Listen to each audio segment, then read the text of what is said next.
Right. Hello, everyone, and welcome. We are ready to get started when everybody else is ready. Okay, so welcome to the workshop on evaluating generative AI systems, the good, the bad, and the hype.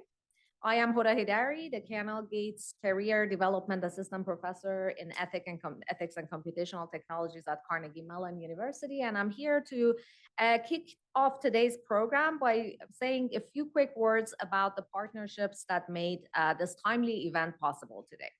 So the event today is generously supported and sponsored through the KNL Gates Endowment in Ethics and Computational Technologies at Carnegie Mellon University. And I am very glad to have several esteemed guests from KNL Gates in audience today. It has been an honor to co-organize this event along stellar colleagues and collaborators at Gen Law, CDT, and Georgetown, some of whom you will meet shortly as they lay out the framing for the day and introduce our amazing lineup of expert speakers. So with that, I'd like to pass it along to Catherine Lee, who is a senior research scientist at Google DeepMind and runs the Gen Law Center. I also would like to say that Catherine and Cooper have been the visionaries behind today's event, and I would like to ask for a big round of applause for both of them.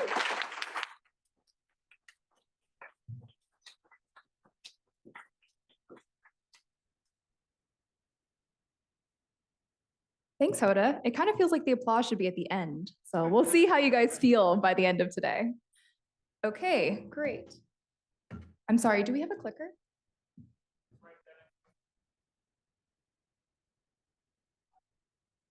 I'm working out the kinks for everyone else.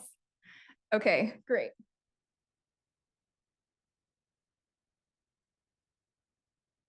Great.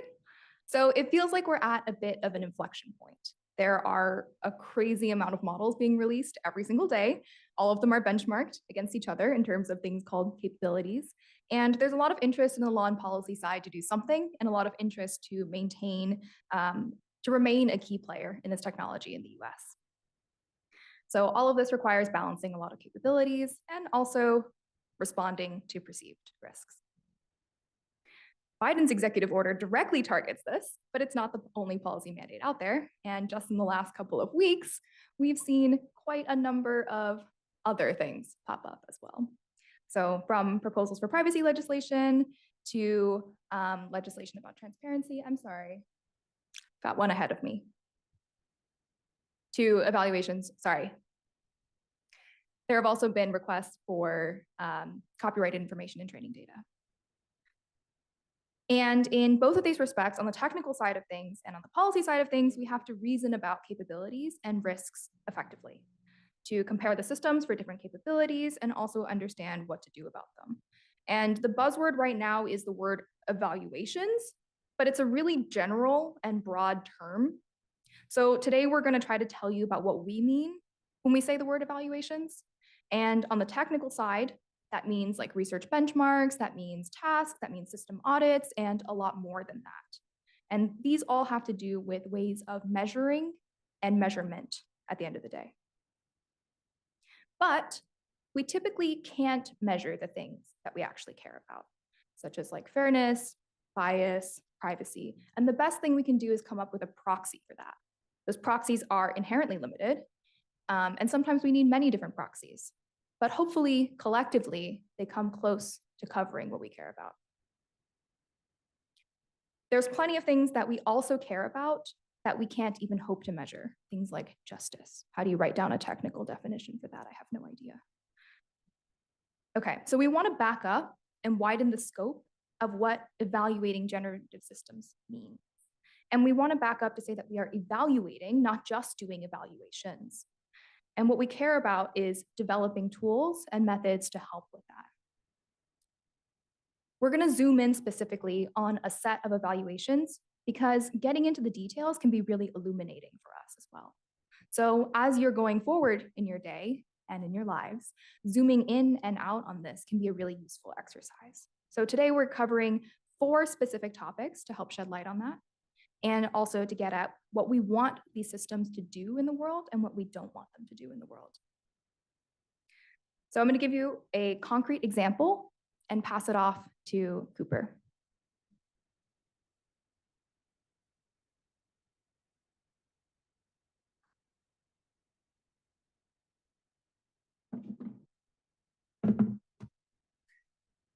All right, thanks, Catherine. So to ground this discussion a little bit, we're going to walk through very, very quickly, rapid fire, a concrete example of an evaluation benchmark that's very popular right now and remains to be popular despite recent controversy. Okay, so there's a benchmark called MMLU, which stands for Multitask Language Understanding. And it's a benchmark data set task that a lot of large companies have used for benchmarking their models. As you can see, there's been like a trend up and to the right over time, people trying to sort of coalesce around this benchmark and increase the average accuracy on it. And what does this really mean as a benchmark, right? So it's advertised as testing whether or not models possess extensive world knowledge and problem-solving ability. It's right there in the abstract. That's the overarching claim. But on a low level, what does this actually correspond to? It corresponds to tasks from tests like the GRE and MCAT, tasks and questions that have to do with elementary mathematics, US history, computer science, things that people have basically found online and are included sort of in these different test sources. So for the record, right, these are standardized tests. This is the proxy for world level knowledge and reasoning understanding. And these questions are multiple choice, right, which of course can have drawbacks. This is well known. So this is an example of some of the questions that are in the data set. As you can see, right, it's, you know, I think this one might actually be one of the LSAT questions that came through. So that's on the one side, right? What are we even measuring with this here? We're saying, okay, we have a proxy for intelligence or reasoning capability that's corresponding ultimately to tasks that are in questions like the GRE. I can speak as a graduate student that in a lot of institutions, the GRE is not even used to accept computer science graduate students in programs anymore. It's been seen as a poor proxy for intelligence that might change again at some point in the future. But this is ultimately what's being used as the benchmark standard. That's on the one side. On the other side, the benchmark itself is also pretty brittle. Let me see, we actually have a picture for this. We don't. Okay, so I'll just say for those of you that are too online and too on Twitter, like some of us, that even in the last week or so, MMLU has come under sort of scrutiny with respect to reproducibility concerns, right? So one of the issues here is that even if we do take for granted, okay, let's say, all right, this is actually measuring something that we definitely want to care about with respect to reasoning and capabilities, how does it actually stand up from sort of a science side of things in terms of what we can actually measure? And it turns out if you change the order of the questions for MLU, as you give them to a language model, you can get wide variation in the overall scores that that you get for the language model that you're benchmarking. So something that you should think would have really no impact on an overall score, whether you ask a history question first before you ask one of the math questions versus the math question before a history question, actually can have a really big impact on what the overall outcome is with respect to how we understand the quality of the model based on this metric. The point here being that even separate from, are we measuring the right thing? Can we even use this to do reliable measurement from a machine learning perspective? And this gets at also sort of another sort of set of questions, right? I was just talking about benchmarking a model, right, which is focusing on the large language model in that example, in that specific case. But the kinds of systems that we're talking about aren't just models, right? There are a lot of different components, and most people actually hardly ever interact with the actual model itself, right? Unless, I mean, there are people in this room that do, but unless you're actually writing code to wrap a model in a program, you're not actually going to be interacting with the model itself. Typically, most users are interacting with models through a user interface, right? Which is just a different part of the system. They might be providing certain interactions with it, certain inputs, and then getting certain outputs. And there's lots of potential levels of interaction between the user who's providing that prompt and the ultimate output, right? There can be input filters in the system to sort of do some spot checking on what the user has input. There could be output filters to make sure that the contents that get generated are non-toxic, and a whole bunch of other things like alignment that wrap the model as well. So this is just something else to sort of keep in mind today, is that while a lot of the measurement methodologies that are talked about in the research community are about models, there's actually this entire picture that's worth keeping in mind with respect to the overarching system. And this gets even bigger, right? when you sort of zoom out even more, right? There's actually the entire production process that corresponds to building that system that gets deployed to an end user. And so there's an entire supply chain, or rather even set of supply chains that are involved in the production of these systems. And I'm not going to go through each of these different steps today, but the important point for our purposes today is that each one of these stages of the supply chain actually has a lot of potentially very many different actors that are involved, right? Different organizations that maybe were responsible for the initial data creation versus curation into a data set, versus a different organization that's actually training a model, versus some maybe downstream user that's fine-tuning it, versus some actual applications getting deployed by some set of engineers or some company. So there are a lot of different people involved. It's not just technical components. Right. So we've just started to reason about all of these different actors and how they interact with each other, and how also all the information and technology flows from one component of the supply chain to the next. Right. So this is just sort of, underscoring the point that Catherine already made, which is that these types of questions are not just about measurement and technology. They're also about actors, organizations, companies, individuals that are involved in the construction, deployment, and development and use of these systems. So the important takeaway for our purposes today is that policy and regulatory questions are better served by evaluating all of these pieces, not just in isolation, but how they fit together in this entire ecosystem. And with that, I'm going to hand things off to Alex Givens.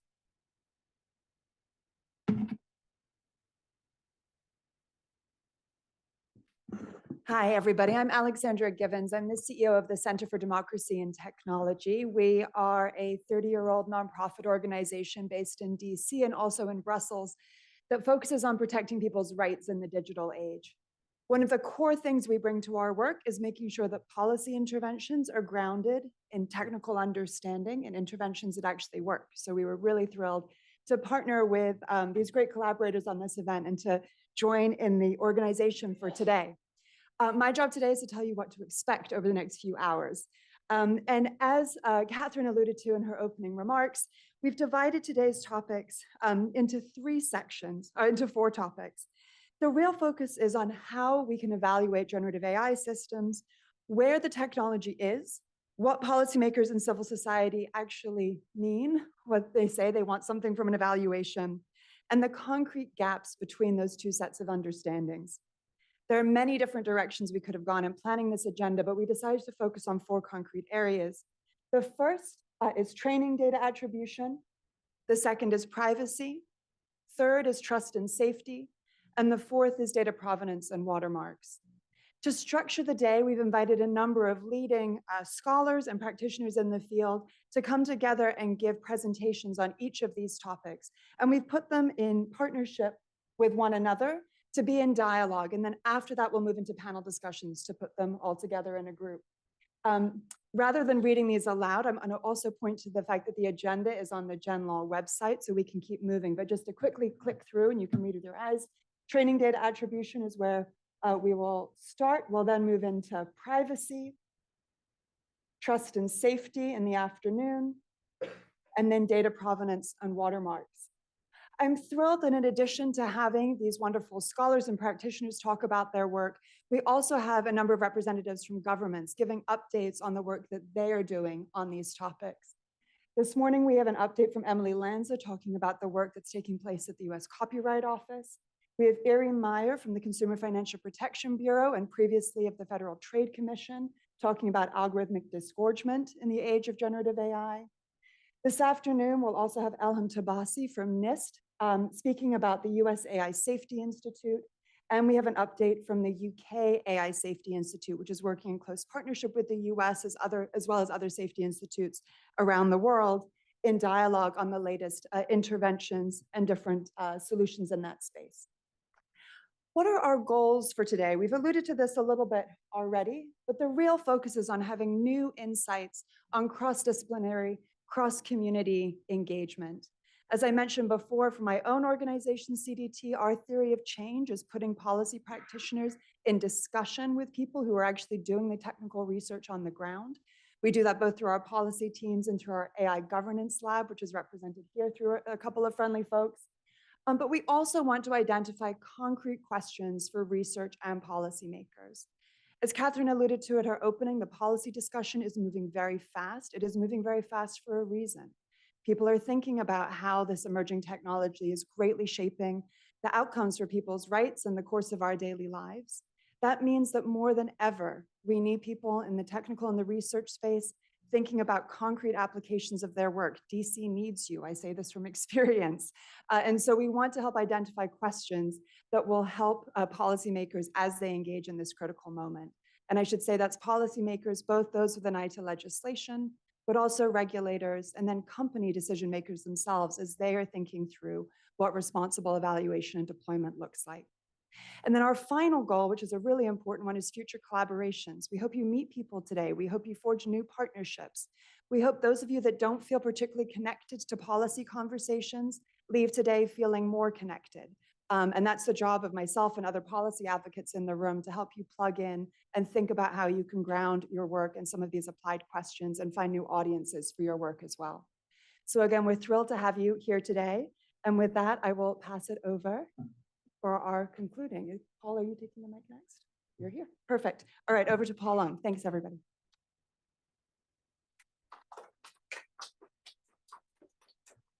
Hi, everyone. My name is Paul Ohm. I am a professor here at Georgetown Law. So welcome to Georgetown. For many of you, welcome to DC.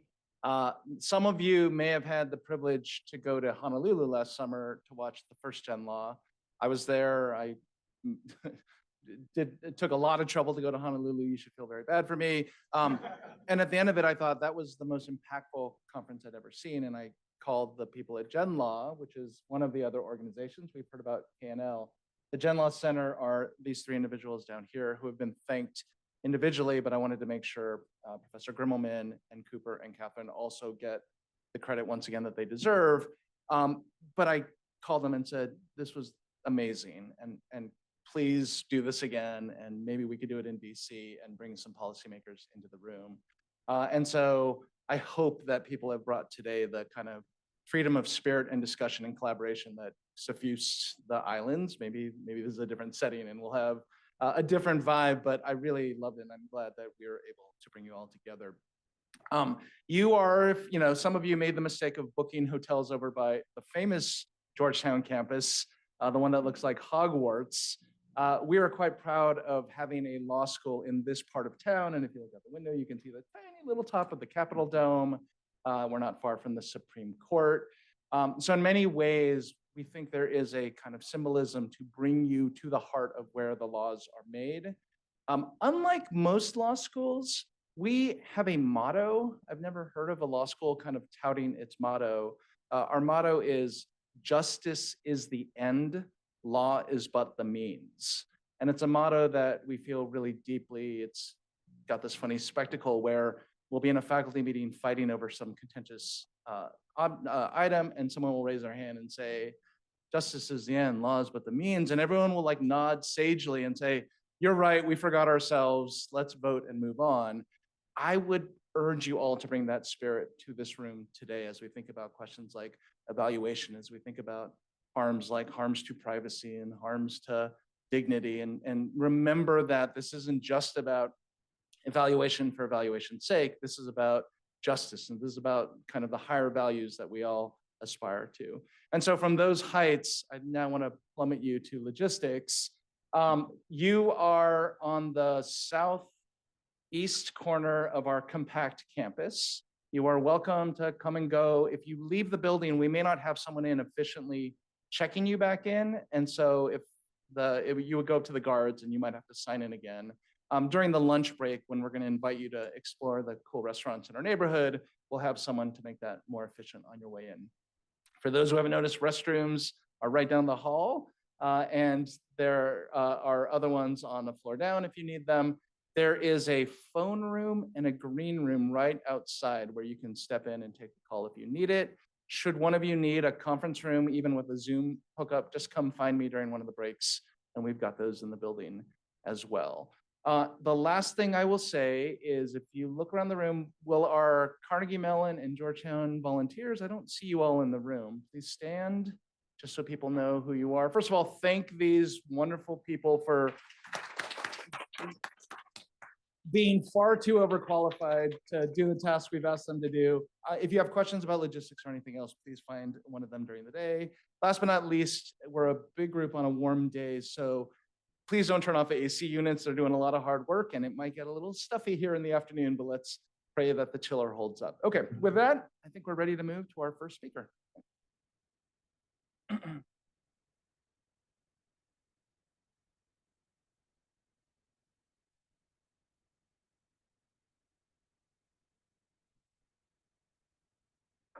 Slides magically appear. All right, so thanks, Paul. Our first speaker is going to be Zachary Lipton, and he's the Chief Technology Officer and Chief Scientist of Abridge and the Raj Reddy Associate Professor of Machine Learning at Carnegie Mellon University. His research focuses include the theoretical and engineering foundations of robust and adaptive machine learning algorithms, applications to both prediction and decision-making problems in clinical medicine, natural language processing, and the impact of machine learning systems in society. And he'll be giving a talk about why evaluations are hard. Yes. Cool. Thanks, Cooper. Thanks everyone for such a great group of people. So I don't know why I have the honor of being the keynote, but I'm grateful for it.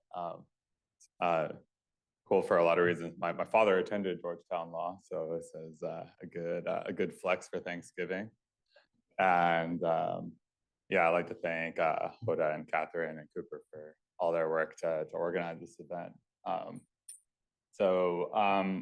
What I guess I'll try to run with the theme of focusing on a concrete application. I wear two hats here, and I'm very much a practitioner, product builder now in industry, perhaps like the leading edge of where technology is hitting practice in clinical medicine. And in the spirit of concrete applications, I'd like to focus some attention on evaluation. Like there's a lot of very important topics here that are in and around evaluation, but perhaps one that isn't on the list that I'll represent here is just quality, fitness for purpose. Perhaps like the original flavor of what we thought about when we were just measuring performance of some kind. And maybe try to draw attention to a couple of key distinctions. And one is what is so different about evaluation in the, dare I say, generative AI era from the way we think about evaluation with sort of more traditional discriminative models and like an older paradigm of how we solicit data for training them and go about that whole dance. But then another key distinction that will be a theme here is the difference between the way we talk about evaluation when speaking of these sort of general capabilities of models in the sense that maybe my friend John Frankel and just when you're building this is the model that does everything for everyone versus the flavor of evaluation of someone closer to the application layer, which is where I am, where you're more in the realm of a pinned down use case, and you can have maybe a more laser targeted notion of quality or fitness for purpose. Cool. So the obligatory GPT generated slide. I asked for a background, and it gave me this picture, and then I asked for to make it landscape, and then it also put it on the laptop and put a keyboard there. And then I asked it to make it more and more background, and then it started putting gibberish text in Klingon, so I didn't use that one. I had to just give some context of how I arrive at these problems. So I had a kind of funky route to machine learning. I did my undergrad in math and economics at Columbia. I was mostly a musician in that part of life, certainly where I burned the most hours. I had a bit of I won't go into details, but a kind of like life derailing health kind of situation that took a couple of years off my life. Decided to come back to that. Do I go to med school? I'm too old.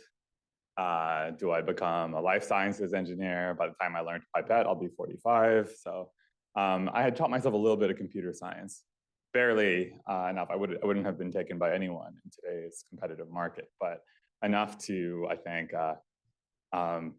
you know, I didn't have imposter syndrome, but I was a true bona fide imposter. And I got into PhD on largely like, you know, found the one person willing to bet on eccentricity. And kind of spent a lot of my PhD with maybe a different mindset, in that I knew very little about machine learning, but I was very much, like even insofar as I've worked backwards pretty far and to collaborate with theorists, I'm constitutionally a work backwards researcher. Like, if I don't see a route to impacting one of the problems that I care about building technology for, I lose interest. And my target has always been healthcare. And so I spent a lot of time being attuned to certain fundamental gaps between what we were building and how we were evaluating it versus like what were the demands of the domains in which we were applying this technology. We were building things that were supposed to help people make decisions, but then we're assessing it in terms of accuracy. There's a kind of conceptual leap here of, but how is this prediction supposed to guide the decision of the ostensible recipient of the output of this model? Not accounted for. I also, you know, became a bit fixated on problems like distribution shift. And in what way is the test set a license to deploy test set, which is a statistic? A statistic is contingent on a population. When, if ever, am I licensed to now deploy that model on some other population for which that statistic does not really apply? You could say guarantee all you want, but you've guaranteed on the wrong population. That's not a guarantee of interest. So, you know, and at that time, you know, things were already kind of conceptually hairy, but that was all within the realm of kind of classic discriminative learning. I know we have a mixed crowd here, so I'm going to be very PBS. So, you know, the kind of approach at the time was you had some shape of a technology problem you wanted to solve, and usually would find a way to cast that. Like maybe if you were lucky, it really did look like a prediction problem, a recognition problem, like in say speech. Sometimes it wasn't really a prediction problem, but we squint at it and we try to torture it until it looks like a prediction problem, or we come up with some surrogate prediction problems. An example would be like, I want to give doctors guidance on whether they should discharge patients. But what do? I predict mortality. And is there a one-to-one here? Like the mortality itself is even contingent on past discharge decisions, but we say, don't deal with that. And we cast it in some form, or we could think of it in this language of like input-output behavior where there is some reference. And so whether it's I've got raw speech input and I want to produce phonies, whether it's I've got a collection of emails and they are spam or not spam, whether it's I've got tabular data representing patients in the intensive care unit and I'm trying to say like die or not die, like would they die within 90 days? We collect some large data set. These are the inputs. Now these are paired input-output pairs. We feed them to the machine learning algorithm. The machine learning algorithm does its jujitsu, and out comes a machine learning model. The model itself now represents like the learned pattern. I can feed some future input and get out some inferred likely output. And we could test like our fitness by looking at now some data that we didn't train on. And you know, perhaps like the big difference in orientation of like machine learning and statistical approaches to prediction, in large part, was that not even just machine learning sets, but perhaps like the kind of machine learning that came to dominate versus both stats, but also the like CS flavor that was more learning theory oriented that came before, was that they were very concerned with how can I make statements a priori about, oh, if I have this number of samples, then I will get a model at least so good or at least so close to the best hypothesis in a class. And the model of machine learning that came to dominate said something like, if I have a test set, I'm really licensed to try anything. And the ultimate guarantee is not that I was guaranteed a priori prior to training to reach anything useful, but that after training, turns out I actually have. So we train these models, and let's just like as a mental model think mostly about perhaps like the most common models that were applied were look something like classifiers. They tried to put something either in, you know, positive, negative, or one of many classes. So when we're evaluating these models, we have like a handful of things. One is we have a limited ontology of like the kinds of errors that can occur. At the end of the day, if you can only output like this is spam or not spam, or we think this person will default versus not default on your loan, something like this, you're either like predict positive when you should have predicted negative, and you've got a false positive. You predict negative when you should have predicted positive. You've got a false negative. And you could generalize this to a confusion matrix for when you have multiple classes. But even then, it's like it's a relatively limited dimensionality of like the categories of ways to dare I say, polite company, shit the bed. So then, given that there's only this like limited number of ways things can go wrong, what else is there to look at? And there's a few things. One is we might care about comparisons across performance on different strata of the population. Like, do I perform equally well for some subpopulation versus some other subpopulation of interest? This could be in an exploratory sense. Like, I haven't a priori specified the subpopulations. I'm just interested in understanding the errors. Like, can you characterize where the model performs well? But often this is a focused search based on strata of interest, like salient demographics, groups that have traditionally been marginalized, groups that might be underrepresented among the agents who are deploying the technology. So you want to be especially sensitive because maybe no one's there to speak up who has the power to do so. And then there's another category of concerns that emerges, which is also like, is the analysis valid at all? Like, am I deploying this into a world where the pattern has changed, the population has changed? Is a model trained on data from one hospital useful for another? So what's generative AI? Words used so many ways by so many people, but I'll present a kind of like holistic account of the things that we've lumped together under the header of generative AI that are different. I think one key difference is that we're talking about a set of models that, as with my slide imagery, that output like media artifacts. What I mean by this is that rather than outputting just like positive, negative, or one of K classes, they're outputting a more complex object, something whether it's a document or an image. That's one sense in which things are generative.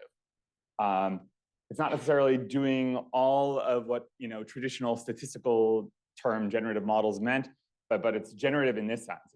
It's generating in the sense of like seemingly requiring creativity. Another thing that's kind of bundled in with this generativeness of these models is that they're often trained on web scale data. And when you're training on web scale data, the web scale data isn't all targeted to some specific application. So it's like a change of paradigm from training models for specific tasks to training these generative models on web scale data and with some kind of generic objective with an emerging repertoire of moves that you could then use to kind of direct the resulting model at some task of interest. And that's like a fundamentally different way of using this technology than what we did before. So let's focus on language modeling for the rest of the talk, which is what we're most familiar with. So the technology that underpins something like GPT-4. So at the highest level, what language modeling is doing is something simple. You're just trying to, you feed the model all the text that you've ever seen. You're training the model in what's called an autoregressive fashion, which is it looks at sort of all the antecedent text and it's just trying to predict what is the next token in the sequence. A token could be a character, it could be a word. In practice, it's often something in the middle called sometimes like a word piece. So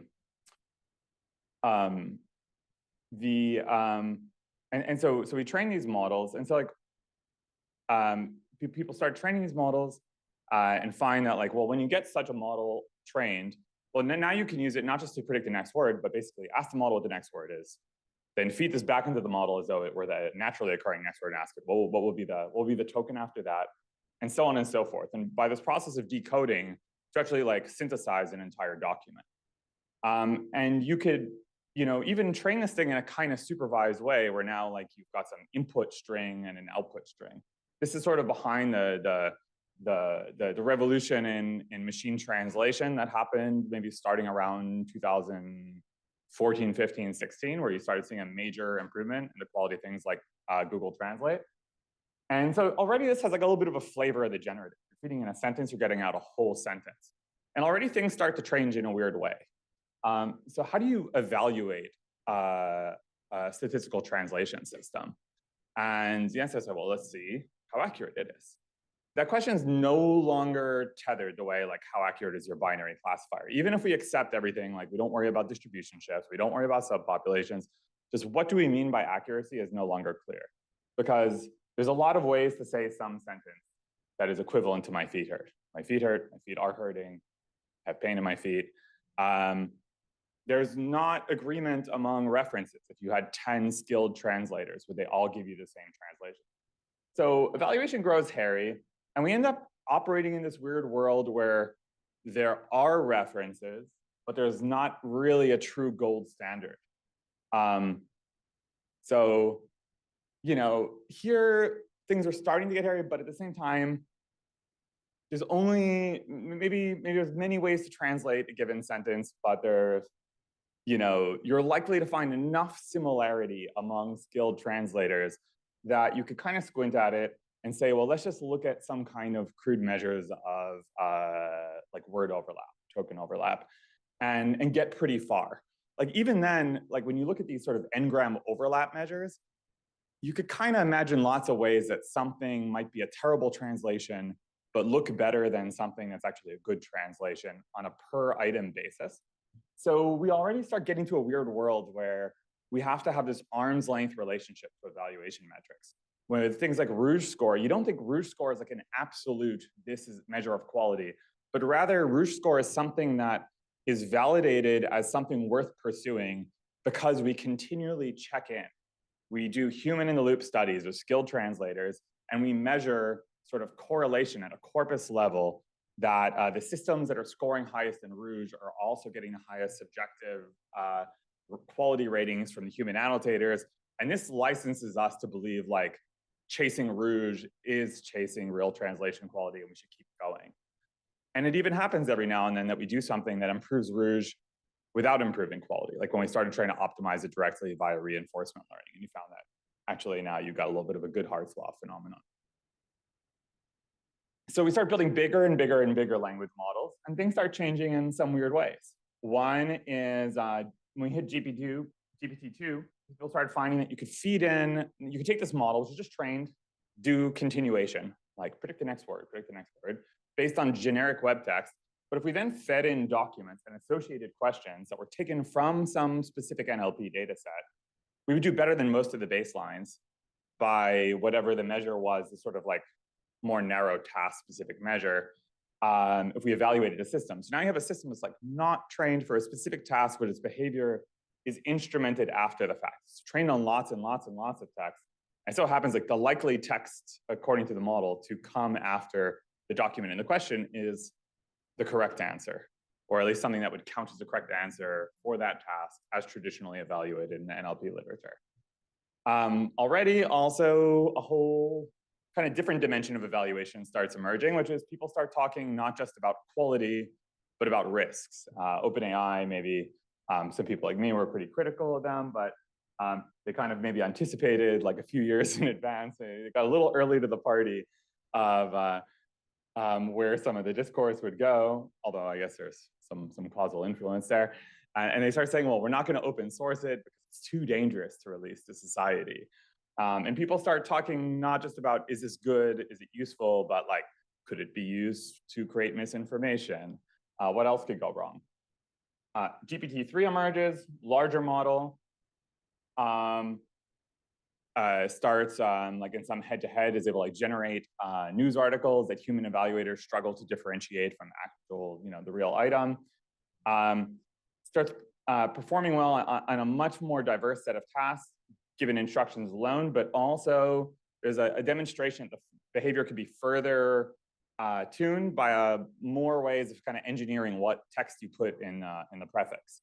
So among other things, like just packing into the antecedent text a few examples of behavior that you want, and then asking the questions. Something called few-shot learning, things like what are called chain of thought reasoning, and just basically sophisticated templating techniques. So we have, just like we had to move at one point from hand-engineered features as the primary job of the data scientist to hacking around with neural network architectures, now we have a move towards hacking around with the context that you feed into models. And so like the process of developing AI-powered technology becomes very different in lots of weird ways. You have this weird mix of traditional techniques of fine-tuning and adapting models, but also of taking generic models off the shelf and finding clever ways to insert them into pipelines using capabilities that they already have. So now we have like these general purpose items out there, things like ChatGPT, kind of functioning without any really clearly articulated task, just sort of like talk to it, functioning as an interlocutor. Also, you start being provided to other people as like a basic platform. They become a primitive for other people to develop other technology. And at this point, something much weirder also starts happening, that at least in the context of true language modeling, there was something to evaluate against. Like we thought, like, are we doing better in terms of perplexity? Could have been considered like some guide. But at some point we realized like we're not really, like that's only, like the language modeling, it starts getting treated really as something that gets us in the neighborhood of what people want. But what we call language models are no longer real language models. Their job is not to provide an accurate prediction of what word would likely come next on the web, but rather we start tweaking the behavior of these models by, for example, soliciting human preferences. We have an industry that forms around instruction tuning. We have started building human-in-the-loop systems that are designed to collect other kinds of implicit signals from people about like what they want. And so we enter this regime where we have ways of adapting behavior, and we have like subjective ways of assessing quality, but like there's no longer any reference. There's no longer any data set that contains something that anyone would call a ground truth against what we really want. So how do we evaluate these things? They're no longer pure language models. There's no clearly defined task for which they're the solution exactly. There's no single data set that represents the domain of interest. Like when people are talking about LLMs and they start talking about out of domain, what's the domain? Like there was never a data set in the first place. There's no gold standard references. We're hill climbing against an unknown objective. Evaluation starts sweeping in ways that Cooper mentioned earlier to these kind of sweeping benchmarks, sort of the function of like, arguably, and sorry to anger anyone in the traditional NLP world here, but arguably to some degree, like the function of a lot of what we did in NLP before comes to be that to be like a giant battery of tasks and benchmarks that we originally developed in a narrow task-specific way become just part of like a giant, like multifaceted benchmark for assessing general capabilities. And we have a lot of this discourse shifting away from traditional notes of quality to like people anticipating, what can these models do? Can there be catastrophic outcomes? Can they wreck all of society? And these kind of different notions of quality, of performance, of evaluation are start getting mashed together into a kind of soup in the discourse.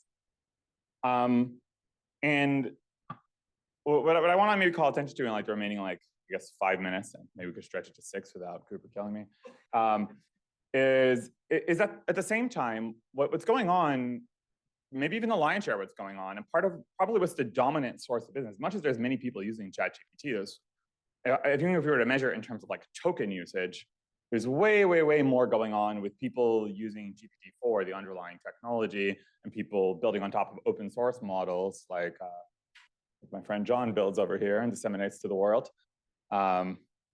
bringing the downfall of all of us. Thank you. As a kind of primitive for building more focused technologies. Things are very strange in this world because there's folks who, like in our case at Bridge, we kind of entered this world building massive data sets largely before this paradigm shift, but now you encounter people in the marketplace who are shipping technology or even claiming to have a product that don't have any data. Like they don't even have data to do evaluation. What they have is a demo.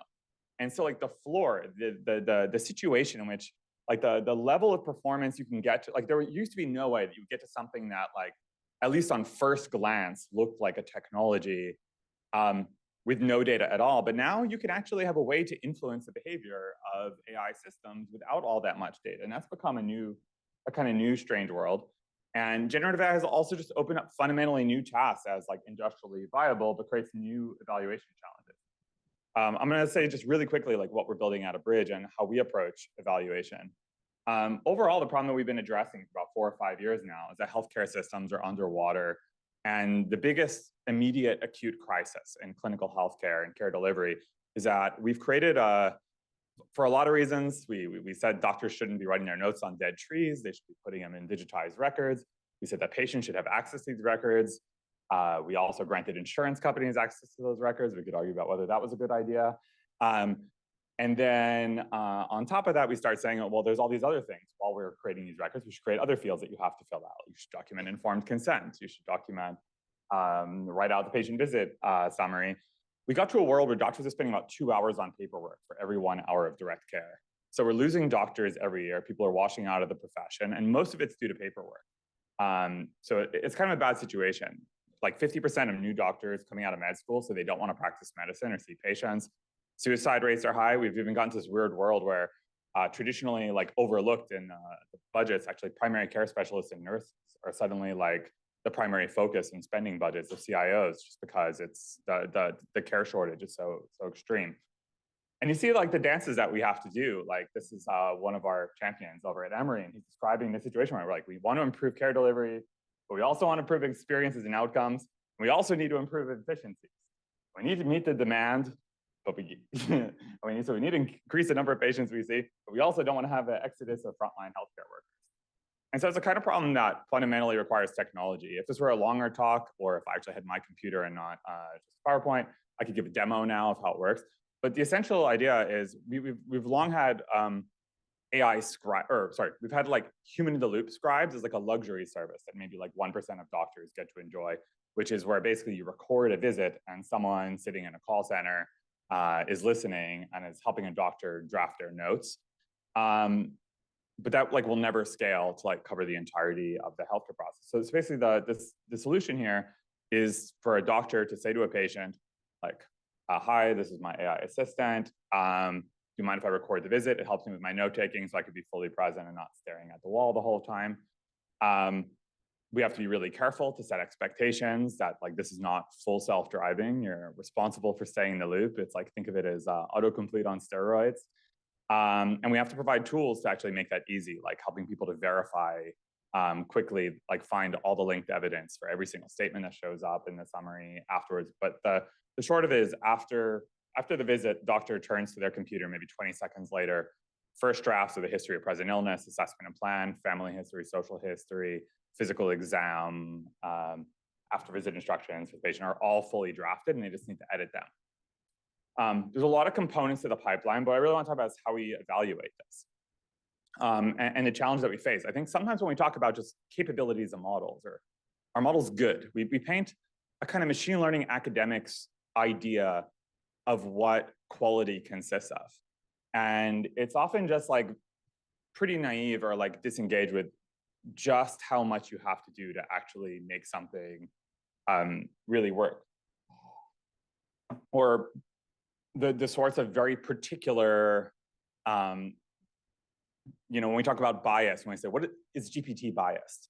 It's very different from when you have a situated system that's actually involved in some stage of care delivery where you have tangible, like tangible harms that you can point to and enumerate.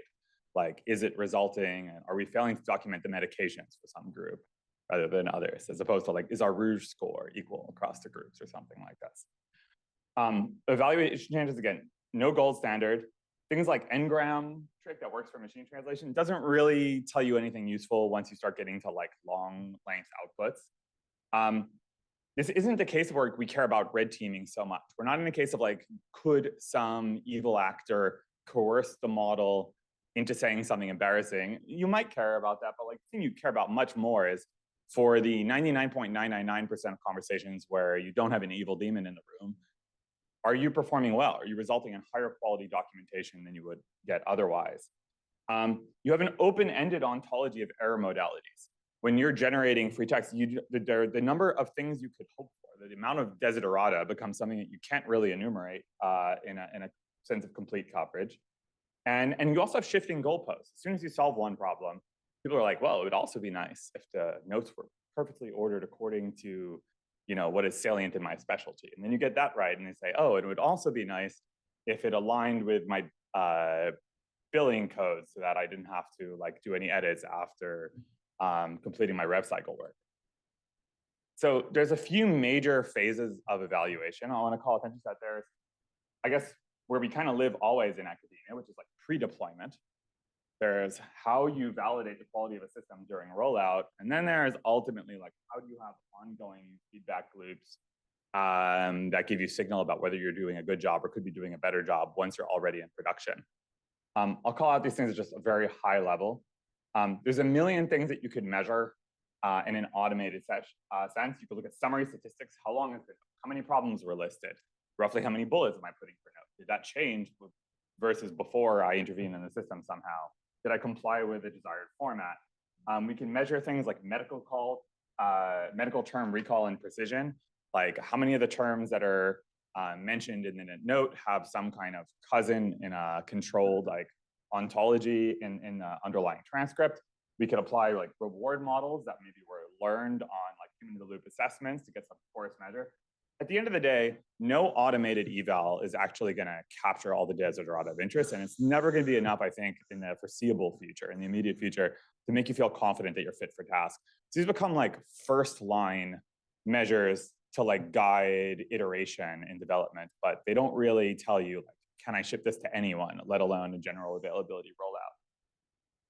Then we wind up where a lot of the innovation is happening, I think that we're not talking about, is in the human in the loop processes that are evaluating the complex outputs of new models. So a big part of what we've had to do is develop internal software to facilitate blind comparisons with clinical experts actually rating notes. So we have to randomize, like you don't know which model generated which note. We have to have a blind assessment. We have relevant experts as judges. We have to make sure that we have representative examples across specialties, across patient demographics, across types of visits like telemedicine versus outpatient versus inpatient. In addition to like collecting preference data, like did you outperform the old model or underperform on a new example, we also have tags for particular error categories. Like if you do better 80% of the time, but 5% of the time you ship something that would be embarrassing or potentially result in like an inaccuracy in care, that would be a problem.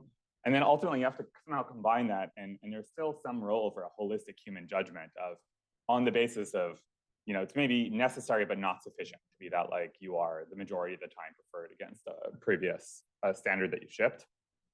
There's rollout, and I think overall where a lot of the innovation is happening is in stage releases and A/B tests and experimental practice. I think the old style machine learning that I saw when I was at Microsoft or at Amazon was the machine learning people live over here and they do something and then they throw it over a fence and then product people do something and then maybe gets to people. And there was maybe some amount of A/B testing through some kind of commoditized platforms, but I think overall experimental practice was not that sophisticated. And I think that's something, given the velocity of shipment today, something that is evolving really, really, really quickly.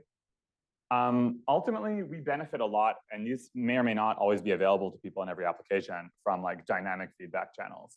The fact that the relevant stakeholders in this case, like the clinical experts whose incentives are aligned, are giving us star ratings, free-form text. They're literally writing to us about their preferences and telling us what they want. That influences kind of every stage of development. It ultimately, like, again, the ontology of error modalities and metrics is not something that's fixed a priori. It's something that you largely are growing in response to complaints. So creating in these kinds of technological environments where you're shipping like objects with a lot of surface area, you need some kind of conduit by which the relevant stakeholders could actually speak to you and tell you that there's a kind of thing that you're not currently measuring that is important and sometimes goes wrong. And you need to really design your entire product and shipping cadence and everything to engineer people to be incentivized to give you that kind of feedback frequently. So I'm going to end here. There's a lot of new challenges that emerge when you start shipping. New languages, code switching. People will start using the technology in a way you didn't anticipate. New medications come around. Anybody heard of Ozempic? There's a lot of changes that come from operating at scale and learning from feedback. Maybe it's like final note is about regulatory challenges. I hope I was painted some amount of picture of like how complex and dynamic the evaluation landscape is. This is not something that is ever fixed. I think anyone who's like seriously entering a domain like this with a high stakes application and generative output is constantly refining the ontology of things that you're looking for and constantly building out the battery of things to measure automatically, to engage humans in the loop, to check for. And I think this becomes a real challenge for creating practice guidelines. Like I'm part of the CHI group, which is a working group who's providing some guidance regarding like the instantiation in healthcare, the executive order. I think a big part of the problem is that you create a set of rules. You're in one of two worlds. The rules are either going to be binding or non-binding. And if they're non-binding, it's unclear what they're doing. And if they're binding, then you have another pickle, which is you can either get really conservative about like what you make everyone do, in which case you're never going to actually be certifying that anything is safe. You're going to give some minimal set of conditions, or you can mandate that everyone does absolutely everything you could think of, but those are going to turn out to be like the wrong thing to do in most of the applications that fall under the regulation. And I think this is the real difficult situation that we have to solve as a society, is how to create real practical guidance that has teeth and is at the same time sufficiently like robust that it allows people to develop useful technology. So thank you.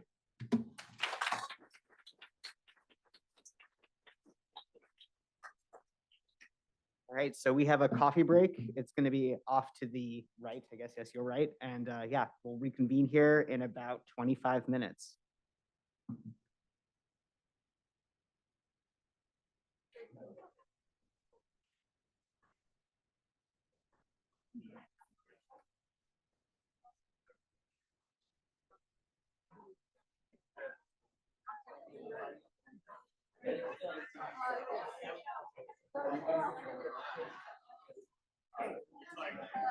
All right, let's try that again.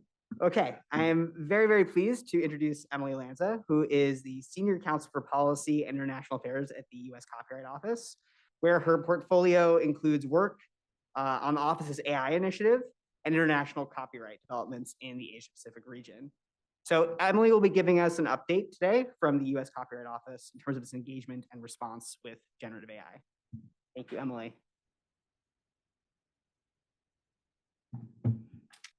Thank you, Cooper, for that introduction, and it's great to be here. Many years ago, a much younger me was sitting right next door one April studying for her first year property exam. And I would love to tell that younger me that the legal issues get easier through practice, but that is definitely not the case, as we'll hear this morning. So let me preface my remarks by noting that the role of the Copyright Office, which may be familiar to most, but perhaps not all, we are part of the legislative branch of government with the responsibility of advising Congress, the courts, government agencies on copyright law and policy. The office also administers the U.S. copyright registration system, which includes registering claims to copyright. Although registration is not required for copyright protection, it confers substantial benefits, so most commercially valuable works are registered. We receive about 500,000 applications each year, including about 1 million works. Under US law, unlike other registration systems in most other countries, the office is charged with examining registration applications and determining whether the works are protectable under copyright. The Copyright Office has always played a role in adapting the copyright system to new technologies. As far back as 1965, the U.S. Copyright Office opined on the possibility of copyright protection for computer-generated works. The Register said at that time, quote, "The crucial question appears to be whether the work is basically one of human authorship, with the computer merely being an assisting instrument, or whether the traditional element of authorship in the work were actually conceived and executed not by man, but by machine." The same words that almost apply today, another time travel incident. But for decades, this was a theoretical problem until recently. Things have gotten a lot less theoretical. Early last year, we announced a broad initiative to examine the copyright implications of the current forms of generative AI and issued guidance on how to register works that incorporate AI-generated content. We instructed applicants to disclaim protection for any such content that was more than de minimis and to briefly identify the human creativity involved. Since then, we have held numerous events to gather input from knowledgeable and interested parties attended by thousands of people, including listening sessions, webinars, and individual meetings. In August, we published a notice of inquiry seeking public comment on the full range of copyright issues that have been raised. We received more than 10,000 comments from a mix of authors, artists, actors, publishers, producers, legal scholars, technology companies, sports leagues, and even a class of middle school students. And I report that a human has read every single one of those 10,000 comments at least once. So the questions we pose can be grouped into three main topics. First, AI outputs that imitate the identity of human artists. Second, the copyrightability of material generated using AI. Third, the use of copyrighted works to train AI models, including the allocation of any potential liability. So let me provide some detail on each of these topics. First, digital replicas. Performing artists in particular have raised the alarm that AI-generated works imitating their likenesses, voice, and style. There has been a lot of publicity about deepfakes, such as the duet appearing to be by Drake in The Weeknd, and AI-generated versions of Tom Hanks and Taylor Swift used without their permission to sell products for less than savory purposes. But here in the United States, this type of conduct is not covered by copyright law. But there are various state laws that could apply dealing with the rights of publicity and privacy or unfair competition.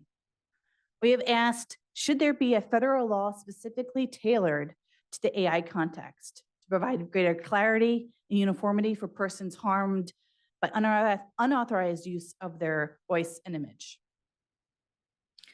The second issue is copyrightability. As to the copyrightability of outputs, the office has been early to develop standards due to our role in examining registration applications. In effect, we're serving as a natural laboratory for evaluating the scope of copyright in AI-generated material. The first generative AI application we received was 5 years ago. It was essentially a test case. A copyright claim in a work of visual art claimed to have been created entirely by AI with no human involvement. We refused registration on the ground that human authorship is required for copyright protection. Last August, the DC District Court issued a decision agreeing with us, and the case is currently on appeal before the DC Circuit. Other applications provide less clear-cut facts involving a mixture of human and AI contributions. To date, our examiners have issued over 200 registrations for works that contain AI-generated material, where appropriate disclaimers were made. But our review board has also affirmed denials of registration in 3 highly publicized cases. One case involved a comic book created using images produced by generative AI. Our registration program concluded that copyright could cover only the human applicant's contribution, which is the text and the selection, coordination, and arrangement of the text and images, but not the images themselves. 2 other cases involving the review board also found that the works did not contain sufficient human authorship necessary to sustain a claim to copyright. In one of those cases, the claimant refused to disclaim the extensive features generated by Midjourney and Gigapixel because of his prompts. So here is the essential question raised in these more complex scenarios. When and how can a human exert control over the expressive elements in the work generated by AI to constitute authorship? In other words, when does the AI become a tool that reflects the human's creativity rather than being source of the expressive elements? We continue to draw these lines on a case-by-case basis in the examination process, and it's likely at some point the courts will weigh in as well. So the third issue relates to human infringement-related issues. Our third set of questions in the notice involves possibly the most contentious set of issues, which are those related to copyright infringement. This is a subject of considerable controversy and litigation. 20 lawsuits have been filed in US courts, some of them class actions. In our notice of inquiry, we asked, does employing copyrighted materials to train generative AI systems constitute infringement? And if so, in what circumstances? Does it qualify as a fair use under US law?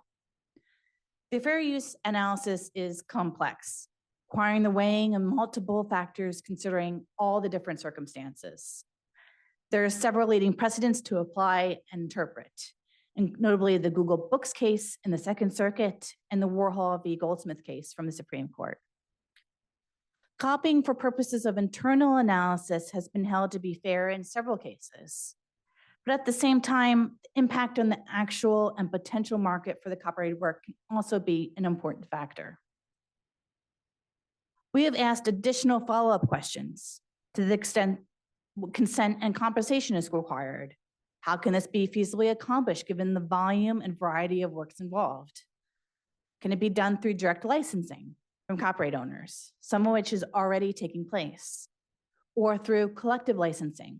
Or would a new form of compulsory licensing be desirable? As a practical matter, how can copyright owners find out whether their works have been used in machine learning? What information about the process is retained by AI developers? And what level of record keeping and public transparency is appropriate or feasible?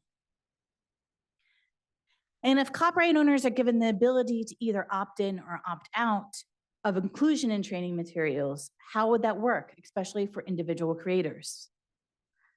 Finally, our study will consider how to allocate potential liability. Who should ultimately be responsible for any acts of infringement? The assembler of the training material, the entity developing or offering the technological tools, or the user of those tools? The ultimate goal is balance. We want to find a way forward that promotes rather than inhibits the development of this exciting and valuable technology, while also ensuring that human creativity can continue to thrive. Of course, this is easier said than done. These are, without doubt, complex and challenging questions. As we move forward, we know that we can't confine our attention within US borders. Since AI systems are developed and deployed internationally, using content from around the world, we need to be aware of developments elsewhere. While everyone shares the ultimate goal of balance, we're seeing some similarities, but also some divergence in how to achieve it. Our study asks whether any approaches in any other countries should be adopted or avoided in the United States. But these are still early days, and it remains to be seen how these laws will be interpreted and applied. Of course, we in the Copyright Office are not the only ones in Washington evaluating the impacts of generative AI. Congress, right over there, has been busy with AI-related activities. They have held hearings on various aspects of AI, including as recently as last week. And they have introduced many pieces of legislation, as we heard earlier this morning, on AI-related issues, including some related to those involving digital replicas. The Biden administration in October issued an executive order on the safe, secure, and trustworthy development and use of artificial intelligence. On copyright issues, it instructs the director of the Patent and Trademark Office to consult with us, the Copyright Office, after the publication of a report and recommend potential executive actions. Other agencies, many who are present here today, just to name a few, the Federal Trade Commission has issued a call for public comment on a proposed rulemaking that would prohibit the impersonation of those involved through AI-enabled deepfakes. And the Federal Election Commission, the FEC, is considering a rulemaking to regulate the use of AI in political ads. So what is next? We plan to issue a report in several sections, analyzing the issues and making recommendations as to any appropriate legislative or regulatory action. Given the activity in Congress already, the first section will focus on digital replicas and will be published this spring. The second section, to be published later this summer, will address the copyrightability of output. Later sections will turn to the topic of training AI models on copyrighted works, as well as licensing considerations and liability issues. Our goal is to finalize the entire report by the end of the fiscal year, which is September 30th. Separately, we will publish an update to our compendium of US Copyright Office practices, with further guidance and examples relating to the registration of works incorporating AI-generated material. In addition, we have brought together a group of government and academic economists to discuss the economic aspects of the intersection of copyright and AI. Later this year, we will publish the group's proposed research agenda. Finally, we will continue to engage internationally. Our notice asks whether any approaches in other countries should be adopted or avoided in the United States. But these are still early days, as I said before, and it remains to be seen how these laws will be interpreted with the latest generative AI technologies. While approaches to the copyright issues need not be identical from country to country, it is important for them to be compatible so that we don't erect unnecessary barriers to cross-border commerce and communication. For more information in the Office of Work on AI, we have a single place to look on our website. It's copyright.gov/AI. Thank you for your attention.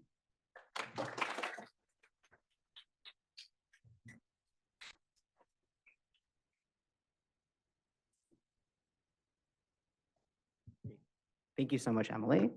All right, so next we have Sejal Amin, and it's the first in our set of paired talks, which are going to speak to different aspects of training data attribution.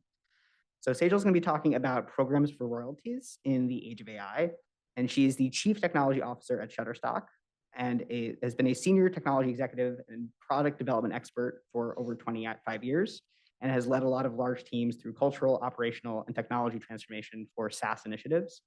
And as a quick note, I forgot to mention earlier, on the website, there's on the schedule a note that says questions. There's a link. So if you have any questions that you want to submit, we're going to be collating them there later for the panels. All right, okay. Thank you.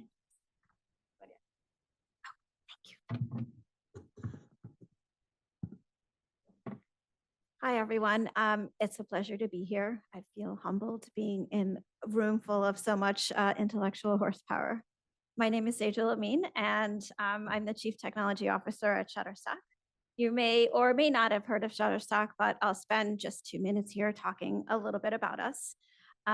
We exist to empower the world to tell their stories by bridging the gap between idea and execution, with a mission to connect customers to the content they need wherever they are so that they can create and build their next big idea. We believe that combining creativity and AI can change the world, but to ensure it's changing it for the better, we must have the right systems, policies, procedures, and practices in place to ensure both access and protection of all of those who benefit from this ever-changing technology. So before we dive into how we do that, I'm just going to share a little bit about Shutterstock and why we're even having this conversation. Shutterstock emerged about 20 years ago, building a customer-focused platform and a massive global network of contributors. And over the years, it has since then evolved into the world's largest marketplace, which includes all sorts of content, images, music, videos, 3D, design tools, production capability, all of this powered by the data that we have in our marketplace. And over the past 5 years, we've been innovating and investing in AI capabilities that improve our customer experience, and most recently been working with generative technology as well. And today, I'm going to provide you a perspective on building an ecosystem responsibly in this new era of AI. So just a few images we've generated here. All of these images were generated by Shutterstock's AI image generator. And you can see that they're not edited versions of existing works of content, but new works of content. And you can see it's powerful across genres: photography, stylized art, and landscapes. Whatever you can prompt, the generator can create. So from the early days of Shutterstock, we've developed a framework to ensure trust and artist protection. And what's important about this is that it's not just a framework of principles and values, but it's a framework of actions. And trust is our action-driven framework that embodies our values and our commitment to the deployment of AI. But today, we're going to just focus on one of these pillars, the second pillar, which is royalties. So just taking a step back, by reimagining the business model of shared success, we are all the winners. And what I mean by that is that generative AI has the ability to generate income for contributors, delivers art to users, and provides strong pathways for growth. So today's AI economy, which I'm going to spend just a minute talking about here, is not really broadly recognizing or supporting the contributing artists who are enabling it, right? And we've seen several models emerge. I'm going to talk in a minute about what we do and some other things we've seen out there in the industry. So there's a couple of things recently that have been put in place. Obviously, unregulated crawling and scraping of content isn't a practice we support, but we need to determine a more consistent approach towards compensating those who contribute to this technology success. So to that end, Shutterstock launched the first of its kind contributor fund back in 2023, not that long ago, but it compensates artists for the role that their content IP has played in training generative models and provides ongoing royalties tied to licensing activity for newly generated assets. The idea is that this fund accumulates shared revenue and it distributes it back to contributors in perpetuity. And this is our way and our commitment right now to support artists and our photographer network as the revenue generated goes back to the creators themselves to fuel a new economy with a human at the center. Now, the current model that I just described at Shutterstock ensures that contributors are compensated proportionally to the volume of images that they have contributed to our marketplace, and which are then used in building generative models. So simply put, contributors who have contributed more images receive a correspondingly higher share based on the number of their submissions. Now, there's a couple of other models that we've seen out there. Compensation by similarity, which attributes an image generated by AI to a small subset of training samples, which are images marked as similar through some specified criteria. There's also compensation by popularity of content within the marketplace. Essentially, artists receive compensation that correlates with the popularity of their creations. Said another way, marketplace activity is used as a proxy to compensate artists for their contributions. Now, as we think about the next evolution of business models, I think the current models have some challenges, right? None of these are perfect. They were just a way for all of us to get started. Now, in the scenario that popularity is used as a proxy for quality, that leads to a phenomena where the rich get richer. And what I mean by that is that popular content garners more views, more clicks, and therefore more revenue. Marketplaces typically operate on ranking algorithms. So a proxy could result in unfair outcomes over time because two nearly identical images could receive vastly different levels of popularity. And this creates a skewed distribution over time, favoring only a select few or a handful of contributors in the marketplace. Now, the similarity approach assumes that an AI model can generate a concept very effectively based on just a few representative instances of that concept. However, that assumption overlooks the broader spectrum of data that contributes to the model's ability to distinguish between concepts and generate specific outputs that the model can prompt. So both models, all of these approaches inadvertently incentivize contributors to focus solely on generating content that aligns with compensation models as they are today, right? And it diminishes the incentive to contribute diverse content or nuanced meanings relevant to that model. The breadth and depth of content is essential for the development of high quality models capable of accurately representing the complexities of the real world. Now look, in this evolving landscape of AI training, it's now shown that quality over quantity is a priority in training. The prevalence of high quality content at different stages in the training process has become more important than ever. It then begs the question, how should we think about quality? It's a question that could be debated and better understood so that we might consider using that as a way to compensate artists for the quality of content in some way. One could also say that the word quality is nebulous, which we could find a better word for, but we need to start somewhere. And so I'm going to touch on these three things. We know, like I said, we know data quality is required to build robust AI gen models, and we know quality means many things. It could mean aesthetic value and photographic excellence. It could mean safety. It could mean diverse representation. There are so many dimensions to discover, and this isn't intended to suggest that these are the only ones, but rather it's a way to just start the conversation. You know, another caveat is that a shared success model may have to understand both the foundation of the model, and by that I mean what's in it already, and customer demand, what are customers looking for, so that we're creating the right incentives and a really healthy feedback loop with for the creator, for the artist, and for enterprises. But for now, let's just step through these three areas. This concept revolves around technical proficiency. And what I mean by that is the visual appeal and the artistic merit of the content. It could include composition, lighting, color balance, and the emotional impact of a photo. In essence, this aspect emphasizes the craftsmanship and the creativity of the image, aiming to deliver visually compelling content. Safety. Ensuring content safety is crucial for maintaining a positive user experience for all of those engaging with the model, adhering to strict standards.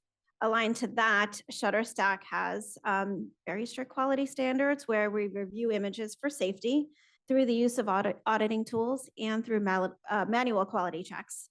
And through that, in our current approach, that content gets rejected. In addition, we've built several safety checks as well, which prevents the generation of non-safe concepts. And last is the concept of diversity. This is a concept that's important to each and every one of us in this room. We have, and we continue to systematically intervene to balance and improve representation of different genders, ethnicities, and orientations, ensuring a fair creative platform. Diversity can be a very expansive word in this context and obviously goes beyond the characteristics I just mentioned. But we have established the Create Fund with key partners in the tech community to provide historically excluded artists with financial and professional support to help close access gaps, fill content gaps, and further diversity and inclusion within our library, grow our contributor network, and increase the content that's available for training generative models. And in doing this, content creators, as a result, are able to foster a representative portrayal in society. So look, as I wrap this up, what I want to emphasize here is that we've made some investments, and we continue to do so. And I'm hoping that we can continue the conversation in this room. But some of the things that I just touched on, three things here. Look, that's super important, is evaluating aesthetic excellence through the use of technical scores to rate content, moderating content for safety, both manually and automatically, inspecting data sets and model results to mitigate biases. And last is sourcing data with diversity and with a quality lens through our network of contributors, and expanding that network by funding artists for marginalized groups, enabling them to contribute content that reflects their unique and diverse lives. The idea here is aimed at acknowledging the artists and creators for their involvement by evaluating the intellectual property of their content in unique ways. A shared success model that integrates quality with other important data points that also looks at demand and supply could be a super impactful evolution in our journey together. And I look forward to continuing this conversation in this room. I look forward to hearing the ideas and thoughts on how we might work together on this. Thank you for listening.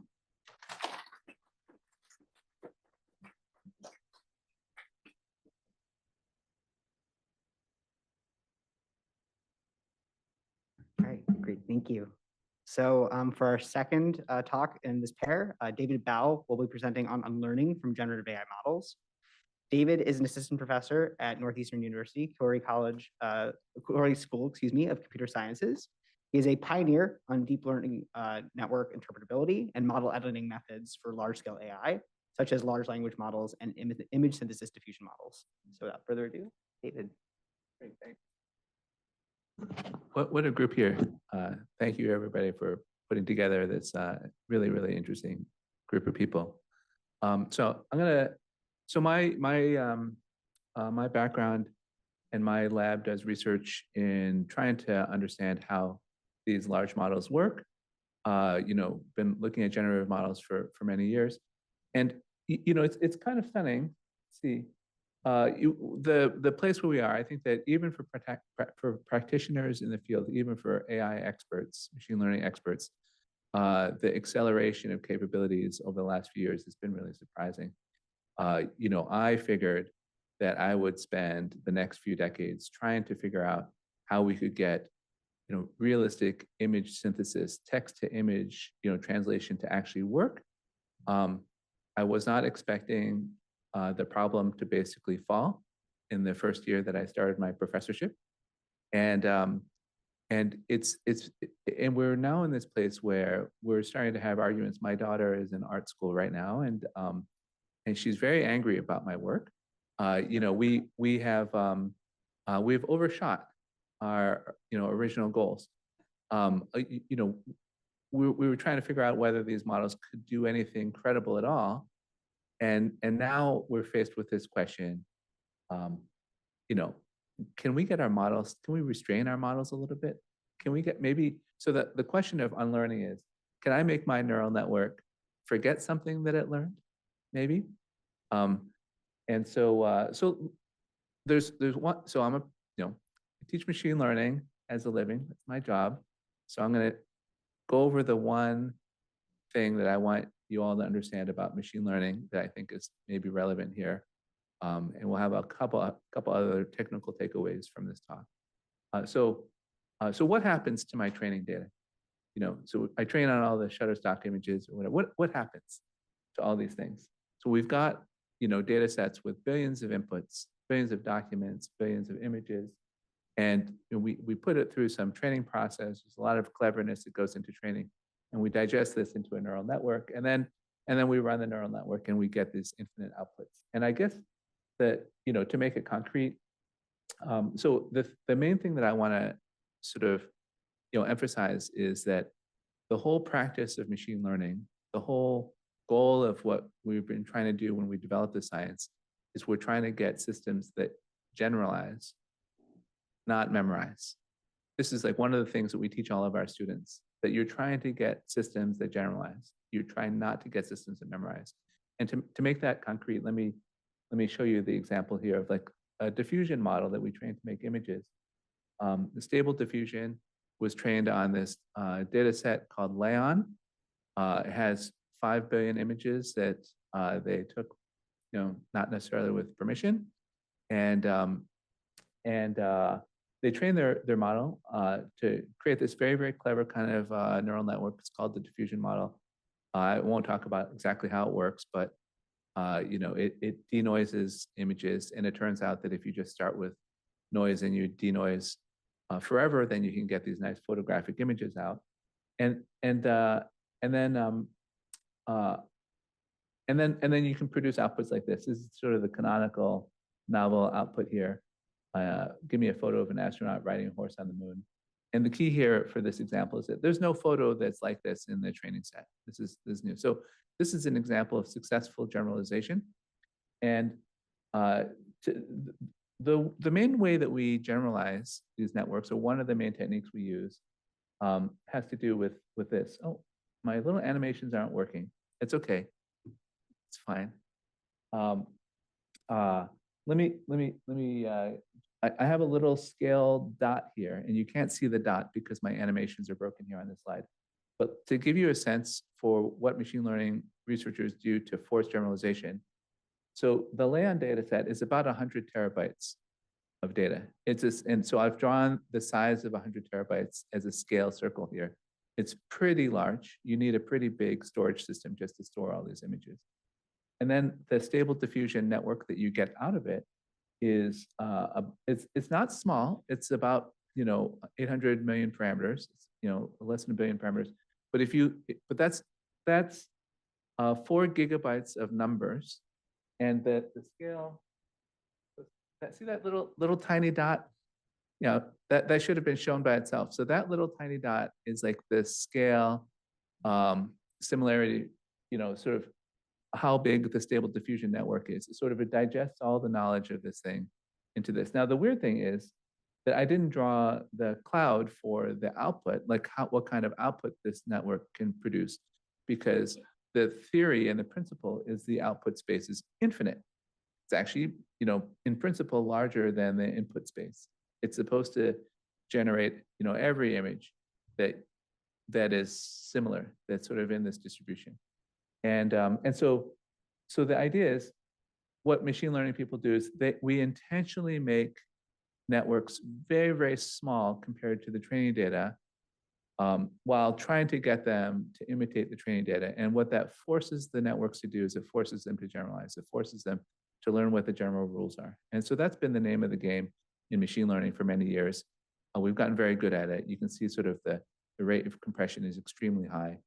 And so what happens to my training data? In principle, the network shouldn't store the training data. It's not supposed to memorize it, right? We're trying to constrain it so that it can't, by making them this small, for example, and regularizing them in other ways. But sometimes they do, right? So Carlini and some other researchers have done a good set of pieces of research where they try to study, how much regurgitation actually shows up in these networks after we try to train them not to memorize their data. And they will sometimes regurgitate things anyway. Like ChatGPT is pretty good at not regurgitating, but they found a trick for making it regurgitate if you tell ChatGPT to repeat the same word hundreds and hundreds of times, and then you get this. I should probably go faster. But so you can see regurgitation. When the New York Times saw this kind of regurgitation, they can get certain articles out of ChatGPT, and it sort of drew this lawsuit. Right, this is too much. Even though these networks are not supposed to be memorizing things, sometimes they seem to memorize things. What's going on? And so that leads us to the area of unlearning. Unlearning in deep networks is really weird because unlike search engines, where the data is organized and you can take down, an entry in a search engine, in a neural network, the knowledge is entangled. It's encoded in the weights of the network, and locating and erasing where that knowledge is hard. My lab studies this kind of things. We're probably one of the world's experts in localizing knowledge inside neural networks, and it's not trivial. It's an open research problem where this information is. And so to think about this problem, I'm just going to give you a framework for understanding it. In the couple minutes I have left, if you list out all the different types of knowledge you might want to unlearn in a network, there's really two types of things. There's verbatim regurgitated memories that you'd like to be able to stop. And then there's also a whole bunch of different undesirable things that neural networks do that would be nice to remove them from a model. Instead of imitating, and not just imitating a specific image maybe an artist made, but the whole idea of like imitating an artist's style. So this infuriates my daughter, for example, right? That like, even if I'm not imitating an artist in the exact image that they made, my ability to go and say, hey, I want to imitate, give me something in the style of Alex Alamany or something like this. It seems intuitively, problematic. And so can we remove that? There's also lots of undesired capabilities models have, making offensive images, dangerous things, teaching you how to make a bioweapon. There's all sorts of undesirable capabilities you want to remove. And so there's three technical approaches you can take. You can, if you want a model not to know something, you can remove it from the training data. You could try to remove it from the model itself, or you could try to filter it afterwards. And I'm just going to give you a bunch of overview of what these look like. The main challenge of removing things from the training data is that retraining a model that you accidentally trained on some data that you wish you hadn't exposed it to is extremely expensive. Like pre-training a large language model costs like $100 billion just in electricity.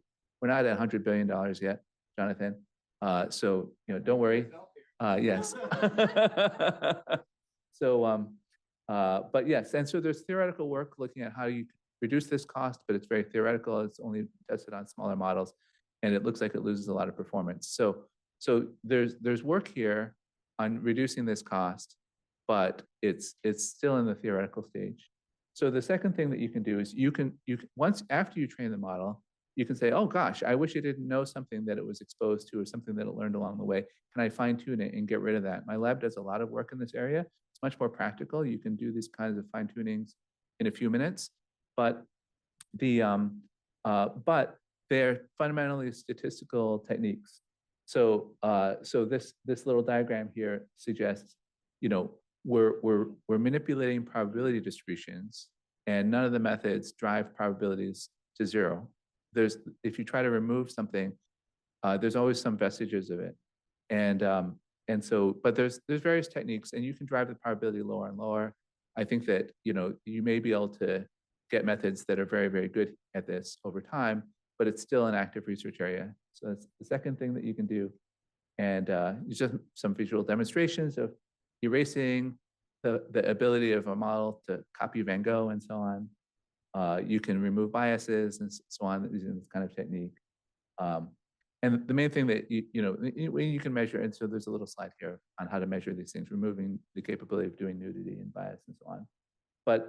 But this is an example of like vestiges. So we've removed the ability of a model to draw nudity. It's hard to get nudity out of the model after this, but people have noticed that there are these magic words that you can still put into a model that recover its ability to do this, which is very interesting. So you see these vestiges that remain. The last thing is you can just post-filter outputs, right? So you can build a system that says, gosh, my system's outputting something that really seems like it's going to cause harm. And you can build a second system to try to identify when these outputs are being produced. There's a bunch of disadvantages to building a second system, because if the underlying model still has this capability that you might not want, it's, somebody could remove the filter that you put. And it's also very hard to filter like generalized knowledge that might have been paraphrased. How do you detect that something's in the style of Van Gogh? It's a very hard problem. And so there's certain things that you can't really solve using the filtering technique, but it's one of the tools. So the key takeaways is it's hard. It's, unlearning is not what machine learning is about. It's a new research area. There are several techniques that you can use. None of the techniques are bulletproof. In the end, I think that when we're dealing with how to do takedowns and that kind of thing, it's going to be less straightforward than it was in the previous era. Probably going to require combining lots of approaches. And so, okay, so here's a bunch of lists. The last thing that I would sort of advocate is that as we look at the boundary between AI and society, how AI is really affecting society, there's a lot of issues here that have to do with us wrestling with the fact that we actually don't understand how these large self-supervised systems are organizing their own algorithms and organizing their information.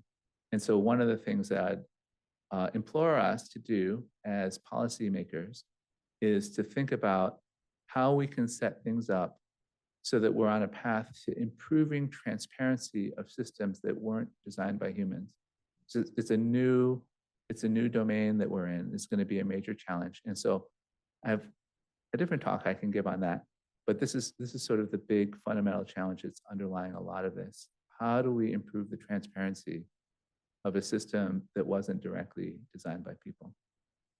Okay, great, thanks.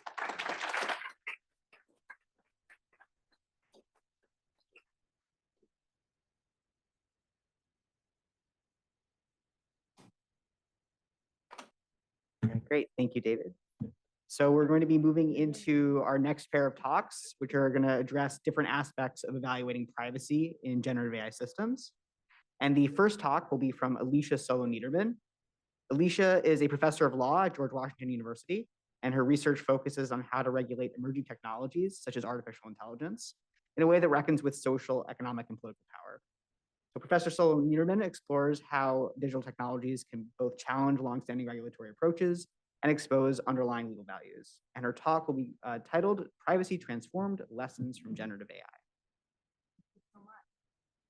And just click right here. Already go. Okay.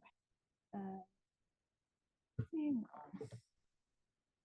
Okay, of course. Not a problem.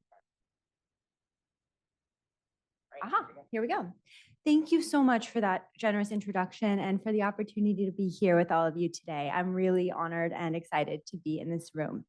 Now, by the end of our time speaking with you, I cannot promise that we will have all of the answers to how to solve privacy and generative AI. But I do hope that we'll have a better framework to pinpoint some of the key questions, which I think takes us a long way towards collaborating across disciplines in search of better solutions. So speaking of questions, note the title of my talk. Starts with the clause, privacy transformed. Note that question mark at the end.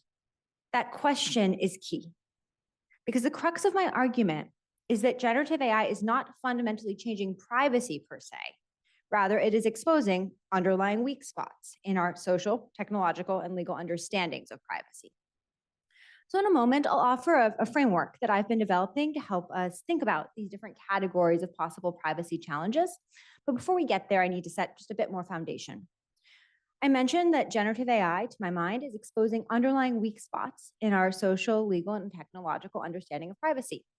Now, what do I mean by underlying weak spots? At least two things. First, I have in mind weaknesses within a particular discipline's understanding of a concept. I'm a lawyer, so to illustrate this point, I'll pick on our statutory regime.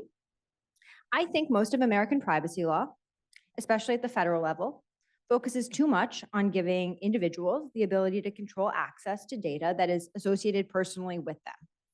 That's not an especially original thought. Many scholars, including some in the same room, have made similar arguments for quite some time. But even assuming, for the sake of argument, that this flawed model has ever worked, I think it's pushed well past its breaking point in the age of inferences, when data points about many, many people can be processed to make to offer predictions or offer insights about unrelated third parties. So that's one category of underlying weakness. Second, by underlying weak spots, I have in mind weaknesses in the cross-disciplinary conversation, even among individuals with the very best of intentions. So if a technologist talks about a method like differential privacy and a theoretical guarantee of privacy, is that really what law has in mind? Or is that the method that's most easily quantified and measured and verified over time? And conversely, if a lawyer talks about the value of privacy in terms of autonomy or dignity or human expression, how can we operationalize that in a way that's tractable to a technologist who's trying to develop a machine learning model? Now, weak spots like that were always there. This is not a new phenomenon. But the more a technology like Gen AI permeates our society, the more dangerous it becomes to ignore them. But the good news is that I think by stepping back, by paying more attention to the ways that Gen AI and privacy might intersect, we can work together to develop some better strategic responses. And to that end, I think it's helpful to pinpoint at least 3 different kinds of privacy challenges, which I'm thinking of as privacy in, privacy out, and privacy through Gen AI. So starting with privacy in Gen AI, by this, I mean the data that goes into the model, the data that's used to train the model or which is disclosed to the model in the process of interacting with it is somehow sensitive or private, and pretty much everyone would agree about that. Now, this could happen directly as someone is interacting with a Gen AI system. So suppose I want to ask a question about my medical condition, and in the process of interacting with a chatbot, I disclose my own sensitive health data. Or picture, say, an overworked associate at a big law firm who's asked to generate a contract and hasn't slept in far too long, and they go and they decide to rely on a chatbot to help generate that contract, and they end up inputting some confidential client data in the process of doing that. This same privacy in Gen AI phenomenon could also arise indirectly as a non-AI company sells, licenses, or otherwise transfers a data set to an AI company. So that's essentially an AI supply chain issue. Copyright questions have dominated a lot of the Gen AI conversation. So you've probably heard of things like, the AP, the Associated Press, licensing some of its underlying archives to OpenAI. But there are privacy questions here too. They tend to get overlooked. They haven't gotten as much play, but there are also privacy questions. So one example, in late February 2024, the website 404 Media reported that Automatic, which is the parent company of WordPress and Tumblr, was in conversations with both OpenAI and Midjourney to sell some of the data from their blogs. Now, I'm willing to bet that at least some of the blogs on Tumblr featured information that the individuals who wrote those blogs did not expect might be part of a training set or a data set that reached a big AI company. Indeed, a day after the story ran, Automatic changed its settings to let users opt out of sharing public information with third parties. Here, I just want to highlight a policy implication. A solution like that one that Automatic offered, that opt-out option, actually fits hand in glove within the very narrow notice and choice framework that has long dominated American privacy law. But it also raises this broader question, which is whether we can double down on this individual control notice and consent model in an age where data is flowing like this. I tend to think not. How can I, sitting here today, make an informed choice about whether to consent to all of the ways that my data, what I put out into the world, might flow across all of these innumerable unforeseeable contexts, and choose whether to opt in or out? And even if you disagree with me about that, I want us to notice two related points. The first is just that this is distinct from copyright challenges. This is truly a privacy question. And it's about the value of privacy, which takes me to my second point. We cannot think about this issue without thinking about what privacy should be as a social value. And so I see this as a chance to step back and think about the underlying assumptions of our legal regimes and whether those reflect reasonable expectations of how people are actually interacting with technologies here and now. With that, let's turn to our second category of challenge, which is the privacy out of Gen AI challenge. By this, I mean the concern that private or sensitive information is part of the model's output. So there are actually two sub-issues here. We've already talked about the first one, the memorization concern. I'll say less about it, both because we've touched on it and because it's pretty self-explanatory. The privacy issue occurs on the back end as someone interacts with a model, only to find that what's output is in some way sensitive or private. It is still worth understanding the extent of the privacy exposure here. Indeed, as was just mentioned in our last talk from David and some of the conveners of this very event, developed an attack that let them extract several megabytes of data from ChatGPT's training set for only about $200. And they did so by instructing the tool to repeat the word poem forever. Prompts like this led to circumvention of privacy safeguards, such that it was possible to identify, in many cases, real individual or entities' phone numbers, email addresses, and so forth. There's also a second privacy out sub-issue that occurs when the output of a user's normal interaction with an LLM or with an AI system results in disclosure of personal data that was originally disclosed in an entirely different context, so out of context disclosures. By way of example, because it's easier to show you this one than to tell you, in November 2023, Reddit users reported that ChatGPT 3.5, and I quote, leaked a random dude's photo in the output. Now, there is some privacy irony in me showing you this next image, but at the time this was reported, this individual selfie appeared in the middle of a query. The working theory was that this selfie was uploaded to a website in December of 2016, and then ChatGPT randomized the same URL from that website as part of the response, which then happened to direct to this photo and had that as part of the output itself. Now, this is a strange chain of events, and what I want us to notice is that it's actually different from either the privacy in problem or from the strict memorization problem, a different category of privacy issue. And law in the books really doesn't have much to say about situations like this. The problem, from my perspective, is that this kind of disclosure arguably erodes the prospect of any privacy protection at all. Because left unchecked, once your information is ever public, ever out there in the world, it becomes potentially public for all contexts for all time.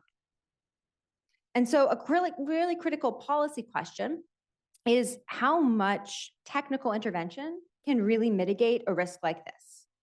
What kind of techniques like alignment or fine-tuning might be more or less successful, and why? And answering those questions with more precision can then help civil society advocates and lawyers and policymakers to recognize how far a technical intervention can move the needle and where we might need to think about different kinds of policy approaches in order to ensure a more robust protection of privacy as a social value.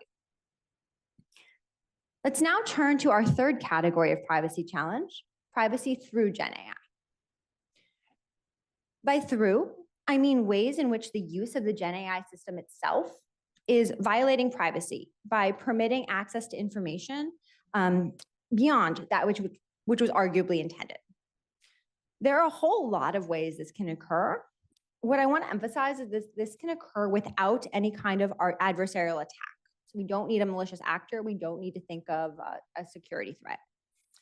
By way of just two examples, Gen AI tools might be used to infer personal information above and beyond that which is explicitly disclosed by the individual. So some researchers at ETH Zurich have suggested that state-of-the-art chatbots can discern sensitive data, including age or geography, from large publicly available data sets, like, say, Reddit posts. One example they provide in their research is the mention of a hook turn in a user's post on Reddit. Now, what's a hook turn? It's a kind of intersection that's particularly associated with Melbourne, Australia. And so you can make a pretty darn good guess that the poster is probably located in, you guessed it, Melbourne, Australia. Now, to be sure, this isn't new per se. A lot of this inferential capability was possible with prior states of machine learning, or even with enough skilled human researchers and enough time. Remember that privacy transformed question mark? Question mark really is key. But here, the challenge is arising because, as the authors of the paper note, and as I've written about in the machine learning context, the cost of making these privacy invasive inferences is falling at the same time that there are more and more incentives to increase the use of these tools throughout society. So that makes it easier to invade privacy than ever before, as there are market incentives for companies to want to do so. So we have to think of it as a social and technological and economic story. And I think this challenge becomes even more acute when it's coupled with a second subvariety of privacy through Gen AI challenge, which is how the very use of a Gen AI tool might lead to violations of existing statutory protections, again, without any malicious intent. And here, it's funny, I didn't know that our keynote would raise the topic of doctors and chatbots, but let's think of the Healthcare and Health Information Portability and Accountability Act, HIPAA. So suppose that a doctor finds that the pressures of modern medical practice has squeezed out a lot of time for valuable patient interactions and created a lot of stress. So they decide to use a chatbot to summarize their notes. HIPAA would apply there because the doctor is a covered entity that is providing healthcare under the statute. But without more, their use of a chatbot would be a problem because the data would likely be transferred outside of the healthcare system. So I'm talking about just like an off-the-shelf chatbot. And if that happens, then there's a HIPAA violation potentially because the data is no longer contained within the healthcare system. So one straightforward fix is just to say doctors don't use chatbots, or doctors ensure that your chatbot is HIPAA compliant, ensure that you're working with an entity, ensure that they are certified as a business associate within HIPAA, and so forth. That might fix the problem in a sense of strict legal compliance, strict regulatory compliance.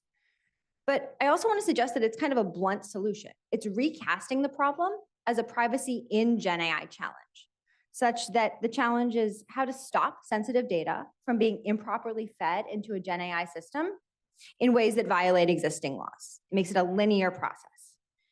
And I worry a bit that this solution or other solutions that aim to just reinforce the status quo ante risk missing the point or risking a broader opportunity. Because that kind of solution really doubles down on this simple linear control model, where we see a category of data that's private and worthy of protection, like health data that is currently linked to and identified with a particular individual. And then we construct legal rules to protect that data in a particular narrow specified context. And as I said earlier, I just don't think that that approach is adequate today, if it ever was. So the privacy through Gen AI challenge really emphasizes the need to think about a different framework, one that does more than just remedy holes in the legal regime as it previously existed. Instead, we have to understand Gen AI tools as part of a socio-technical system. Now, how do we do that? That's a big question. I can't solve all on my own, but I do think a vital first step is to think across all of the kinds of privacy challenges that I've identified and pinpoint some risks that we should bear in mind. And here are two that strike me as particularly acute. First, I think there's a risk that we will turn to quickly to narrow technological patches. For instance, a technical solution like, say, federated learning might centralize data on a user's device without thinking about the social value of privacy across different contexts, kind of skip over the broader conversation about the world we want. I also think there's a risk that a technical approach will squeeze out space to consider even more important policy questions. For instance, maybe a completely different regulatory approach, like data minimization or a strict purpose limitation framework, might better advance privacy interests by ensuring that sensitive data isn't collected, processed, or disseminated in unauthorized ways in the first instance. The difficulty is that data protection move runs right up against the reality that foundation models, LLMs, are used across contexts in ways that arguably challenge robust purpose limitation methods. And the question then becomes, what does purpose limitation even mean for a system that is meant to adapt across contexts over time, including in potentially unforeseeable ways? And it's that kind of question that I really think technologists and lawyers and policymakers need to come together to solve. Those are the lessons that I want us to take from Gen AI. Thank you for your time, and I'm really looking forward to the conversation for the rest of today.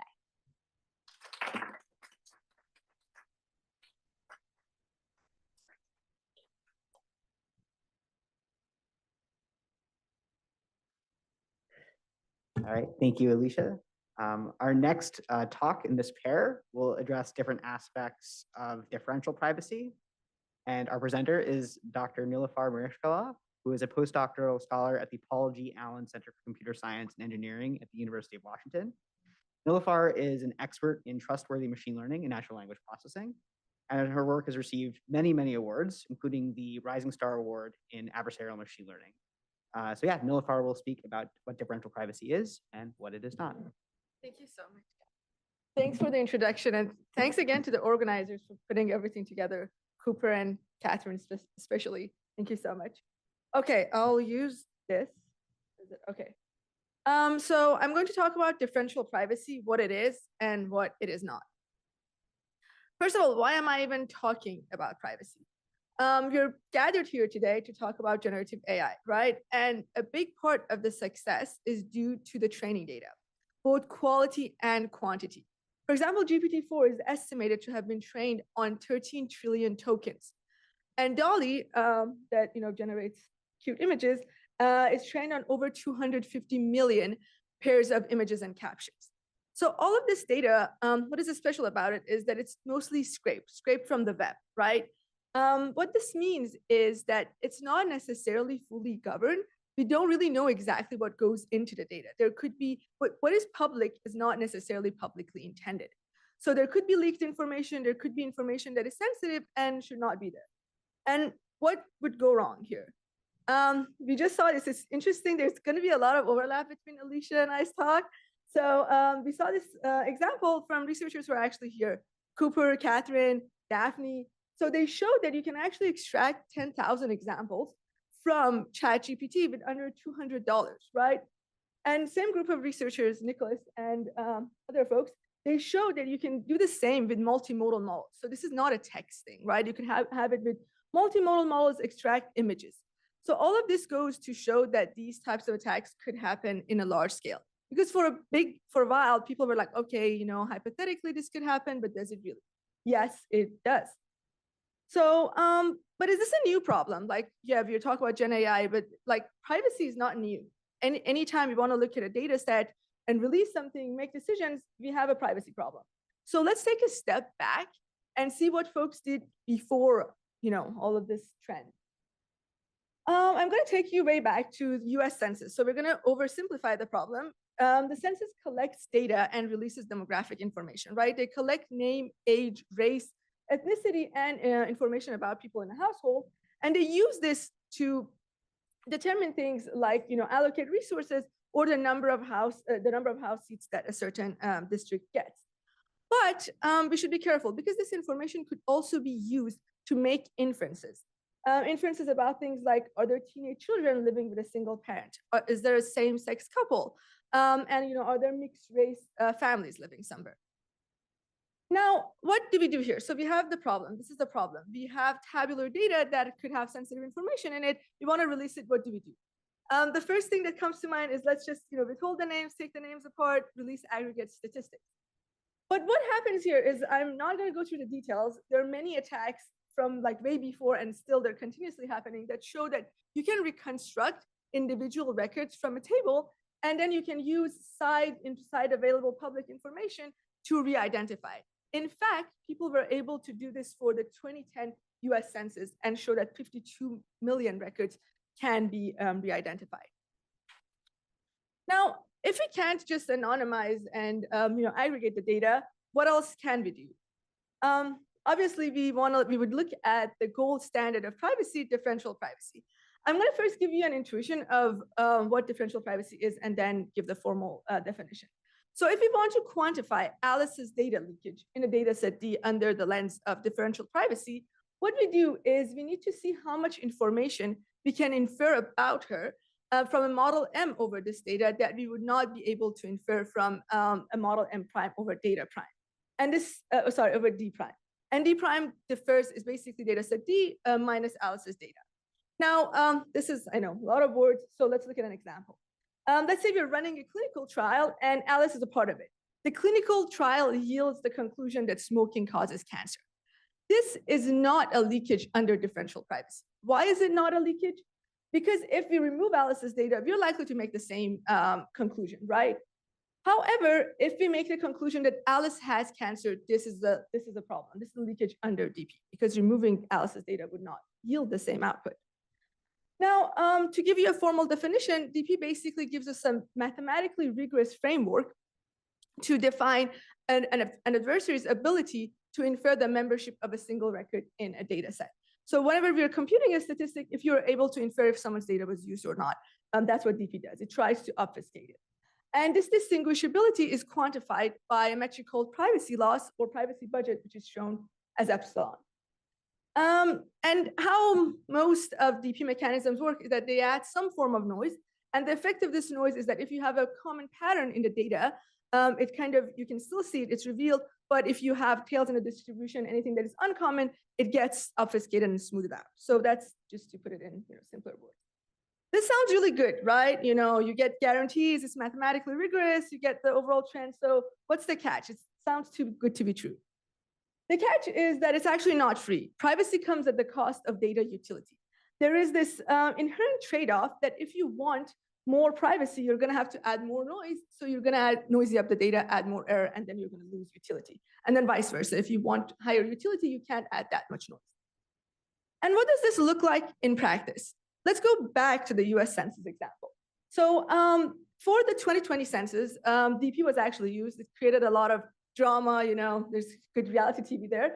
But after the data was released, the post-enumeration survey gives us an estimate of the error in the released data. And what they showed was that for a Hispanic population, which is a minority, there was an undercount of near 5%, which is different from the 2010 undercount, which was 1.5%. So there's a huge undercount, but for white population, which is not a minority, there's an overcount of 1.64% in comparison to the 2010 0.8. So there is overcount versus undercount, but another thing is the gap. You can see how this gap is amplified, right? So it's true that even in 2010, there was errors, but the errors are closer. Using DP, this gap gets larger. So what this tells us is that differential privacy, based on how it is, has this disproportionate impact on the tails of the distribution. So if you're using it to make decisions, you need to watch out for what happens to the outliers, to the minorities. Okay, so we went on a side quest to just talk about differential privacy, US Census, all of that. But what about generative AI? What does this have to do with other data modalities and all the LLMs and all the stuff we talked about? Okay, let's go to textual data now. Let's assume we want to release a medical data set similar to what Zach was actually talking about, and we want to use it for whatever purpose, train an LLM or what have you. And this is what these clinical notes kind of look like. Not exactly, but they do look like this. You have patient records and then some notes of what procedure was carried out for them.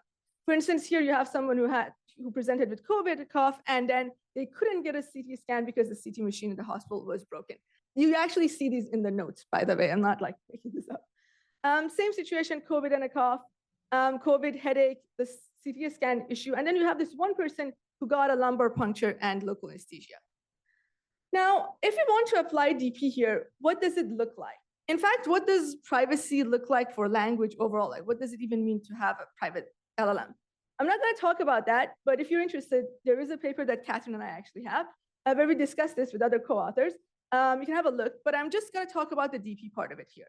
So if you want to apply differential privacy to text, you need to take the assumptions we have and transfer them to apply, right? Because DP was developed for tabular data.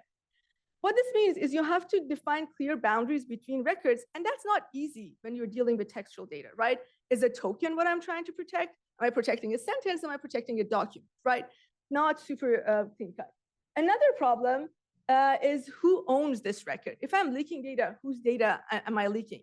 This is not just for text. You can also have the similar problem in images. For example, you have a sequence like, Bob, did you hear about Alice's divorce? She was pretty upset. Is this Bob's information, Alice's information, the person who's saying it? So how do you quantify this risk? Like, whose leakage is this? This is not simple either. And all of this means that whatever guarantee we get out of DP is not as interpretable as it was for tabular data. So let's like just, sweep this under the rug. Let's assume that each of the patients is a record. We want to protect it, apply DP. Let's see what happens here. Okay, how do we even apply DP? How we do this is, I'm going to, again, very, very oversimplified, but there are papers, you can have a look. We take the entire data set, we train a generative model on it. So we take all the notes, we train a generative model with a variation of DP on it, and then we sample data from this and generate another data set that is privacy preserving. So let's look at our example again. What this looks like is you have a many-to-many situation. So there's not a one-to-one. You take the data set and then you regenerate a DP version of it. And this is what the data looks like. As you can see, it's kind of shorter, kind of less diverse.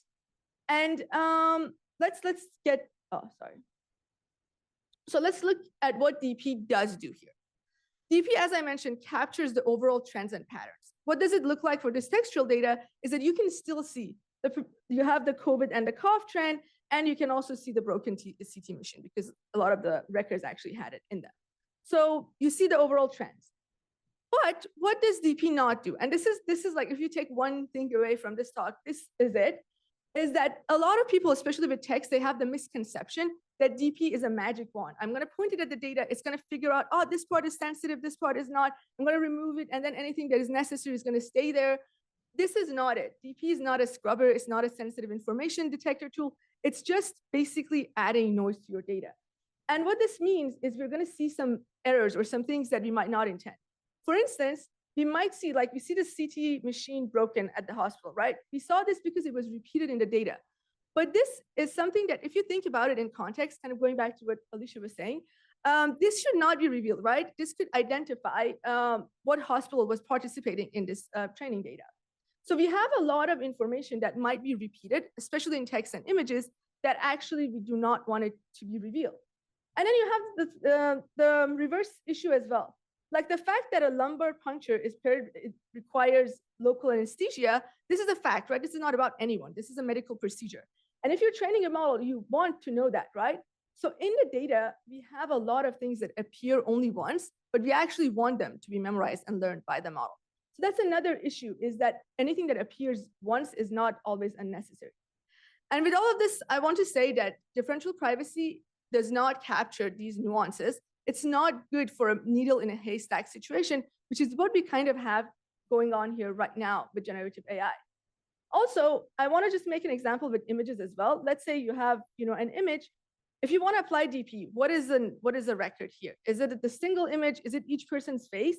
And then whose record is it? Like, there's so many people.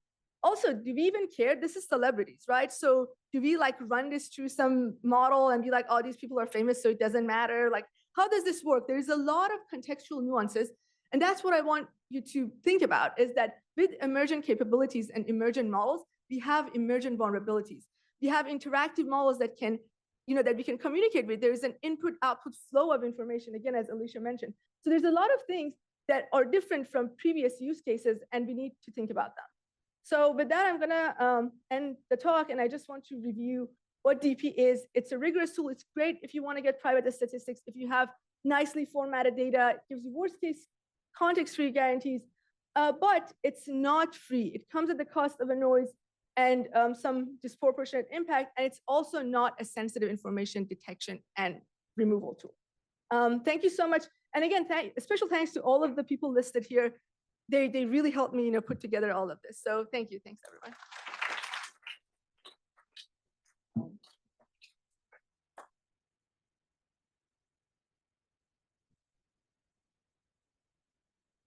All right, thanks, Nilafar. We're going to move into our panel. Let me just pull up some notes. All right, so after our panel, we're going to go to lunch. But first, we're going to put these last two topics of training data attribution and privacy in conversation with each other. And this panel will include Sejal Amin, David Bao, Alicia Solo-Niederman, and Nilafar Mareshkala. And we'll also include an additional panelist, Kat Walsh. Kat Walsh is the general counsel at Creative Commons. She has a nearly 20-year history in the free and open culture movements, and including many years on the boards of the Wikimedia Foundation and the Free Software Foundation. And she's previously worked in library policy, technology startups, and online community management. And the moderators for this panel are Paul Ohm and James Grummelman. Paul is a professor of law at Georgetown University Law Center in Washington, D.C. His research focuses on information privacy, computer crime law, surveillance technology, and the law, and artificial intelligence in the law. And James is the And James is the Tesler Family Professor of Digital and Information Law at Cornell Law School, Cornell Tech. And his expertise is in intellectual property, technology, and information law. And he helps lawyers and technologists understand each other, applying ideas from computer science to problems in law and vice versa. So with that, if we could welcome our panelists up here and our moderators, that would be great. And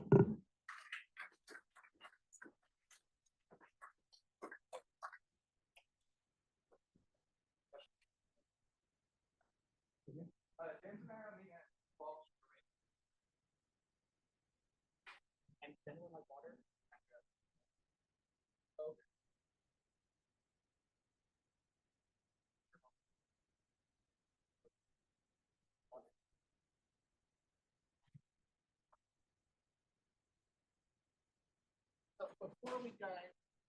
Before we dive into the substance, I want to know, this is hopefully an interactive panel.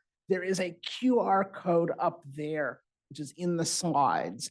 And that QR code will take you to a form where you can enter questions, which I will see, and we can then ask them of our panelists.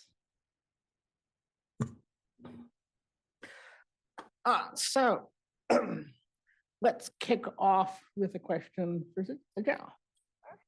So how can you ensure that the collection of images you've got remains free from biases?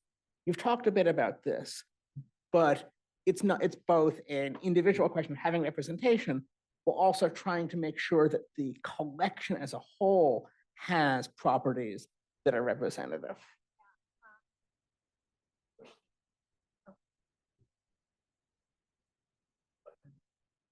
Sorry about that. There we go. You can hear me now because I can hear myself. So earlier in our talk today, I mentioned a couple things that I'll bring up again and reemphasize. We use a number of auditing tools that essentially inspect our data sets, both automatically and manually, so that we understand what's in it, where the gaps are, what content we need to go deliberately acquire. And that is a continuous cycle. And beyond that, we're also using the Create Fund that I talked about as a way to help plug some of that as we're learning more and more about what's in there and what's not. in the context of training models, we've also recently developed an amplification technology that essentially emphasizes throughout the training the content that we don't have if we're not able to procure it quickly, in a way to continue to build a model that is mitigating against bias. Obviously, nothing is bias free, but a combination of us doing the auditing, leveraging our Create Fund, and the use of this amplification technology, bringing that together helps us do that. Yeah, I want to ask if anybody else on the panel has reflections on this challenge of curating a data set and the training data to achieve these kinds of unbiased or balanced overall goals in a model. So I guess my view on it is this: is that AI is forcing us to separate two things. One is bias in the world and bias in the behavior of the models that we create. And the traditional machine learning goal has been create models that model the training data, match the training data exactly. But I think that with issues of bias and a bunch of the other issues that we face with safety, we're realizing that we actually don't want our AIs to totally imitate the data that we train them on. We have different values that may differ from the composition of the training data. And I think that we're developing methods to allow us to shape the values of what our future world will be. So it doesn't necessarily need to be exactly the same as what the past world that we're training them on. And I think that's something that we need to be investing in. And I'll just add, I think you highlight, these are policy decisions. These are choices we're making, normative choices about the world we want to have going forward. They get embedded into the models themselves. And I think that's why it's such an important question to be asking.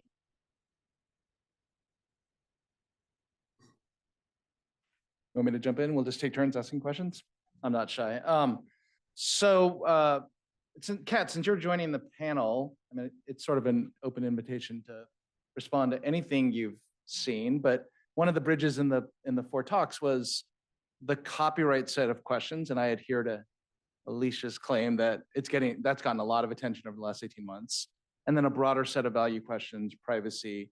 So from your point of view as the General Counsel of Creative Commons, you're obviously a copyright nonprofit, but how do you factor in things that go beyond copyright and your role and our role in thinking about them?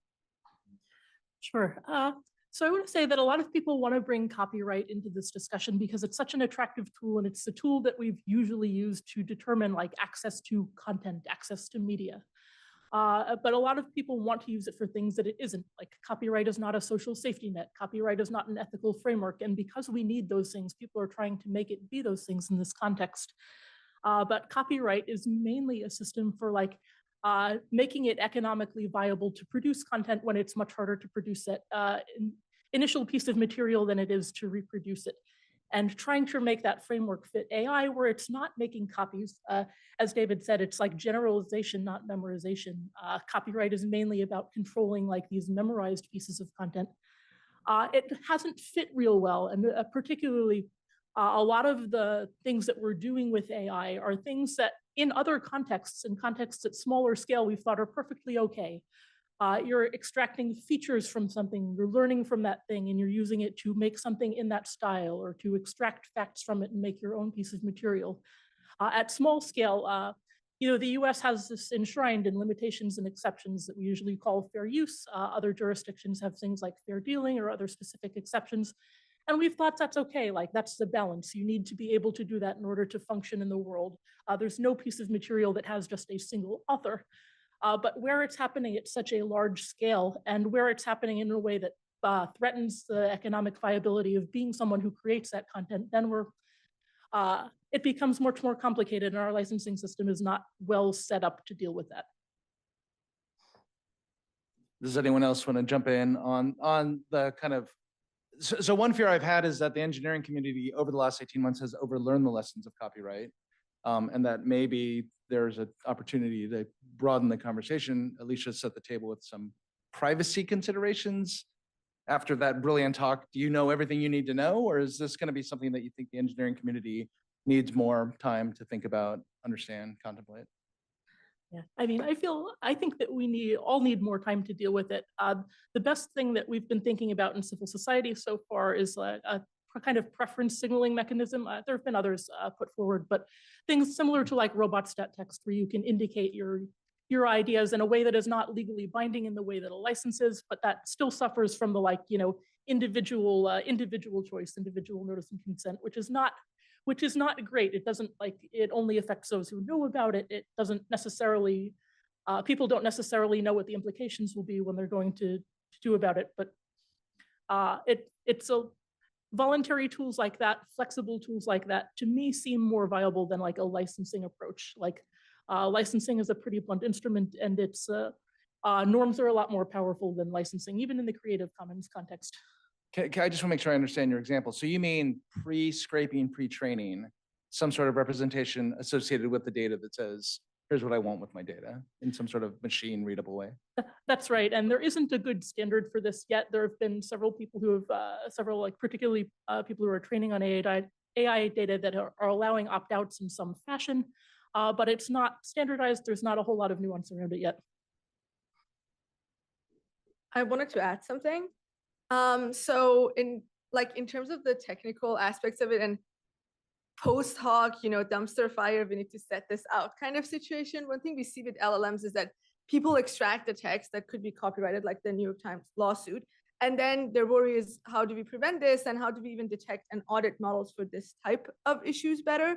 And one, I don't know if it's a misconception, but one thing that I see is tools like membership inference that are made for privacy. So it's like, I give you a sequence, is it in the model or not?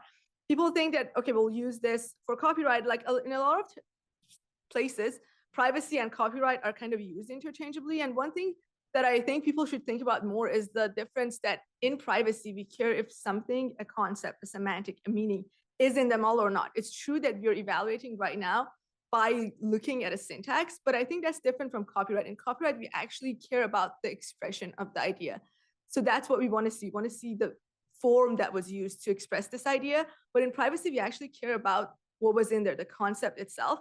And right now, we're using similar tools to kind of measure and audit both of them. But I think that's a nuance that we really need to care about more, that it's different. Like when you think about it through the lens of copyright and what you care there, and privacy. And we need to start differentiating these two more. Yeah, so that's what I want.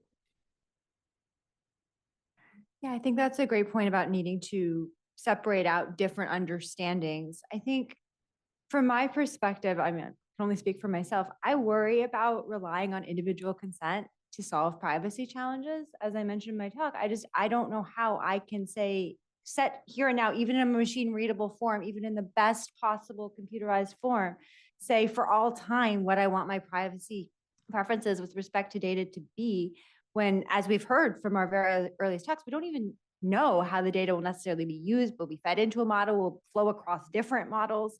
It just seems to me, I understand it is the framework we've used very often in American privacy law, and we tend to have a very individual autonomy-focused paradigm. But I'm not sure it works here robustly. I wish I had a better solution across the board. I will add one thing.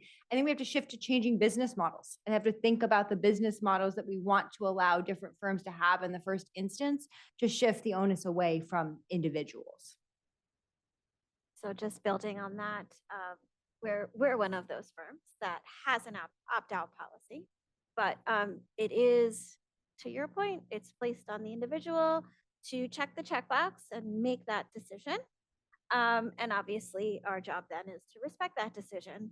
And we've built a set of tools to ensure that we're looking at IDs, we're looking at similarity of content, that we're scrubbing data all the time. But look, if there was a different and better way that becomes more standard that corporations can apply, I think it makes the whole thing easier, right? I'm not sure everyone's doing the same thing. And in full disclosure, that's what we do today, right? We have the policy and we have the tools to support the policy. A quick follow-up, Sejal. This is an opt-in for the artist who took the photo or for the data subject depicted in the photo, or both? Good question. Okay. It's for the artist who took the photo. But if it's a candid of 3 friends, the 3 friends don't get to opt out, just the photographer. No, but there's a whole model release process, right? That is followed even before the content ends up in the marketplace. That enables us to use the photo, but yeah, it's a great clarity. It's the person who took the photo and whether they want their content to be released for training. Yes. Right. I think that's a really important, that goes to your comment about the difference between privacy and copyright. And I also just want to be crystal clear, like I am not trying to throw individual companies who are trying to offer opt-in models under the bus or opine on that. Like I think it's a necessary move. I just worry it might not be sufficient. Yeah. In particular, as all your question suggests, it's a different question for copyright versus the data subjects depicted in the photo. So I'd like to surface one of the really great questions that we're getting from the audience question feed. There are tons of wonderful ones, but this one really cuts across the whole panel, which is Representative Schiff introduced this bill last week to require AI companies to disclose the copyrighted works that were used in their training sets. And the bill is quite broadly written. It doesn't have, the only threshold condition is that the AI system has to be used by consumers. And then it requires that they disclose with sufficient detail what works are in their training sets. And I would be interested to hear pretty much every panelist's thoughts about both what are the value of some kind of regime like this, what are the downsides of requiring this disclosure, and are there workability challenges in doing this?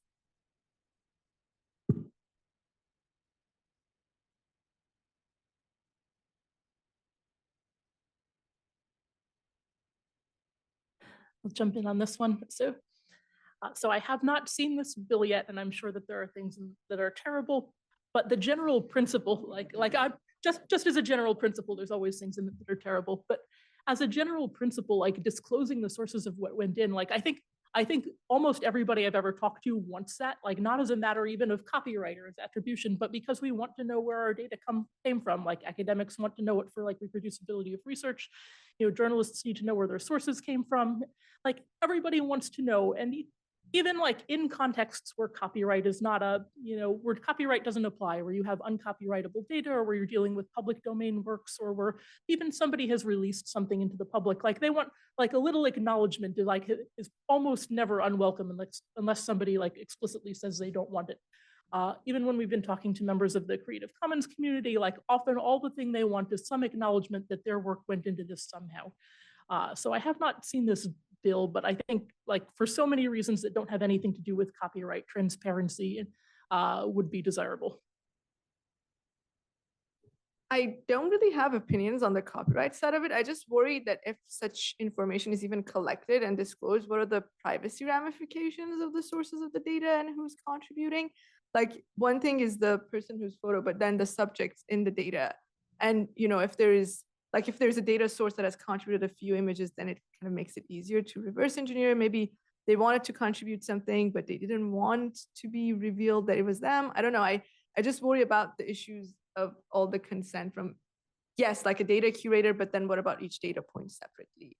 And then, what happens to this data when it's collected? That's what I kind of worry about. Yeah. Look, from our point of view right now, this is a good thing because our content has found its way into different places. And in the scenarios where the data was sold, which we have done it, you can read that in the press.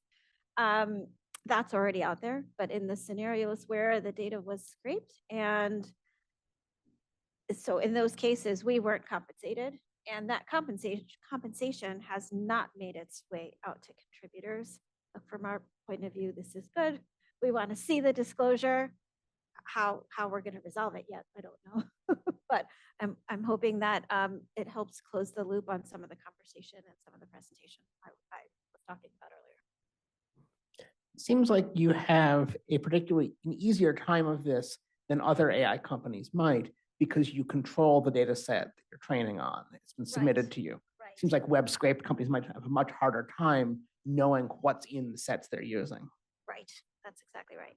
I mean, part of why we're coming together, our two communities, or three or four, depending on how you classify us, is to just like share your intuitions that we don't have. And so as a relative outsider to the technical community, right, I still know that at the time of GPT-3, we had model cards, sort of disappeared, right? Detailed model cards. Is that just the lawyers getting spooked by these lawsuits, or is there inter-company competition reasons why model cards disappeared? Or is this just meddling lawyers with liability fears? Only, yes, I'm sorry. There are many entities who are dedicated to publishing detailed model cards, absolutely. But for those companies that stopped doing it, which is more than one, I believe, yeah. I just want to know some root causes if you feel like you have an intuition about that and can share.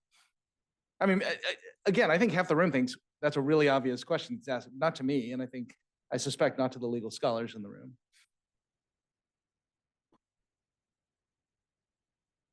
So maybe one of the, so I think that transparency is it's hard to say anything negative about wanting more transparency. But there's a couple things that that come to mind, thinking about kind of lost. So one is, it feels like the answer that you would get from most of the large scale AI companies of what information they're including as training data, and it seems like the answer is simple. The answer is all of it, right? And now, whether that's a desirable thing or not, I think that it's something that's something for us to work out. I think that the a lot of the discomfort that we have having to do with it is really about the impact of how these models will be used. And I kind of feel like a lot of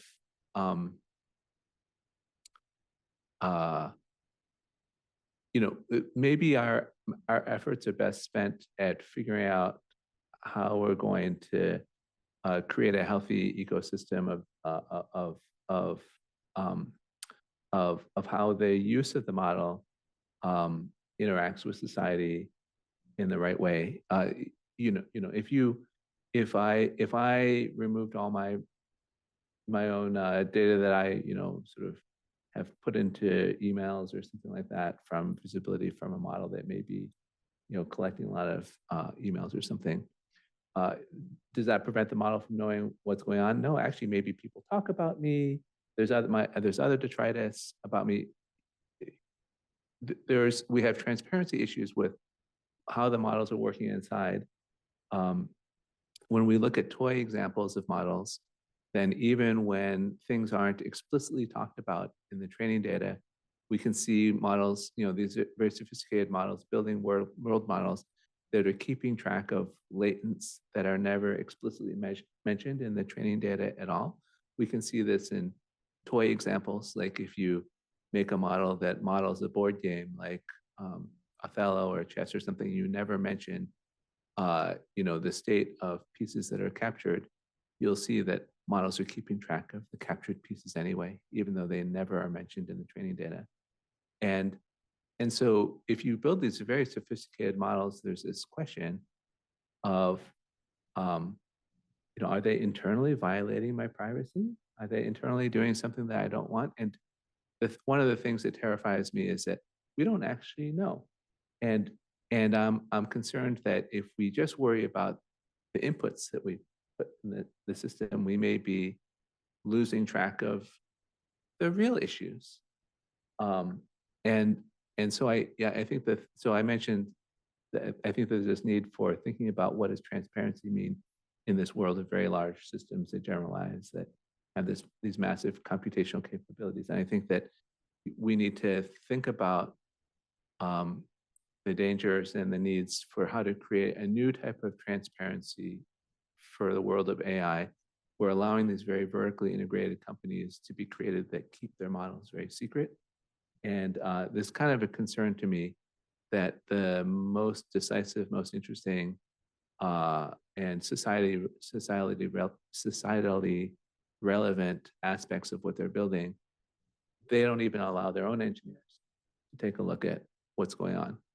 And so I think that transparency of the input data is fine, but I worry that it might not be the core issue.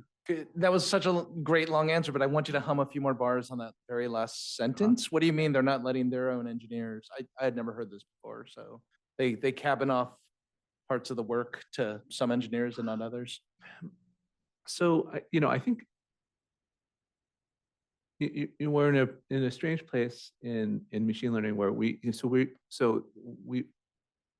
all train black box systems, and there's simple AI where you can kind of understand how small scale AI works, and then there are these big black box neural networks that nobody really understands how they're organizing their information inside, and everybody's been surprised at how well the black box systems work. But there's a general feeling that it's not very productive to look inside the black box and understand the structure of what's going on because it's so opaque. And so on the other hand, if you allow your engineers to have access to, say, the internal parameters, then you have this exfiltration risk where maybe a Chinese hacker could come into your network and then steal all the weights and so on. So generally, they don't even allow their own engineers to have physical access to what's going on inside the models at all. Because there's the risk benefit ratio is not there. They don't feel like there's a lot to be gained from it because it's so opaque. And then there's a lot of risk that it might be stolen. But those internals are exactly where I feel like all the risks are. And we're not set up to create transparency around making progress and understanding what those risks are. And so to me, this is a really endemic concern, right? We don't have the incentives to make progress on this problem in society. And so I think that it's a discussion that I think that I'm interested in pushing forward on how to do that. Yeah.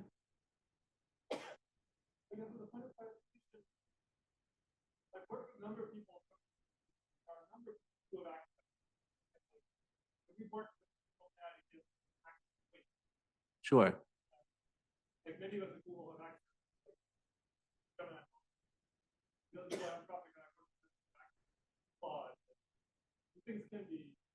They can be looked at. Yeah. Oh, okay. Yeah. So Nick is pointing out that even though maybe the general engineer might not have access to them, there are teams in these companies who have access to the weights when they need to. Yes. Yes. Yes. Even cross institution. Yeah, Nick is, of course, Nick is very special researcher, but that's right. But yes, but even cross company, there's some collaboration at looking inside some of these weights for certain problems. Yes. And so one question I have is this. So I think that we have so one of the issues is very expensive to do the kind of experiments that take the benefit, kind of benefit from looking at all the weights. And so we have a relatively small number of elite researchers, sort of our white coat researchers who we're entrusting to take a look at these problems. There's a narrow slice of problems that we can afford to look at with this. But I think a reasonable question is does that count as transparency? Right. Does that make sense? Maybe that's a more balanced way of saying that. Okay. That's great. But sure, it's not as draconian as, yes, that's right, as nobody's looking. That's right. let's shift on to another topic, also from the Slido. Idea of synthetic data as a source for training. So we've been talking all morning about data that's either acquired within an app, so within patient doctor notes, or uploads to Shutterstock, or scraped from the web.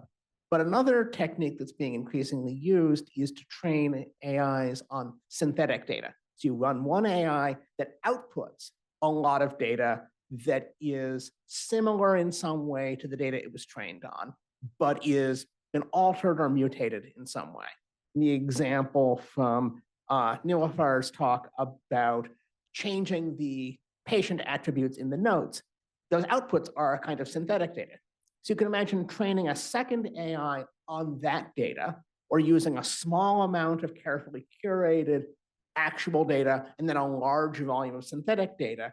And the hope is that that might enable you to train with less leakage of private or copyrighted information. What are the advantages and downsides and workability of this approach? What does it get us, and what do we risk losing if we do that?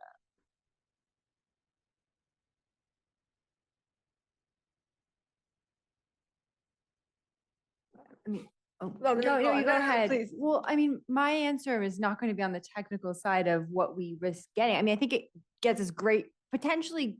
So we'll caveat anything, questions about practicability and so forth. It gives us front-end protection. It gives us protection over inputs. Like, we're thinking about the sensitive nature of the data at the front end of what goes into the model. I don't think that tells us anything about. So what I care about is what the models are doing. How are they affecting people on the back end when it comes to output, when it comes to uses? So if what we're concerned about is like the ability to make a prediction about a human being in a potentially privacy invasive way, like you are able to predict that I am likely to be a member of X sensitive category based on what the model is processing about you. I don't see how synthetic data covers that concern. If what we're concerned about is the back end impact of the model on potentially someone's privacy interests. But that's just me. I see confused faces. Maybe that wasn't amply clear. I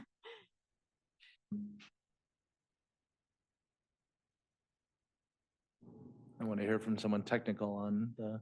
Niloufer, I feel like there was yeah. condition between the two of you. Like I said, I fear I took it in a direction that's not at all where you. No. I like gone. the answer. I don't want to cut, but I also want to hear. Yeah. No, yeah. So on the technical side, and to just like add, because you also brought up the privacy part of it, one thing that is sometimes people think synthetic data and they're like automatically it's fine to use it in terms of privacy. I think it gives a false sense of privacy, and that's one thing. Is like anything that gives you a false sense of anything is not good. And one fear I have with synthetic data is that a lot of people just think, like, especially also with federated learning, I see that a lot. People think it's federated learning, so it's protected. No, like you need to use federated learning with differential privacy and also some form of SMC secure computation. Same with synthetic data. If you haven't either sanitized it in whatever format or actually used differential privacy, it could very easily still have the same privacy risks. So that's one thing, is to make sure that people understand that just doing this is not going to protect anyone. But another side of it is when you do use privacy, it's also like with differential privacy, you could end up with synthetic data that is actually like a lot hallucinate, like omission or like mixture of facts that might not even go together. So you could be introducing errors. And then on another side of it is how far can we take this synthetic data? Like people have shown that you get, in terms of model performance, you could get collapsed because the model is going to generate data, and even if it's not training on its own data, it's kind of you get in a cycle, right? You're not going to get anything new out of it. So that's another thing. Like people see improved performance on synthetic data. It's not really the fact that you're pushing a boundary. It's kind of like just maybe the randomness in the data that is like giving you some level of like performance improvement, but it doesn't mean that you're actually getting something that's better. So I think there's it's like a mirage thing that people think, oh, it's going to solve this and this and this problem, but it's like band-aiding those problems. I don't think it's really solving things. So I think, yeah, it might create this environment that people think they're protected and they take less caution. So that's what I worry about. Yeah. So on the model collapse, I mean, again, these are one of these things that non-technical people keep hearing about, but now it's a great opportunity to make sure we're not confused. On the spectrum of model collapse is like a scientifically super well understood thing, and we can tell you the mechanism, versus it's our deep intuition that that's probably likely to happen. Like, where does model collapse fall? I think it depends on what models collapse. Like a lot of people worry that, oh, there's all this data generated by ChatGPT and we're training on it, and then it's, asymptotically going to collapse GPT-4. That I think is a bit of a ways away. But if you're using smaller models and you keep getting synthetic data from other models, that is, you're like bound to see collapse faster. But is that's been observed, or at least theoretically So reasoned about, or? yeah, like distribution collapse is not a new thing. Like when people were training VA like variational autoencoders in 2017, that happened like in very smaller models too, that you would collapse onto distribution and then you lose the rest of it. So it has happened in smaller scale and like way before Gen AI. So it is a real thing. But again, there are some worries of all the synthetic data is going to take over, all of the internet is going to be, and I think it's going to take a bit while till we see the effect propagate into models. So yeah. So I don't know that I have an additional technical response to that because we're not experimenting with it today. I'm just sitting here thinking about the impact it would then have on transparency and that whole conversation we were having. How would anyone even be able to explain where the data came from in the first place? So I'm just putting a question out there. I'm just sitting here thinking about that.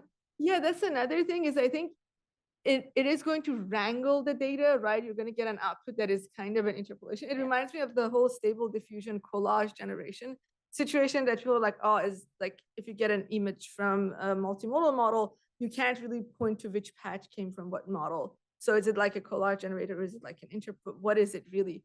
And I think this creates the same thing. People think it doesn't verbatim look like any of the samples, but then it might just be a very simple interpolation of the samples. So it's like, it's going to be, yeah, the attribution part is also a very important one. Yeah.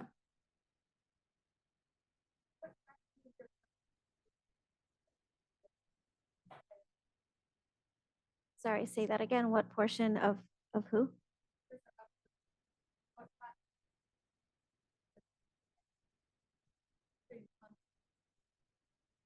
Oh, good question. So yeah, thanks for asking that one. So we don't allow artificially generated content into our marketplace. And again, we have checks on the content on the way in. It's not 100% foolproof, but where we are today, it's not allowed. We're not reselling. So it's stored very differently. It's managed very differently. And when our data is sold in a deal we might be making as a marketplace, it's only the original content that's sold. AI generated images are obviously can be generated on our website, and those are stored separately as well. Like the whole conversation today is about where do values come from, how do we reason about them, and then how do we build them into our rules? So can you explain that a little bit more? That's super fascinating. So your community decided, or your executives decided, we don't want to be a place that conflates human creation. And but why? I mean, it might be self-evident. Like, where did that bubble up from your user base? Was that top down? A little of the both. It was top down. Okay.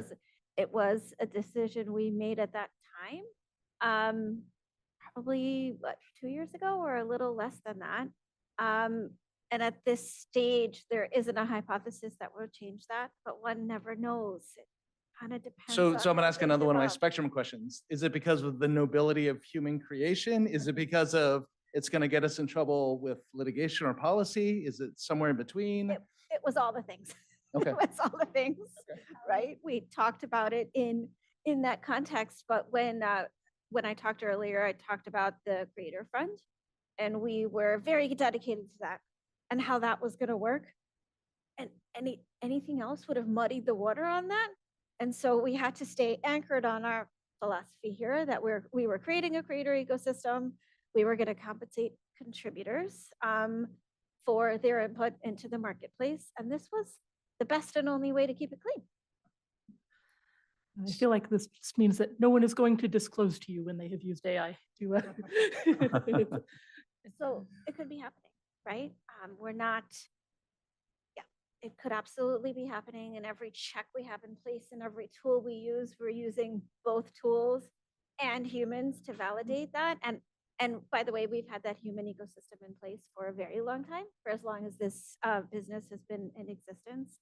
But we all know that the technology is getting better and better, and it's nearly impossible to tell now without the use of these two things together, right?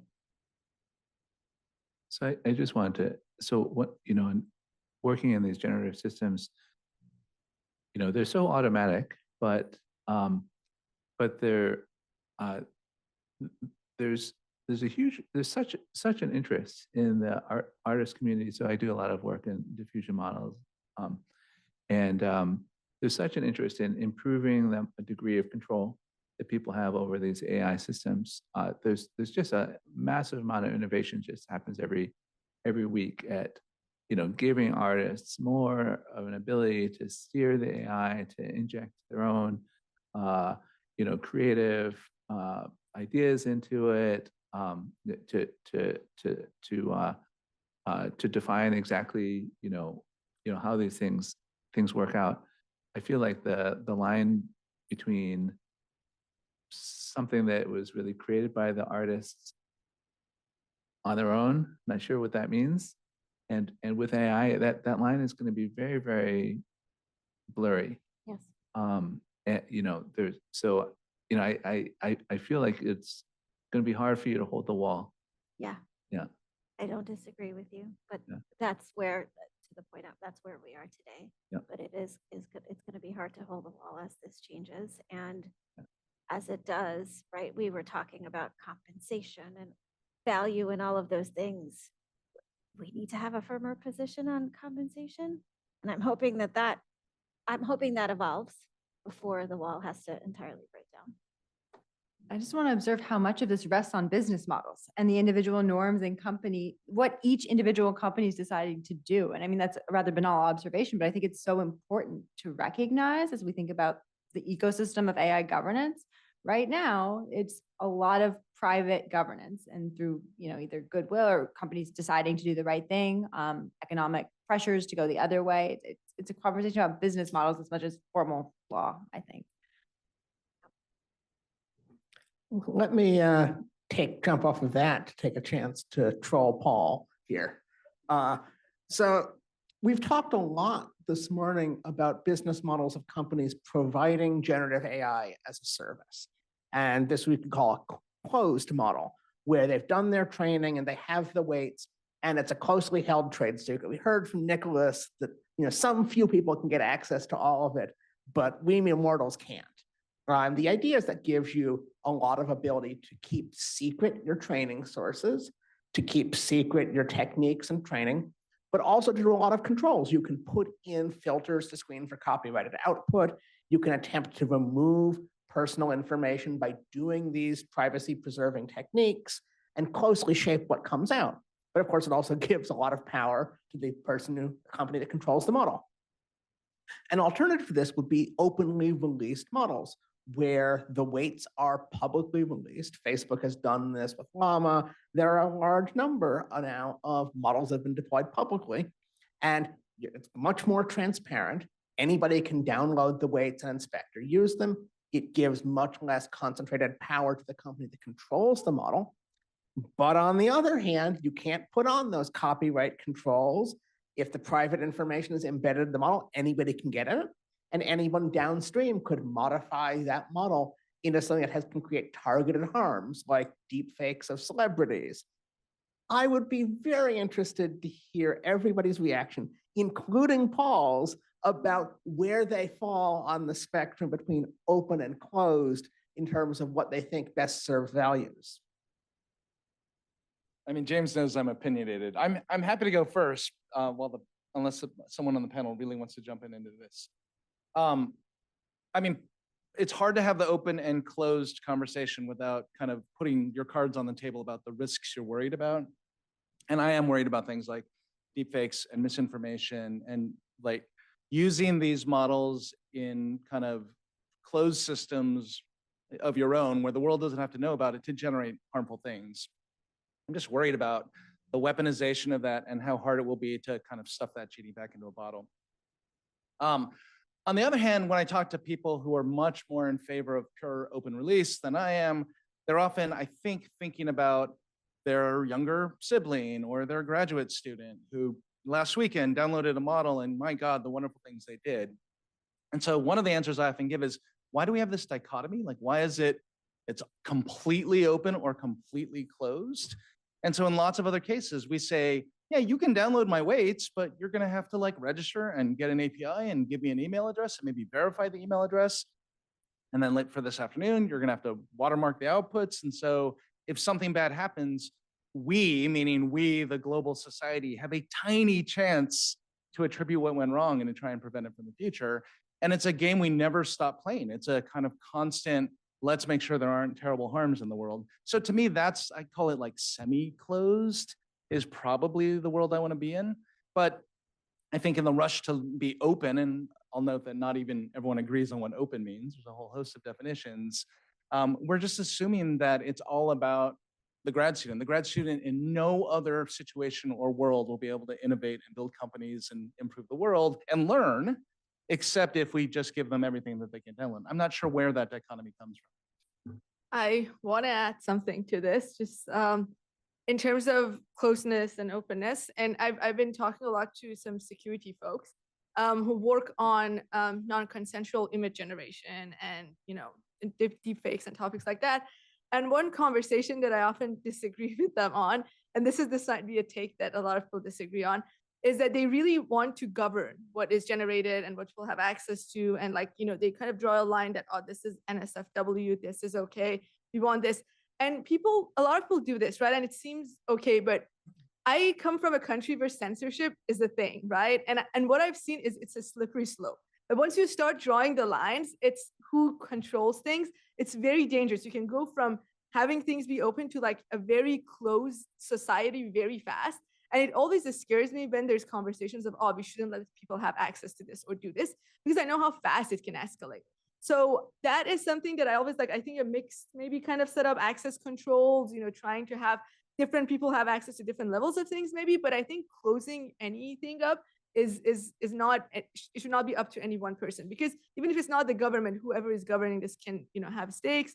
And yeah, it always scares me when people say, oh, this is not safe. But we do it for food safety, and we do it for, you know, weapons, and we do it for nuclear secrets. And I mean, society is about enclosing some things and having rules and having monitoring and having observation, right? So I agree that totalitarianism is a bitch, and we've got to make sure that we're not on the road to it.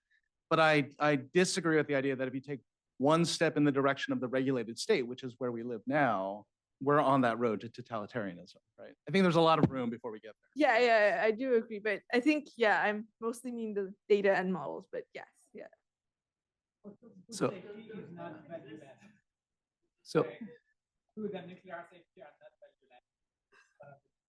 they're not value-laden? Nuclear safety is not? Oh, yeah, they are. In the same way that deciding what's good and from Sure they are. I mean, if go to a factory. Yeah, but we regulate, and so what I hear with the room making is it's all speech, right? That there's something different because this is speech, or is that not the argument you're making? James, you really were throwing me into the lines. And can I take blame for this. I know that we have strong opinions here. We regulate materials, we regulate worker safety, we regulate outputs, we regulate. And again, maybe you're all very dissatisfied with the level of regulation in this country. I get that. That's a consistent argument for you to make, but it is the country you live in. And by the way, we have democratic processes for you to change those as well. And that's one thing I love about speaking about governance, right? Whether or not we agree on how we want to govern something, if we can all agree that governance itself is not the enemy, that sometimes we get together as societies and decide to have rules amongst ourselves and enforce them or don't enforce them. That's, I think, step one of my argument. And if you want to get off the train there, then yeah, let's have a big fight about that. If you just want the Hobbesian all against all, you know, where we're just fighting, that's fine, but that's not the world I live in. So Lord of the Paul, Flies, right? Can I want to inject a little bit? Is that okay? So so I actually with you. I think that the open versus closed debate has percolated through the whole community. I think it is a false dichotomy. But I also think that it's a false dichotomy, and it's also being buried in technical issues, because we feel like those are the only, you know, you can either have a service model that just you give it inputs and you get outputs and that's all you get, or you can have the weights, because those are the technologies that exist right now. But you know, if you could have a service model, you could have APIs that give you more access than just you give inputs and you get outputs, right? There are other worlds that can be built that we're just not building today. And so I think that it's a false dichotomy just because of the accident of what we happen to have decided to build first. And so I think that it's worth thinking about. My lab actually has pretty concrete proposals for what other levels of access would make sense. So there's a concept called structured access. I don't know if you've seen that. These proposals, some folks have been writing about it, but you could give structured access to models, and this doesn't necessarily need to be exclusive, open or closed. But I kind of feel like if we can work on what a reasonable compromise, like a pragmatic. The other issue that I want to bring up is that some of the issues are forced by practical issues. So when we get to multi-trillion parameter models, then opening it to your teenager to use is not something that they're not going to be able to go down to the drugstore and get a laptop that they can, put it on. Some of these things, you require serious engineering and resources to just run these models, but it doesn't mean that just because it's huge, it means that that's exactly the thing that we don't want to have transparency on. I actually think is quite the opposite. It's these hugest models where there's the most concern and the most need for transparency, but then just sort of opening the weights doesn't seem like necessarily a practical solution to them. So I think that, so it's a false dichotomy. I think it's an important discussion. And I think it's something that, we could take seriously. We could take it as an engineering goal, as something to try to build solutions around. I could just say, We're going to get to Kat because I think Kat from Creative Commons has strong feelings about open and closed. I do have strong feelings about open and closed. I want to say, if we don't believe that AI is going to be like an important technology for the future of society, like we should all go home now. We can like spend our days like wandering and enjoying this nice day. If we do believe that AI is going to be an important technology for society, then I think in order to be a full citizen of that society, then we have to have some degree of control over that technology and the development of that technology and the way that it's used. I love the point about totalitarianism, and that like you need to be able to speak. You need to be able to speak in the way that, in the kind of speech that is important and valued and is used to build your society. So that's part of why I think it is open. And I have made this argument before in the free software contexts, where software is being used to build society. If you can't participate in the building and of that software and the examination of that software, like you're not a full citizen of the society. The optimal level of bad things in society is not zero. That's kind of the price we pay for being a society in which everyone can participate. We can find ways to mitigate those harms. We do regulate speech in some contexts, particularly where that speech affects others, affects others' ability to be a full citizen. But we don't do it until it reaches that point, where things have been tuned correctly. Like that's the ideal. But if it is going to be important, then it should be something that everyone can participate in, or it is just like a way of having a class divide between the people who control this technology and the people who don't. I just wanted to, I'm sorry, I realized. First of all,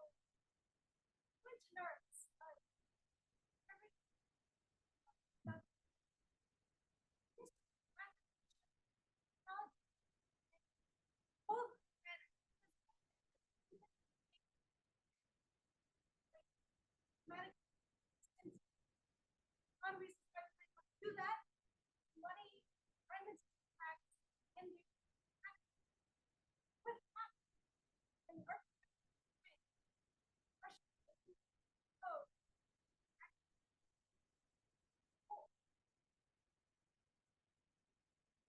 What happens, to summarize for the stream, what happens if there are architectural changes such that you can get high quality, cutting edge performance from models that are much smaller that anybody could train, And it's not an ability to target a few players who have big data centers, and we have to deal with this being something anybody could do on their laptop. And I should note that we are at 2 minutes, so I think anyone who wants to jump in can have brief comments on this, and then we're going to have to wrap it up for lunch. I mean, just one really brief reaction is I think we need laws to address AI harms. I think we need to make sure we have remedies on the back end to change the policy-making framework so that people who are affected by bad outcomes from AI models have redress within our system of governance. That's just my brief answer. My brief answer is openness is not just access to a pile of 4 billion numbers. Openness requires us to understand something well enough that we can negotiate and debate the values that are encoded in those 4 billion numbers. And we somehow have to figure out as a society how to make progress on that real transparency.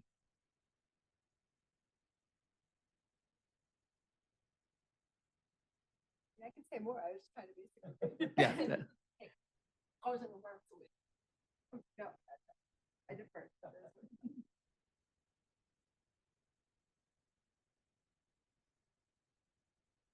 I don't see a point in burning up the last 20 seconds on something else. So let's break for lunch and thank the panel.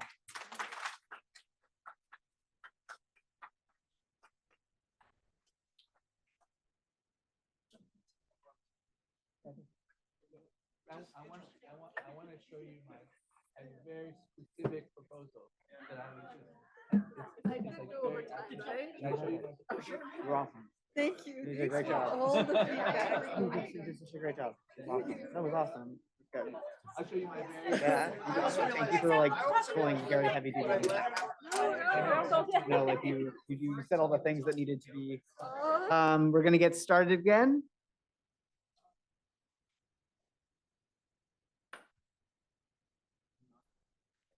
All right, so welcome back. We're going to be kicking off our next set of loosely paired talks on trust and safety. And we'll be starting with Andreas Terzis, a software engineer at Google Research, where he heads up a group working on privacy and security for machine learning systems. Andreas will be talking about privacy-related trust and safety considerations from his perspective as an industrial researcher. So, welcome, Andreas. Thank you. Thank you for having me. It's great being here. Find the clicker. Oh, okay. Uh-oh. Did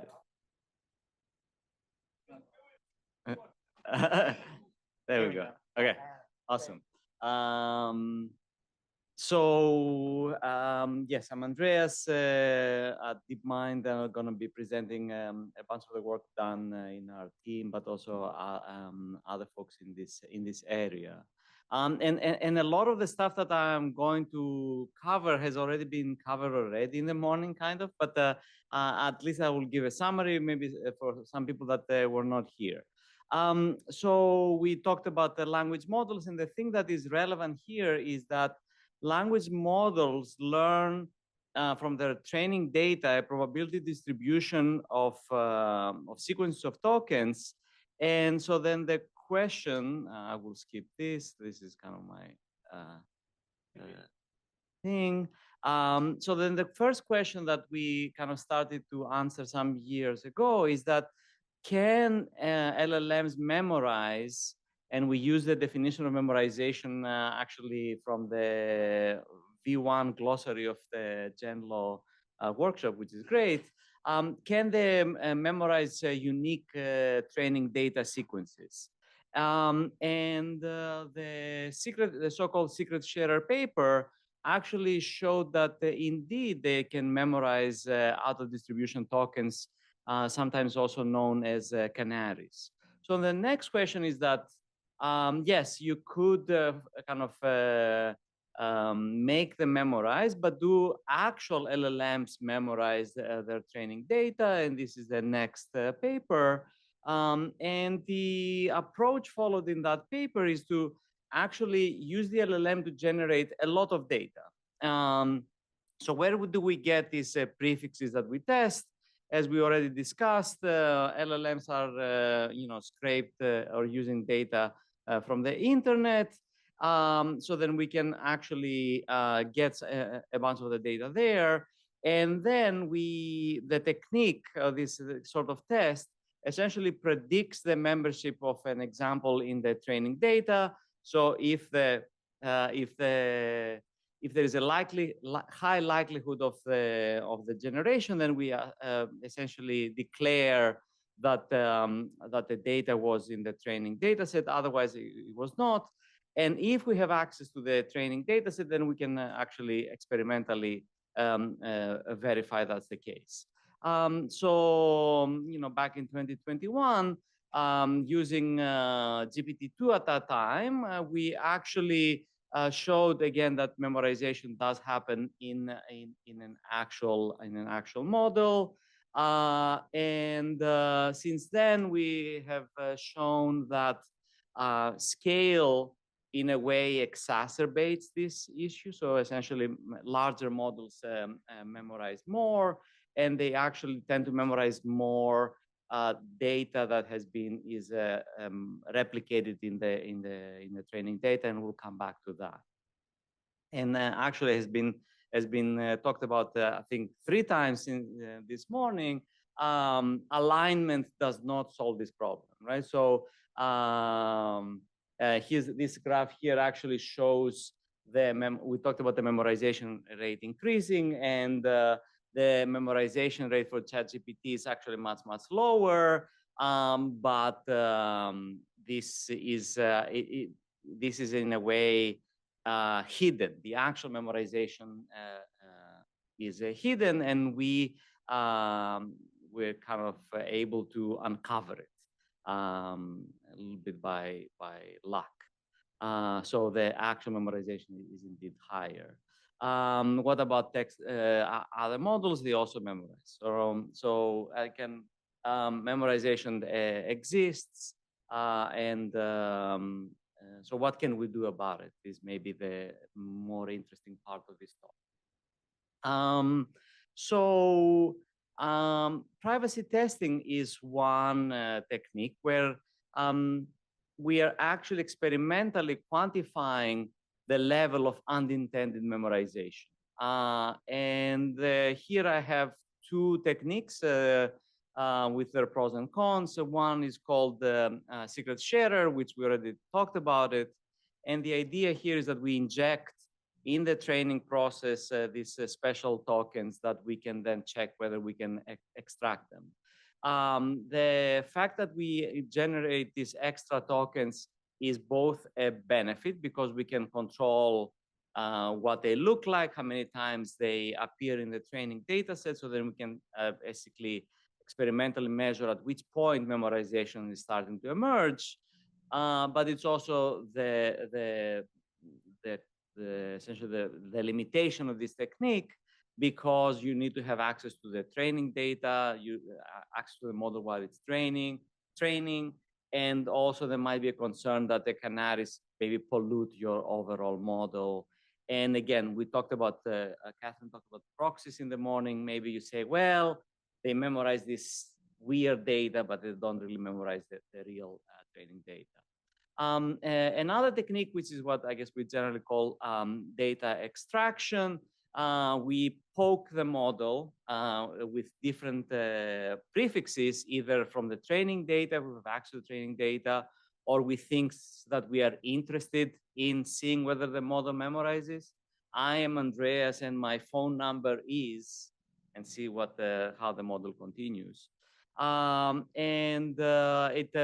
good thing is that it only requires access to inference to be able to generate data, but it may actually underestimate the actual level of memorization because maybe you don't really poke the model the right way.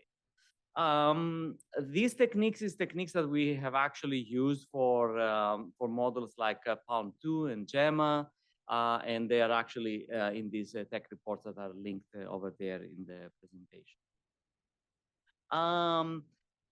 Removing sensitive data is also a good idea. So there are things like this sensitive data protection API that can detect and remove a variety of sensitive data from your training data set, things like that look like emails, phone numbers, social security numbers, all kinds of government IDs.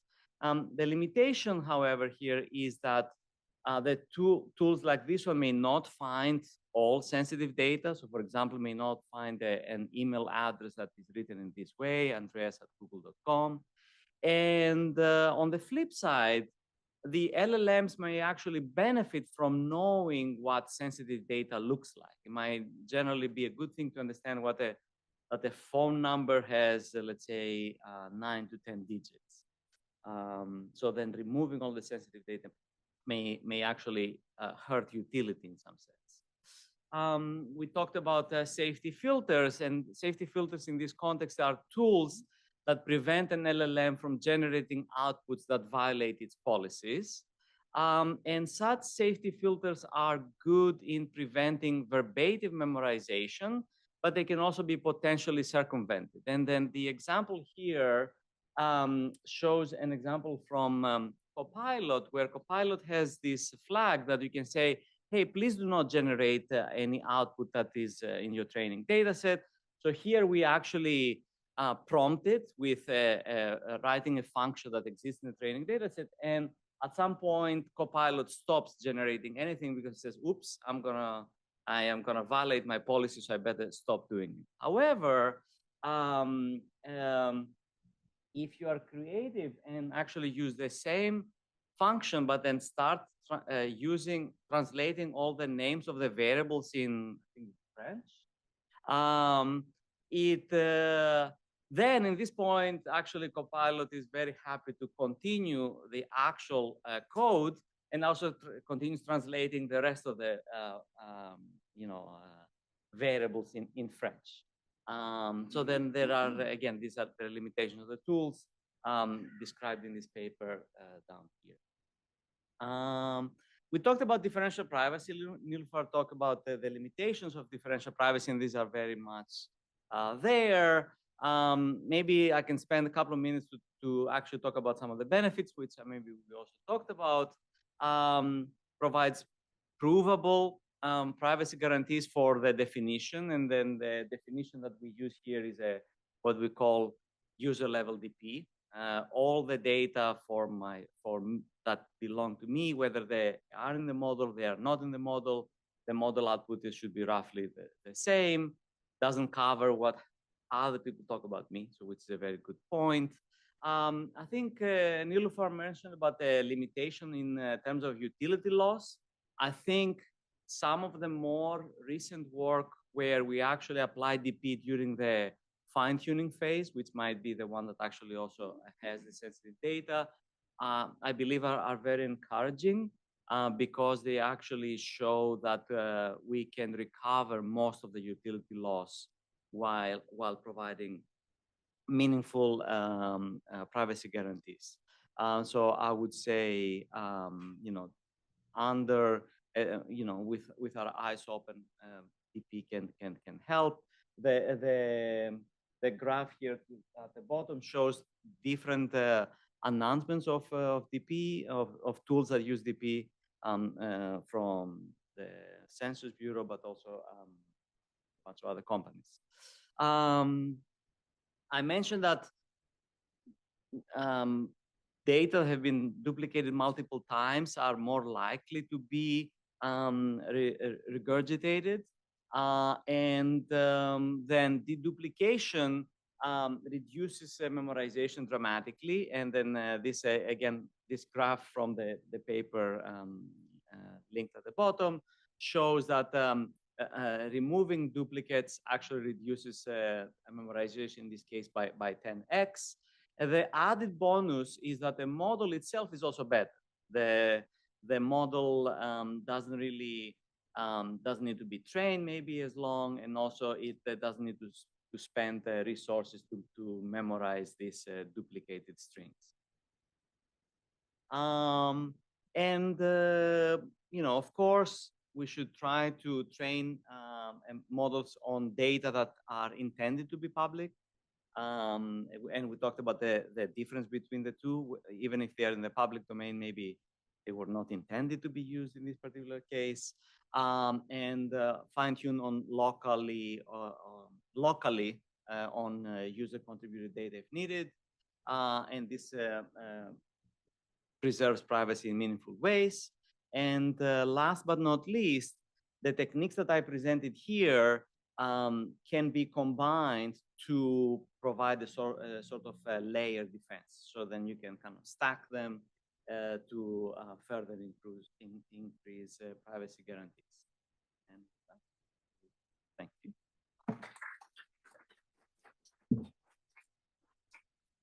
Get us back on track.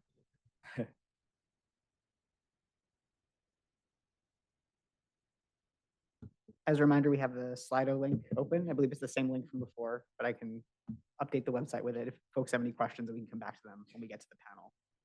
All right, so I'm now going to introduce our second speaker in this set of talks. It's Dave Wilner. Dave is going to talk on how to build trust and safety within generative AI.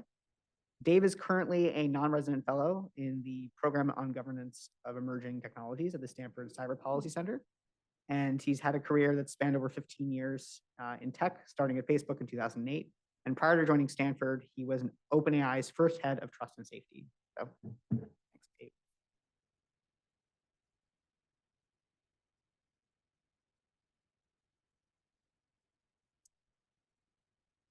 Hi, folks.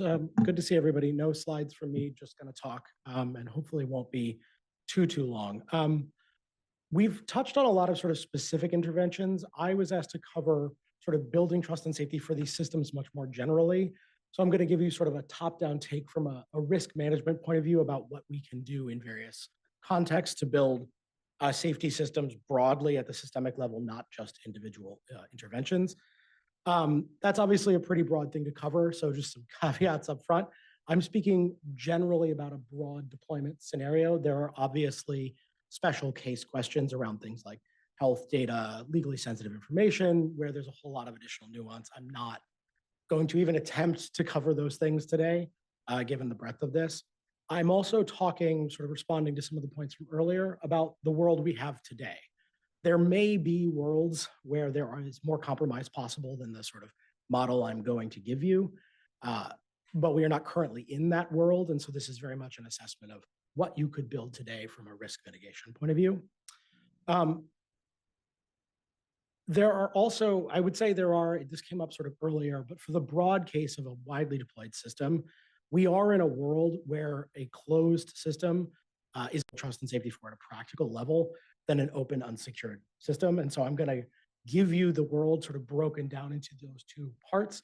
That's not me saying those things aren't reconcilable. It's not me necessarily taking a stance about the right long-term solution, but it is the dichotomy that is important in thinking these things through today.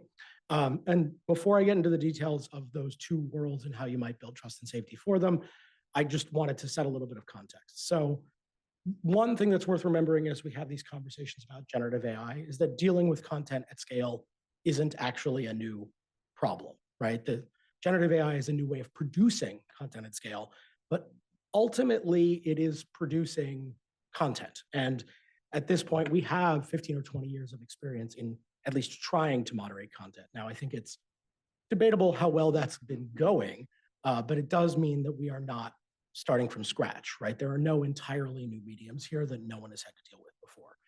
In saying that, I'm not saying there are no novel problems we face, right? Scale, speed, ease of use can create novel kinds of problems in, say, the generative audio space with voice cloning, or in sort of the quality NCAI production that are functionally new problems, even if they are made of the same stuff of things we already know how to deal with. But I am saying that we're not starting from scratch in any of these domains. And so the sort of model I'm going to take you through here is going to sound pretty familiar if you are familiar with existing scaled trust and safety approaches. On that point, our existing techniques are useful, at least in some contexts here. So moderation is very deeply imperfect as it exists today, but there are a number of ways to pretty straightforwardly map it onto generative AI systems as they are currently deployed. There's also good reason to believe that generative AI, particularly large language models, will prove helpful in making us better at moderation than we have been historically, particularly because of their ability to read and respond to written rules and follow instructions in a way that I believe we will start to see substitute for human moderators in a way which will be positive over time, both for those moderators and for the results they're able to produce. And then, of course, on top of this, has been touched on quite a bit, that the models themselves offer us new sites of intervention in the models in a way that is not true when you are dealing with, say, a user base full of people who are going to show up and do whatever they wanted to do, regardless of your feelings about it. So just kicking things off, how do you go about building a trust and safety system if you are developing a model yourself that you're deploying, or if you are a developer using an off-the-shelf model? I'm going to leave sort of discussing if you are a developer building an open source model for a separate conversation. I mean, the first very obvious thing here is to do product-specific risk assessment. If you're familiar with trust and safety, that's going to sound pretty familiar. Camille Francois has a framework she uses called actors, behaviors, and content, which sort of focuses you on specific sites of risk. Those three frameworks those three sites of risk are super useful here. In a broad deployment scenario, the law of large numbers, if you've got a large number of actors using your system, mean that risks are all inevitably going to occur. The question is only when they occur and in which order they occur. What that means is that in thinking through sort of what risks you should be most concerned about, there are three basic questions to ask yourself. One, what is the system capable of doing? Or are you dealing with an image generator, an audio generator, a multimodal model, a language generator? Two, how generally frequent is this kind of risk, right? In preparing to deal with sort of problematic content, spam, porn are going to come up a lot more than much more niche problems, which cuts in a bit of a different direction than some of the dialogue we often have in the generative space. And then finally, how is your system specifically useful to people who might be wanting to generate content you don't want them to generate? Are there ways in which your system, say an image generator, is helpful to people who want kinds of content that are hard to access either because it's illegal, rare, not widely sought after, or similar? In that sort of context, you should expect to see a disproportionate amount of abuse and prepare for it sooner. Great. So that's how you do your risk assessment. After that, and this has been touched on even starting with Zach this morning, it's basically just a defense in depth approach, right? You've got your central model and a set of layers around it. All mitigations, as been repeatedly emphasized by people here, are ultimately fallible. That means that the only viable approach is trying to stack as many layers of fallible mitigation as possible, because none of your mitigations will ever be perfect. We will never reduce model probability to zero, or at least we aren't going to anytime soon. And similarly, our detection methods are never themselves going to be flawless. So you start by controlling access to the system. If you're building and deploying a broad model where you have, a broad system where you have control over the model, first thing you want to do is think through how much access control you need over who your users are. Depending on exactly what system you're building, that can be everything from simple user accounts to doing much deeper KYC if you're doing things like providing API access, where developers have a lot more control over the sort of inner workings of the model. Then you're doing input filtering, as has been touched on already, using sort of classical classifiers or other techniques. A sort of notable point there is that it's pretty wise in thinking this through to layer in strike systems in addition to simply trying to prevent people from generating content. You don't need to let people who are trying to use your systems in the ways that you don't want them to have infinite chances, right? So it is reasonable to step in and cut people off, which is why those access controls then become important, because folks will come back and try again. You then, on top of that, have model level mitigations themselves. I'm not going to dig into that really deeply. It's been covered pretty robustly so far, but the amount of the more mitigation you can do in the model itself, the better off you are as a whole. Output filtering then also becomes important, not simply as a way of preventing problematic returns, but also because it's a decent way of checking whether your further upstream systems are working, both from an under and an over refusal point of view. If you're seeing a lot of stuff that is coming out of the model after having been filtered on the input side and being through a model that you've trained to not create certain kinds of content, hit your output filters. Either you've got a leak somewhere or you have overactive output filters, and either way, that's a problem. And so checking twice is super helpful. And then finally, you do need to, at least presently, still have people involved in this process. None of those systems that I talked about are going to be perfectly dialed in. I'm not that smart. I don't think any of you are likely to be that smart. And so investigating anomalies, looking into situations that appear to be abnormal to see either if your systems are miscalibrated or if you've got somebody who's found a clever way around the systems that you have deployed is a pretty important part of this entire process, because that recalibration and adjustment is very much necessary in any sort of adversarial space. Okay, great. The other thing that I'd say that we should all be doing if we are trying to build up these systems is investing in learning to use AI to augment all of the things that I just talked about. Most of the techniques that I talked about above ultimately rely on human classification of content, whether that's to train classifiers, to do many, though not all of the RL techniques that we have today. We're relying on people doing large amounts of labeling. And we know a couple of things about that. One, we know that that work is not good for human beings. There's been a lot of reporting about the trauma that it can create, particularly when dealing with safety content. The other thing, and the thing that's much less talked about, is that people are honestly not terribly good at it. The work is boring. It is tiresome. People get distracted. They seek better jobs. It is error-prone work because it is not interesting, exciting work. And I can say that as someone who has actually done that work myself. That means that I pretty firmly believe that we should expect generative AI systems to have advantages in being used in direct moderation work. There are already some startups working in this space. We did a number of experiments along those lines at OpenAI, where we published a blog post about using GPT-4 to do content moderation itself. And while none of that itself is perfect yet, the results are so promising given how early on we are in all of this that I would be very surprised if we aren't in a world within a few years where frontline labeling is largely being done by language model driven systems to begin with. There are obviously a bunch of challenges with that. That itself could prove problematic if your labeling language models are misaligned, but it is worth, I think, really focusing on investing in that. Okay, so in contrast to that sort of closed source, or at least situation where you are controlling the system as deployed, what do you do from a trust and safety point of view if you are open sourcing a model? If you are not, you're developing a model you're going to put out into the world and you're not going to have control over that system as it's deployed. This gets really hard because if you've been sort of following along, all of those techniques that I talked about rely on, well, more or less rely on a responsible sort of system administrator. They rely on the central authority paying attention, calibrating them, setting the rules, drawing boundaries. The reality is that today, there's not a ton of mitigations we have that are sticky in an open source context. System level interventions that are wrapped around models are trivially easily removed. Model level interventions, some of them are starting to become more tamper resistant, but most of them are not. And the sort of more tamper resistant techniques are not broadly used today. And regardless of those two steps, you're not going to get the calibration of all of this right to begin with because your users change, abuse changes, the world adapts. This is an adversarial space. So even if you were able to somehow bake in model restrictions and system restraints, they wouldn't be calibrated correctly and you would need a way to update them. That's complicated and can sound like I'm up here to tell you that all open source is bad and horrible.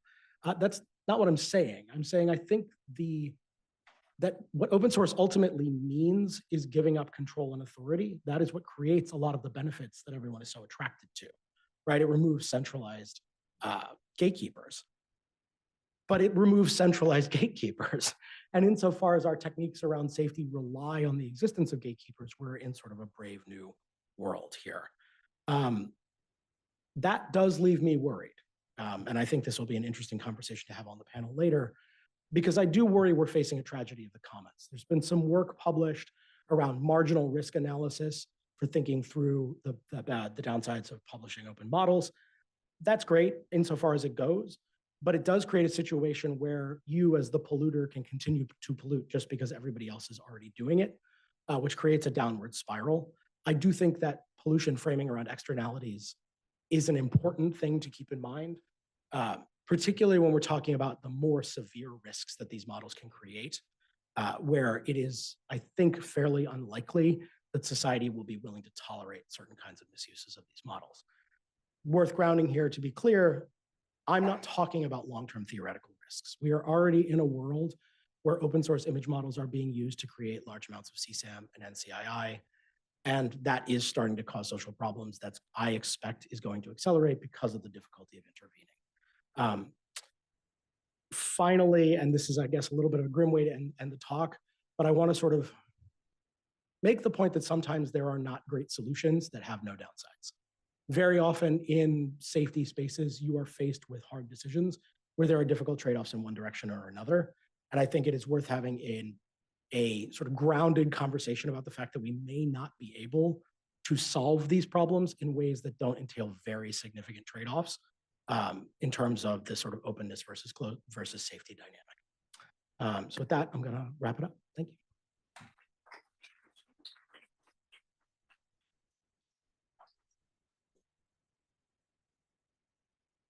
Great, thanks, Dave. Next, we're gonna have a pair of talks on data provenance and watermarking. And we'll start with Nicholas Carlini, who's a research scientist at Google DeepMind, studies the security and privacy of machine learning, and for which he's received numerous best paper awards at top conferences in machine learning and security. And Nicholas will be giving a talk on what watermarking can and cannot do.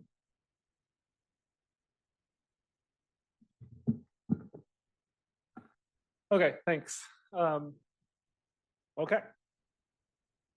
Yeah, I'm Nicholas. I guess I work a bunch with Daphne and Catherine and Milad and Andreas and Cooper and a bunch of the other stuff. I guess earlier was some of the stuff that we were talking about.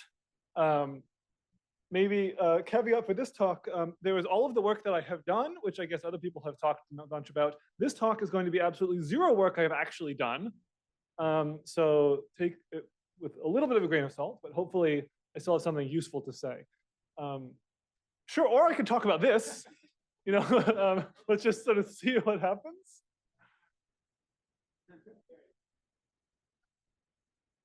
I changed the title, but it's all, I think the file title was called watermarking2.pdf. You changed it again. Catherine changed it again. What's the new title? Okay.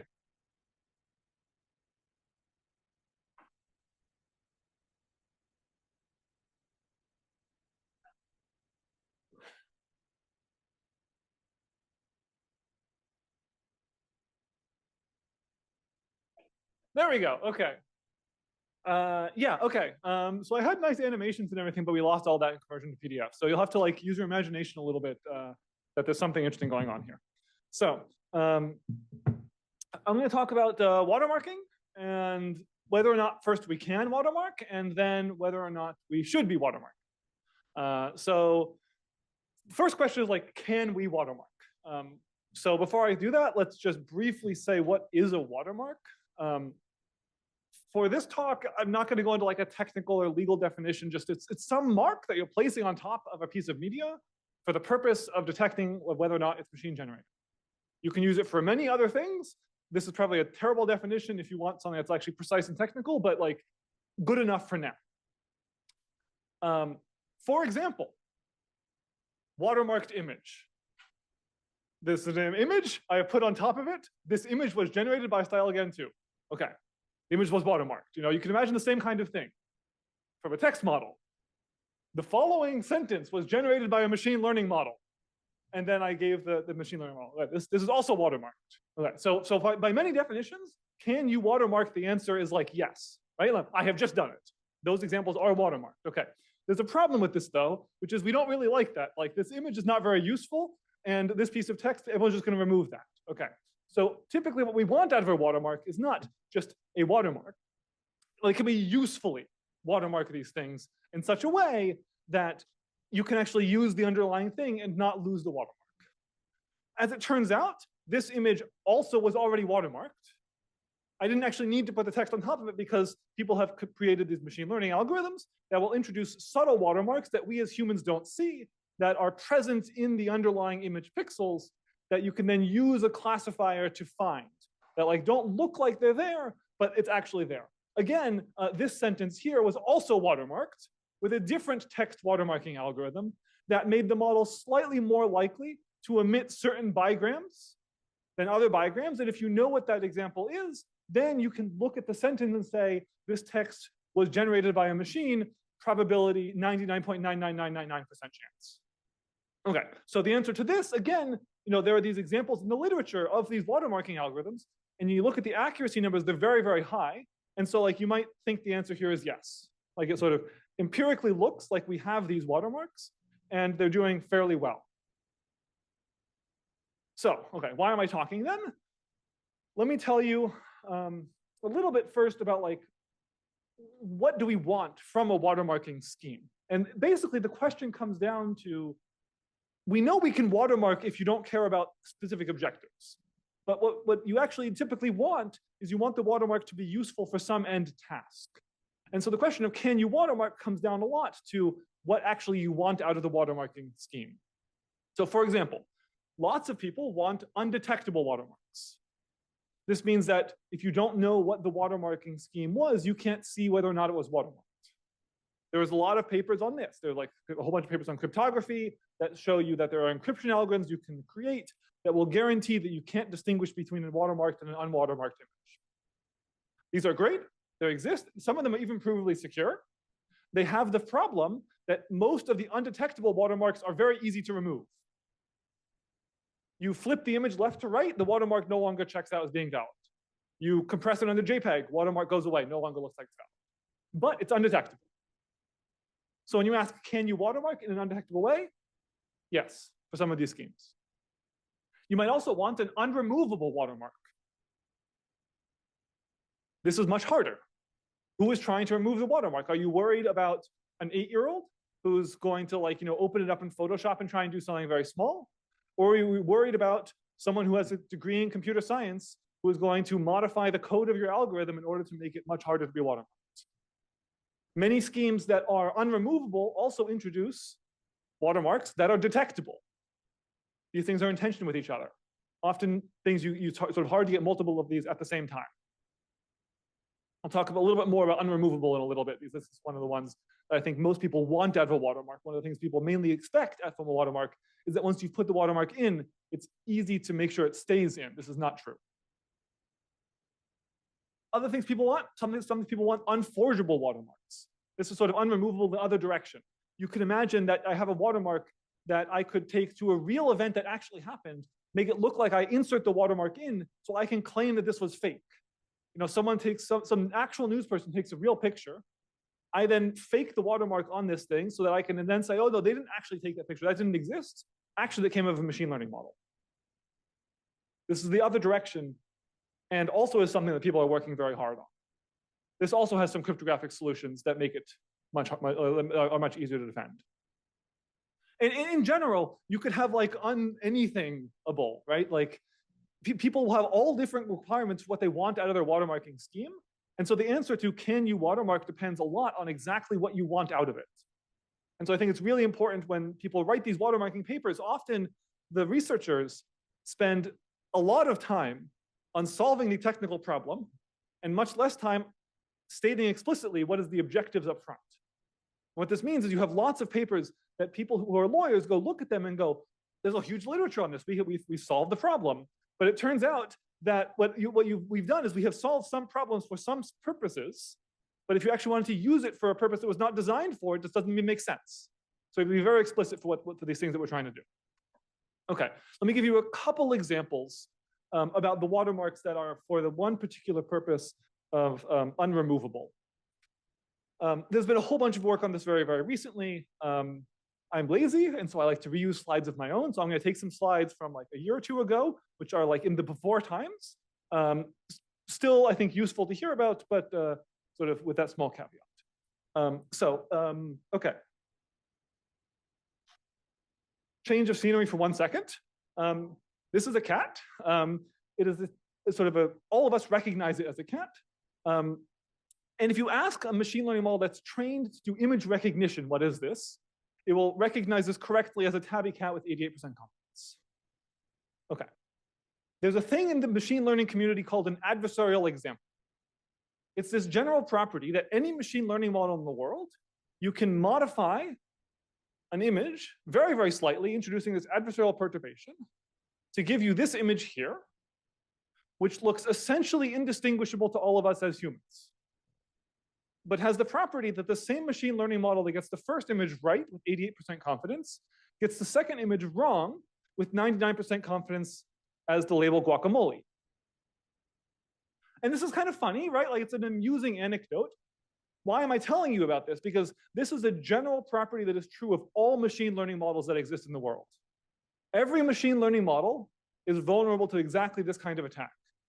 This was first demonstrated on small handwritten digit classifiers with support vector machines in like the early 2000s.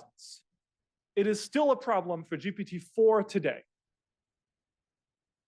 What this means is that anyone who is using machine learning to do watermarking almost always is vulnerable to exactly this kind of attack. For example, here in the middle is this image I showed you earlier that was sort of, that's like you can detect very easily as generated by a synthetic image. The other three images around it are all detected as being real, authentic images with no watermark attached. You can essentially not tell a difference between any of them. I had some nice animations zooming around. I'm not going to, most of them I guess I'm not going to play. Pretend I zoomed in on the corner of this one here. All I've done here is attached a little tiny patch in the upper right. This patch is universal. You can apply it on any image and the watermark goes away. There's another example here where you can change the texture and the patterns of the hair to make watermarks go away. Like, this is a general problem that these things are hard to attach. Okay, so that's the sort of technical side on can we watermark. The can we watermark question is, it depends on the particular purpose. Let me now talk very briefly on should we watermark. Where should we watermark basically comes down to, are we using it in a setting where we can actually achieve the goals? Because exactly which goals we want really define whether or not the model is going to be reliable in the way that we're going to use it. You know, it depends on exactly the use case you're going to have. It depends on what robustness you need. It depends on who the adversary is. It depends on like if the adversary is. There are lots of settings where there is no adversary. And so like really it's important to consider all of the settings for like what you actually want out of your watermark before saying we're going to go to do watermarking. You know, all these like the White House executive order mentions like watermarks, all these things mention watermarking, but don't like really actually think through the technical details of what you want to achieve as a result of this thing. Because sort of fundamentally, the question is like, what do we actually want out of the watermark? And here I sort of have 5 different levels of adversaries that you can imagine might exist or not exist. So in the first case, you know, maybe I want a watermark because I'm not worried about some attack. I just want to make sure I don't train my machine learning models on my own outputs. Right? Like I'm not worried about anything malicious. I'm worried that maybe training machine learning models on machine learning models is going to cause my future models to degrade, and so I don't want to train on my own outputs. So what do? I watermark all of the text and just hope that most people who just copy and paste the text from my machine learning model on the internet are going to leave the watermark present. You know, maybe 5% of the people don't, they get rid of it in some way. That's fine. I've sort of removed 95% of the contamination. I call it a day. That's a win. Got it. Good. All right. So in this case, you know, maybe watermark, great, easy to do. Maybe you might watermark not only for that, but maybe as for user information. Maybe you might want your web browser to say this image might be watermarked and it might come out of a machine learning model. And now it's sort of helpful to people. So like when they're just like randomly scrolling through Twitter, they look at an image of a pope and they go, oh, that was watermarked. You know, it's not going to cause any harm that you have an image of a pope sort of who, like they weren't actually there, but like it's just like good to know for the people. You catch a couple cases that are wrong, it's, you know, fine. You catch a couple false positives, maybe also okay. People sort of understand this is like a tool to help them. There might be someone who's malicious that can fool this thing. And we accept this, but like we sort of understand where we're going. Okay. Or you can imagine going to spam. You're worried about, you know, someone who's now being a little bit malicious. They're trying to upload images to the internet with malicious intent. They maybe not be the most technically sophisticated person out there in the world, but they're like, they have malicious intent behind them. And they're going to try and post stuff online. Here is a watermark going to work? Yeah, maybe, maybe not. Starting to get a little gray. You know, you could look at disinformation. Now we're talking about someone who's actually really sort of being careful and thinking about exactly what they're going to do. It becomes a lot harder. You know, targeted abuse, very, very hard. A watermark is almost certainly not going to solve your problems here. All of the watermarks that we have right now are very easy to remove as soon as you put a human in the loop. You know, text watermarks, have a human rewrite it. Image watermarks, you know, you can, like, at the very least take a picture of the page printed out. Almost all of them go away. Like, so like if you're willing to put in enough work, you can remove almost all of these watermarks with enough work. And so the question is, you really need to consider very carefully who the adversary is and what they're able to achieve in order to know whether or not you can watermark in this way. Okay, so that should be watermark. So maybe the high level answer to this question of can we watermark and should we watermark, maybe. It really depends on the particular purpose you need. And this is like the thing that I think is important for all of us to consider. Watermarks are not some silver bullet that will solve all of our problems. They may solve some problems, they may not solve others, but really think carefully about what you actually need. And then when you write papers, think very carefully what you actually deliver. And hopefully, like, we can find these cases where what you can actually achieve matches what someone else needs. And then great, we solved the problem. But don't look at papers that say, like, sort of formal theoretical cryptanalytic guarantee, and then point to that and saying they've proved watermarking is possible. I'm going to go and use it for something that was completely not unfit for purpose. So be very, very careful about this. Okay, that's all I have to say. If you have any questions, feel free to email me at some point. Thank you.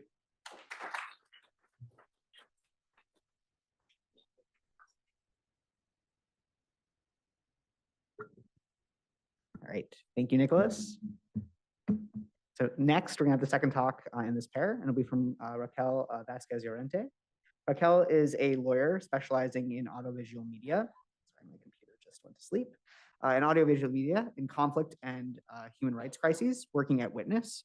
And at Witness, she leads a team that critically examines the impact of emerging technologies, especially generative AI and deepfakes, on their trust and and trust in audiovisual media. Raquel will be giving a talk on provenance, authenticity, and transparency in synthetic media. So, thank you.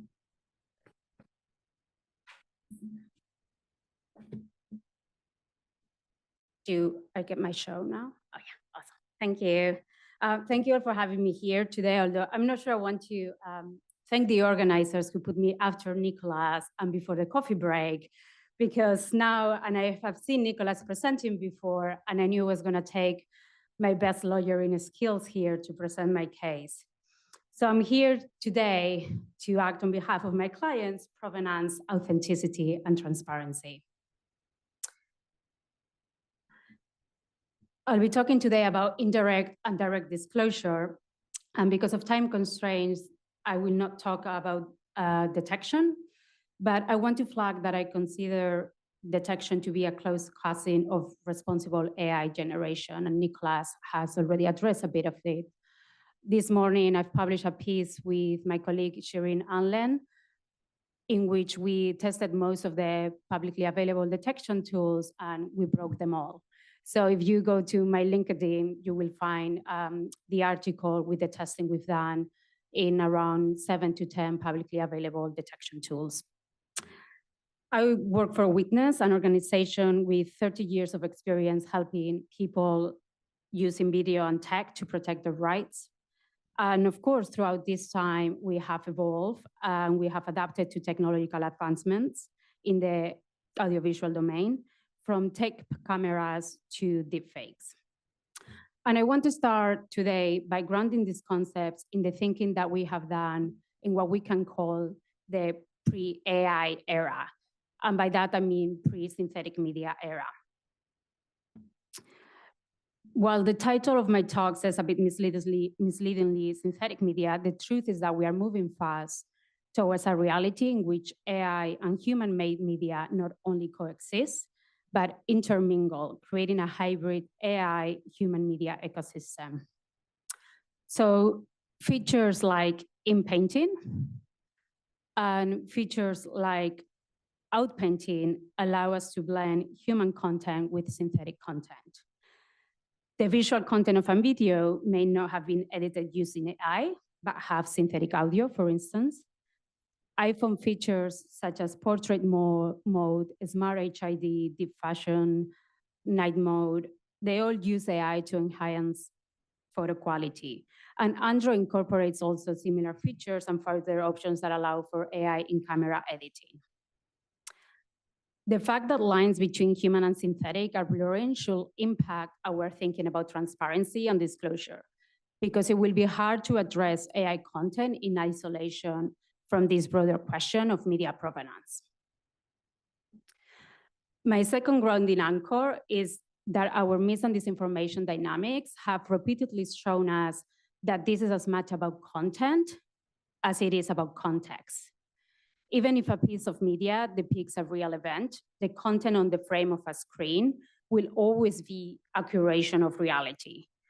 Watermarks, fingerprints, metadata, they all can provide important information, but this does not tell the truth of a piece of media. So this is why this standard should be accompanied by non-technical solutions that also prioritize equal access to the knowledge and literacy needed to interpret confusing signals of truth. But I'm getting a bit ahead of myself, and I'm gonna get to this later. The third point in which I would like to ground this conversation is the work that many of us in the legal field have been carrying out for the last decade in helping courts and legal actors getting up to speed with digital evidence that contains cryptographically signed metadata, as well as the authentication of footage available online, what we call open source imagery. So there is a lot of work done in the field of open source investigations and justice actors. When we build standards and tools for transparency and disclosure, stakeholders in the justice system are still coming as an afterthought, or they are really disconnected from socio-technical conversations. Yet they have critical power in upholding our rule of law, our rights, and our democracies. While this may now sound like I have overcomplicated what was already a very thorny debate, as we've seen this morning and we are seeing in these talks about whether to watermark or not, whether we should watermark or not, I actually believe the opposite. So grounding this debate on the reality of how the system that the commercialization and the use of generative AI tools are creating, as well as some previous research and knowledge around digital content and its authenticity, I think parting from this point actually give us more signposts to guide our thinking. The reason why is that many of these conversations have taken place for over a decade in the field of human rights documentation, in which Witness and myself have been deeply embedded for a long time. Democracy defenders, journalists, and others documenting war crimes and abuses around the world have long faced claims by perpetrators and those in power, dismissing their content as fake or edited. They've also grappled with similar questions about the effectiveness, scalability, and downsides to tracking and sharing how a piece of content is made. So I want to bring you today a Shakespearean approach to disclosure. And bear with me for a second, because I actually think these topics have much in common. So if we look at Hamlet as a play, both Hamlet's introspection and the transparency debate reflect deep concerns about how to navigate a world where appearances can be deceiving. There are layers of representation and reality, and decisions carry profound ethical implications. As we move forward in creating technical solutions and drafting policy and regulation, I would like us to at least consider 3 challenges as key areas for which decisions will impact the information ecosystem. And these challenges are identity and personally identifiable information, data storage, ownership, and access to tools and mandatory usage.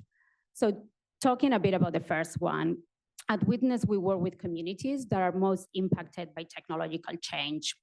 We have heard repeatedly across the globe, without exception, that we should not establish identity as a condition to a certain authenticity and provenance of content.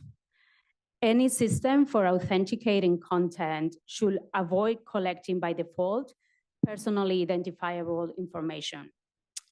Doing so otherwise risks stifling speech, reducing media diversity, suppressing media freedom of assembly, and also opens up the door to government overreach in the forms of surveillance or excessive legislation against so-called fake news.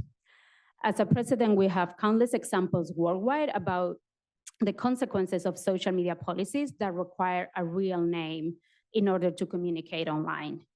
Democratic countries around the world have already ruled these policies as going against their constitutional law. And we know that required identification is a strategy to silence dissenting voices, and that anonymity and pseudonymity matters to many communities, from LGBTQ+ communities to victims of domestic violence. This leads me to the importance of examining closely issues around data storage, ownership, and access. Once the information is collected, we all know that is really up for grabs.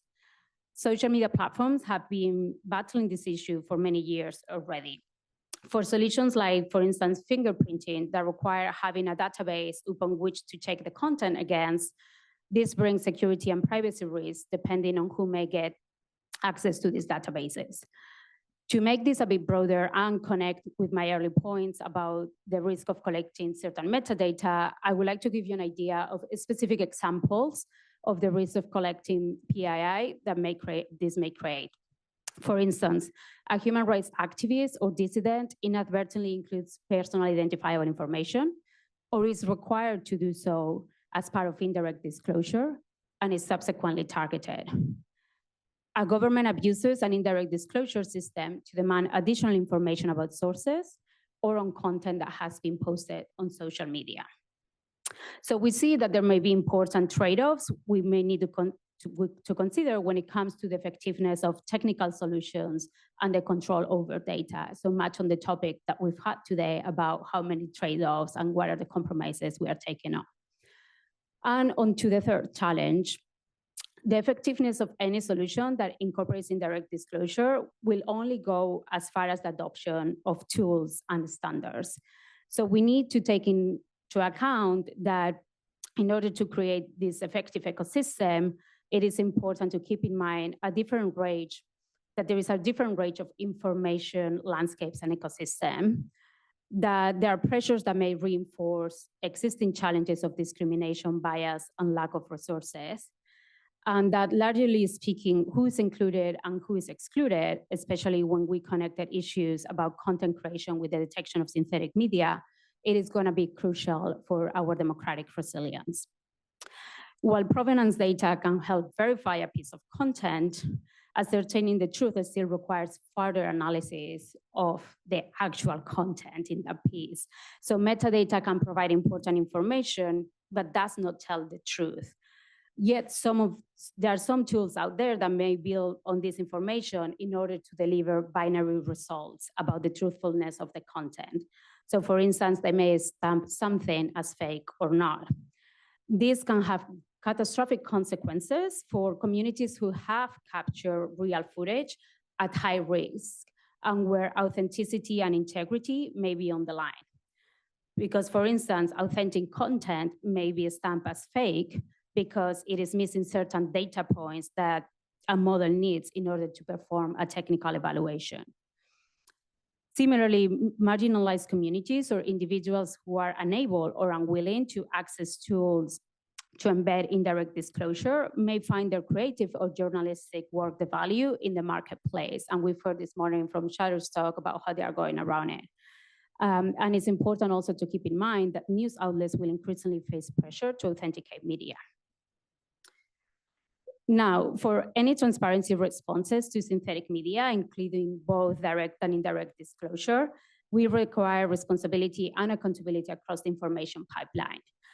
Responses to the risk of generative AI tools cannot be adequately addressed by regulatory agencies or laws alone without a pipeline of responsibility across foundational models, developers, and deployers of AI models, distribution platforms, creators, and users. And there is a risk here that social media companies will deal with indirect disclosure with the same differential allocation of resources as we have seen in content moderation. So going back to my comment about who gets access to tools for provenance and provenance and disclosure, this could bring risk of algorithmic discrimination to communities whose content is already disadvantaged by the algorithms and by current platform design. So as long as content distribution platforms continue optimizing for attention and advertising, any technical solution like watermarking, fingerprinting, or sign metadata will encounter limitations. We cannot effectively mitigate the risk of audiovisual generative AI unless we hold accountable every stakeholder in the information ecosystem. Single technical solutions will not be sufficient, though. These initiatives should always be accompanied by media literacy, particularly as we render the invisible visible. As indirect disclosure signals translate into direct disclosure techniques such as labels, we should think more broadly about how we approach the creation of audiovisual content and its consumption. This ties back to how I started my intervention and how I want to wrap up. So grounding us on the thinking prior to the doom and gloom of AI. If we are moving fast into a hybrid AI and human information ecosystem, how do we protect what is real and identify what is fake? As we develop standards for direct and indirect disclosure, I encourage us to think about this beyond a remedy for deceptive information and more as both a creative and an educational technique that give us the recipe about how audiovisual content is made. As policymakers and regulators grapple with the complexities of a hybrid media landscape, there is much to learn from these grounding debates and from the human rights field. While there are many other challenges beyond the ones that I focus on today, identity, data ownership, and accessibility to tools will have a profound impact on the enjoyment of our human rights and the protection of our democratic system. To get this right, we have important thinking and lessons from the pre-AI era we can lean on. So just as Hamlet and his mother fall victim to deception, leading to the tragedy of their deaths, let us remember this cautionary tale that we must act while we still have the opportunity to shape our narrative. Thank you.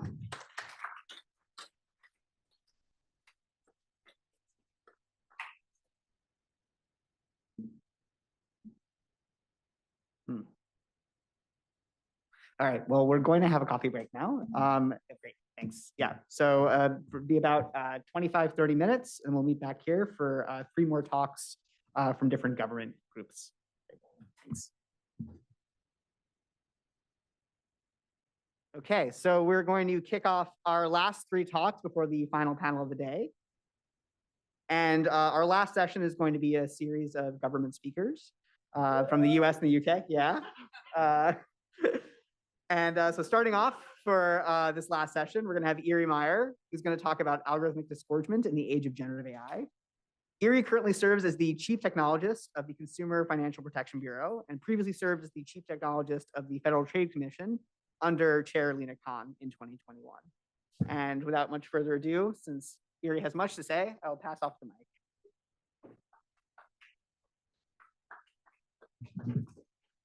Hi, squad. Before I get started, will you raise your hand if you're at a firm working on this today? Okay, we have 1 person. A tech company, 2, 3. And how many people are researching on it and writing on it? Amazing. And how many people are consumer protecting or regulating generally? Shout out to my people. Last group, we should talk later. Okay, so I'm Erie. This note is from my lawyers. Please enjoy it. So you heard a little bit about my background. I helped start a technical body in the White House called the United States Digital Service, launched in the wake of the failure of healthcare.gov. I also served at Code for America, working with around 80,000 of your friendly local technical activists trying to make city services work better.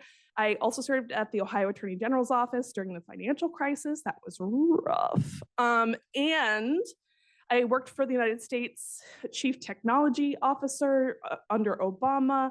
I've done I did a thing at Harvard, God bless. I call it the McGill of America, it's fine. But that's not who I am. This is who I am. This photo is of the Columbus Convention Center. It's the largest building in Franklin County, Ohio, where I grew up. We had to take it over for the eviction court during COVID because so many people were being evicted at once. No other building was big enough to process them all. And I like to include that because none of you work on, well, maybe some of you, shout out the image people. None of you work on this for fun. It's because you're thinking about how this will intersect with human life, which is really important. What will mean to people trying to make ends meet and trying to have like liberty and hope. Shout out hope. So what's CFPB? That's a fun question, I'm not mad. We regulate consumer finance. That's things like student loans, debt collectors, credit reporting agencies. We were started in the wake of the financial crisis by Elizabeth Warren. We've had an open source policy since we started. It's like very chic. It's weird. Our logo is all lowercase. Very chic. It's fine. But this is what we actually do. These are just a couple of the numbers to represent things like we sue companies when they break the law. We help consumers get straight answers when companies mess with them. We help remove medical debt that shouldn't be on credit reports. We get money back into pockets when people are taken advantage of by repeat offender firms and a variety of other things. We also investigate, litigate, and remedy harm. Shout out investigating and litigating.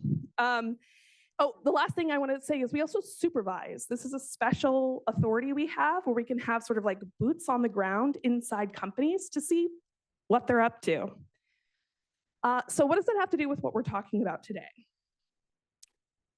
You all already know. Financial firms are using AI, tech marketed as AI, generative AI, all of these things already. Every one of the top 10 commercial banks uses, for example, chatbots. They're of varying complexity. Some are using sort of decision tree things, sort of like an automated FAQ. Some are using fancier things. And it doesn't always work out. So the GIF you're looking at is from a report that we did that found that people were being harmed by the implementation of generative AI in the financial industry. And what do I mean by harmed? Poorly deployed chatbots were sending people into what we lovingly call doom loops. I don't know if anybody here has had the experience of money not showing up in your account, of a transfer not going right, of trying to ask a pretty simple question and getting stuck with a robot that doesn't make any sense, not being able to find a human, not being able to figure out maybe the simple question you're trying to understand. In fact, and I'm not a lawyer, as you might be able to guess from my tone, but there's actually a set of existing federal financial laws, some of them very old, that say that when you impede customers from resolving problems, that can actually constitute a violation of law. This is not just sort of a nice to have, it is legally required. It's an obligation that many of these firms have. For example, if this technology fails to recognize that a consumer is invoking their federal rights, or if it fails to protect their privacy and to secure their data. You know what I mean? Like when you put stuff in and it says stuff and you shouldn't be saying that stuff. So another thing that firms have an obligation to do is to respond to consumer disputes, questions, and otherwise competently interact with the people that are their customers. I feel like it's not radical to say that when firms deploy tech, it should make things better, not worse. Maybe it's radical, I don't know. But what's interesting is, again, much of this is already enshrined black and white in pretty old laws. Fun fact before we go too far. One of the ways we knew we needed to do this report was we have a consumer complaint system, shout out consumerfinance.gov/complaint, and we publish those complaints. All the text of those complaints are available to read, please peruse, and the names of the companies, shout out those companies. And in those complaints, we searched for the word human, and it pulled up a huge number of people complaining about AI. So this is just one example of how our agency intersects with generative AI. Now I want to talk about bright lines. Last year, the CFPB, along with a number of other agencies, put out a statement around the enforcement of the law in the age of AI. And this is the crux of it. I won't make you read the whole thing, but this is it. What's important about that is what you're hearing from me is something that a huge number of other federal enforcement agencies have signed on to. They sort of saw the challenge of AI exploding in the industries we oversee, saw the huge number of approaches you could potentially take. Maybe we could do some sad benchmarks. Maybe we could have some scam auditing. Maybe we could have some goofball guidance that doesn't help anybody. And then they stepped back and said, no, actually, a lot of this stuff is already ingrained in law. It's black and white and firms must comply. One reason black and white bright lines are so important. And what I mean by that is, again, like it's not sort of like nibbling around the edges, broadly interpretable, you can argue forever, it takes an army of lawyers to comply, is because bright line rules don't benefit just big companies. Big companies can afford hordes of lawyers and engineers and compliance people and lobbyists to try and figure out how to follow the rules. Small companies, emergent companies, entrepreneurs, true, like, I cringe to use the word, but like true innovators, like that real thing that's really special, they don't have those giant teams. So when things are either in or out, it lets them have the opportunity to take a crack at a market or a problem that really needs their ideas and leadership. It's also more clear when a company is compliant or not. And finally, as a regulator, shout out to my regulators, it's really important that it's possible to investigate a firm, that it's possible to determine whether a law has been broken. When there's an abstraction of accountability, when things are hidden behind math so complex, even the people at the firms using these these sets of technology or these models that have been trained don't understand it, accountability is a challenge. The agencies that signed on to this statement include places like the Department of Justice, the Equal Opportunity Employment Commission. I'm so sorry, I'm not a lawyer. I'm horrible at acronyms. Shout out, Gaurav. And the Department of Labor, HUD, like many, many agencies have signed on because the rights that firms have to provide, again, they were fought hard to win, right? Like we're not going to renegotiate them now because there's fancy math on top of them. And it's critical that we respect the history and the people that came before us to actually implement those laws, even in 2024. An example of our implementation of a bright line rule at the Bureau is around black box credit models. And what I mean by that is in consumer finance, complicated mathematical models in order to determine whether or not someone is approved or not approved for credit, it's actually pretty old in consumer finance and in the economy. What is not old and not cool is if a firm is using a model so complex, they themselves don't understand why someone was denied, they cannot possibly comply. If you can't understand why you denied someone and you can't give them a specific, that means you can't give them a specific and accurate reason. That specific and accurate reason is enshrined in a COA, a consumer finance law from 1973. We're working to protect people from these black box credit models because really the explainability debate is over. And what I mean by that is that at any firm in any industry regulated by the agencies that signed on to that joint statement, many of them have provisions from the 70s that say you have to say why you did something. And if a firm can't tell why they did something, how could you possibly comply? We've talked a lot about outcome items today, sort of like what happens at the end of a decision, what comes out of a system. I also want to talk about upstream Parts of it, like the data that's used to train these models, amazing news. There is a bipartisan federal privacy law with purpose limitations, with private right of action and a variety of other amazing things, cross-sectoral, and it's 50 years old. It's the Fair Credit Reporting Act. If you go back and read the speeches from that time, they decided that it was an American value that a firm shouldn't be able to make a spooky dossier about all of your activities and decide whether or not you are a worthwhile person or not. And that data that is collected couldn't just be used willy-nilly. It could be used for very specific things, and it could not be used for anything else that wasn't on that list. Things not on that list include and are not limited to targeted advertising and a variety of other fun activities that many firms are engaged in today.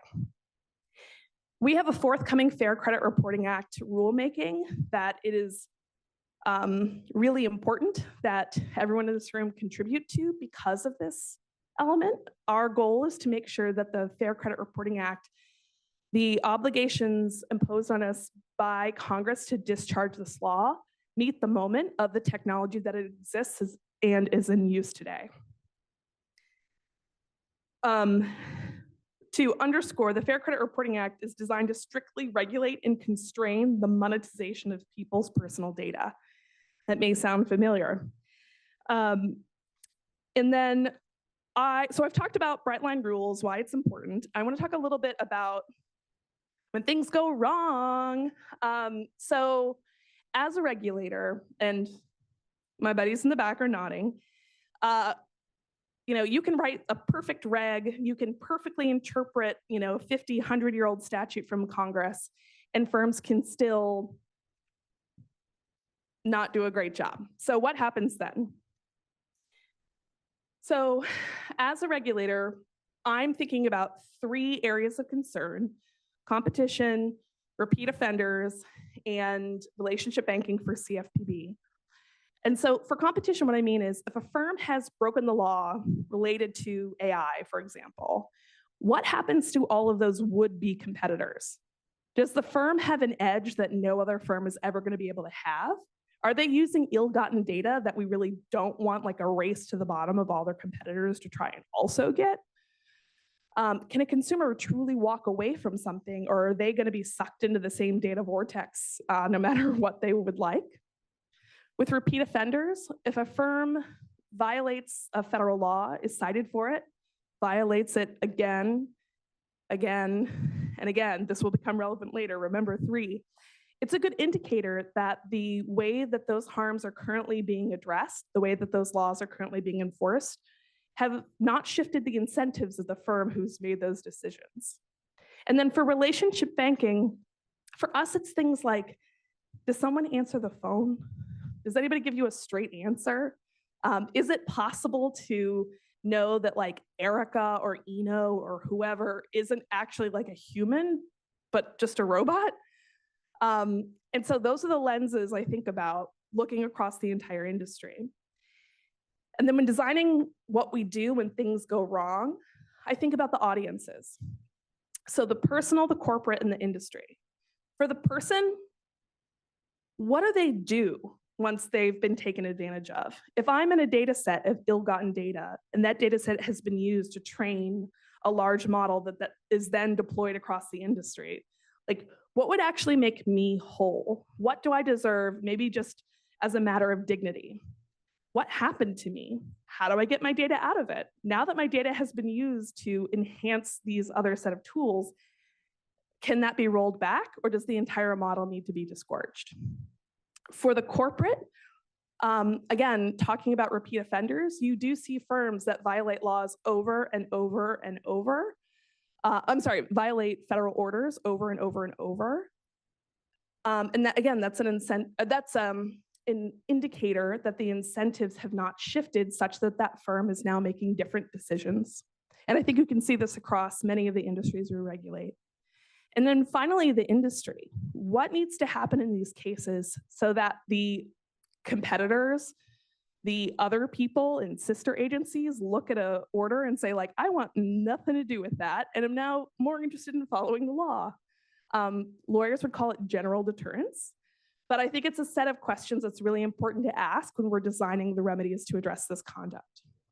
So I want to also briefly address disgorgement. This is something that Professor Ohm specifically asked me to chat about. And so in order to make sure I talk about a case that I am not currently working on, I'm going to cite a case that I worked on in my time at the Federal Trade Commission before I was chief technologist, when I worked for then Commissioner Rohit Chopra. And I want to cite just some public existing facts from our dissent in our case against Google. Shout out Googlers. So first line, since for the third time since 2011, the FTC is sanctioning Google for privacy violations.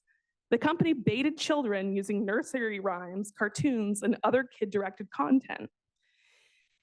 They advanced their long-term dominance in the children's video market. And that, like, it goes on and on. But the thing that's really critical to point out is that the reason cited in this dissent to not agree to the settlement of this case was because while the data was deleted, the enhancements to the recommendation engine were not. What happens to a privacy protective firm that would have entered the market? What happens to the people the children whose information is now being used to target their little sister? There's a number of open questions when disgorgement is not part of the conversation.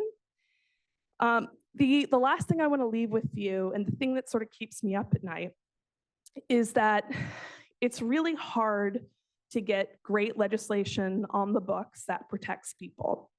In the cases where we already have it, whether it's a COA, whether it's the Fair Credit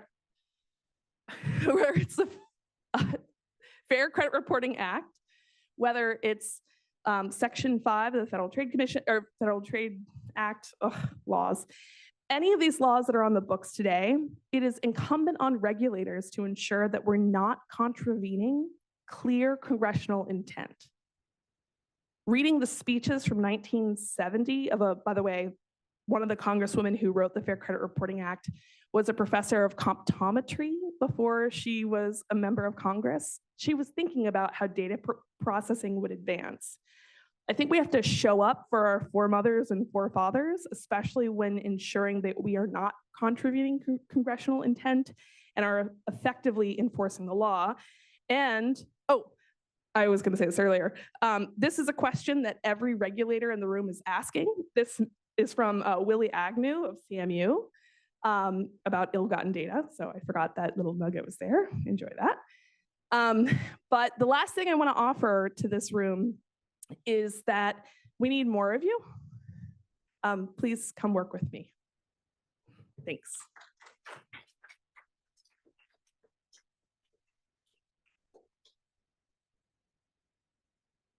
Great, thank you, Erie. Next, we have Elham Tabasi. Elham is NIST Chief Advisor, AI Advisor, and the Associate Director for Emerging Technologies in NIST's Information Technology Laboratory. She also leads NIST's Trustworthy and Responsible AI program that cultivates the development and deployment of safe, secure, and trustworthy AI systems. And she'll be giving an update from the U.S. AI Safety Institute. Thank you.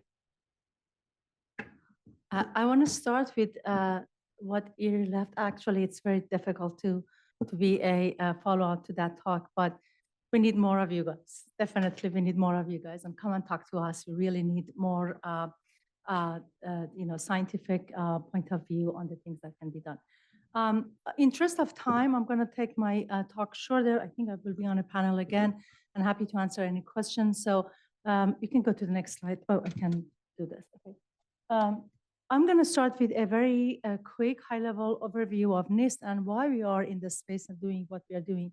NIST is a non-regulatory agency under Department of Commerce. We have a 120 years history of cultivating trust in technology. Our mission space is to promote U.S. innovations and advance industrial competitiveness. And as I said, we work on cultivating trust in technology by advancing measurement science and technically sound, scientifically valid standards and measurement science that make technology more secure, more reliable, more valid, more private, and by all of those, by combining all of those, more trustworthy. And that's exactly what we do in the space of AI. Again, going back to the previous talks and all of the other talks, why a non-regulatory kind of voluntary standard is going to be helpful in this space? Because the first thing that we need is to have a clear and shared understanding of what we mean, for example, by trustworthy. Even with topics such as, we heard a lot of talk this morning, what security of AI entails, what does privacy means in space of AI. Having those clear understanding will help us to move on to have a better handle on measuring those characteristics of the systems. And we are all at NIST a big fan of this quote from Lord Kelvin that if you cannot measure it, you cannot improve it. So if you, in a long term, want to improve the trustworthiness of the technology, we need to understand what constitutes trust, what trustworthiness means, and how to measure them. And that's what we do day in, day out at NIST. And that again goes back to our call to join us and help us. What we do day in, day out at NIST is work with industry, work with the community to better understand these issues and these concerns for my work around AI. But we also do all of these things through a multi-stakeholder engagement. Now, we look at the problem again from the measurement angle. We are here to again to identify what are the measurement techniques to be able to come up with a more scientific, empirically valid understanding of what's the status of the technology today. We have a lot of really smart people at NIST. Not as many as we like to have, but we work with the community because we don't have all of the expertise that we need, and we need to build a community. During the development of AI RMF and the other work that we do, we put a lot of emphasis on not only work with the technical experts that bring the computer science, mathematics, statistics, all of those type of technical knowledge, but also the community that study the impact of the technology, psychologists, sociologists, cognitive scientists, philosophers, all of them. So we work with the community, with the scientific community, we get the input, we instill, we listen, and then based on all of those things, we develop guidance, conduct evaluations, and all of them hopefully through the help to advance technology. In this slide, I try to summarize some of the things that has happened a little over a year ago. So start with the AI RMF. It was directed by congressional mandate. This is again a voluntary framework for understanding, identifying, measuring, and managing the risk of AI systems. So again, we try to take a very structured approach to first coming up with unpacking the concept of the trustworthiness, and then come up with some recommendations on how to identify and measure and manage the risk of AI systems. Since the release of the AI RMF, we try to work with the community on adding more resources and tools to try to operationalize AI RMF through building the research center, through building the generative AI public working group. All of them center mostly around the measure function of AI RMF, again, because if you cannot measure it, you cannot improve it. And there is a lot to understand in how to do the measurement. I think as we heard from many of the talks, there is a lot more that we don't know about AI systems that we should. And that's what we are trying to do. It's great that the research community are inventing and coming up with more and more approaches. And as Nicholas said, context matters. Any of these papers are only work for the environment, for the context that the research has been done. And what we are trying to do is coming up with sort of underlying on and the problems and the solutions for those. Our latest assignment, the Executive Order 14110, basically builds on that foundational work. And I like to say that supercharge our effort in cultivating trust in AI. The Executive Order, as you know, is very comprehensive, and many agencies has gotten many tasks. For us, it has all been around the activities that are pretty much aligned with the mission and efforts that we had. The executive order asked us to develop guidelines for evaluations for security, safety, red teaming, synthetic content, develop a plan for global engagement. We have been busy working on those drafts based on the inputs that we received through the request for information. Thank you to all of you that responded to those listening sessions that the community has held for us. And we love to hear more as we put the document out for public comment.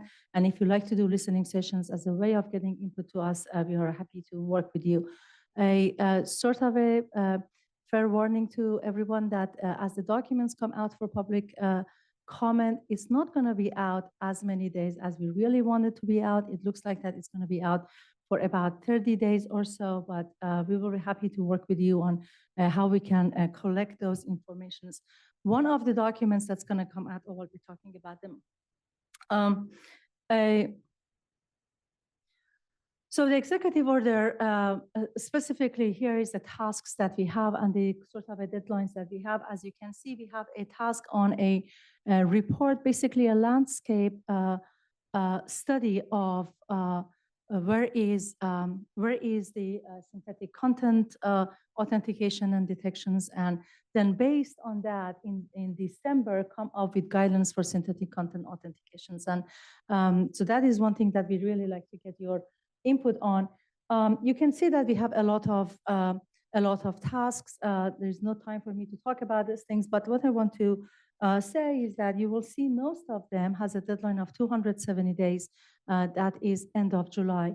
But these are, to us, these are a lot of actions set in motion that should not and cannot stop by July. So we are looking at the Safety Institute as a exciting and new resources for us that can give us a long-lasting approach to the work that we have started as responding to the EO.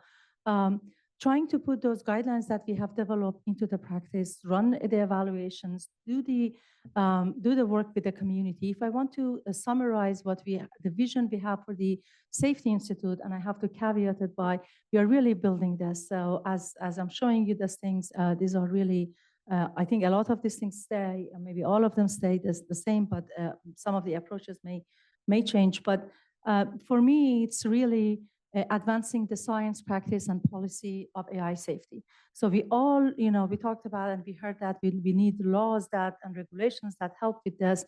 But laws and regulations are not going to come and define the terms.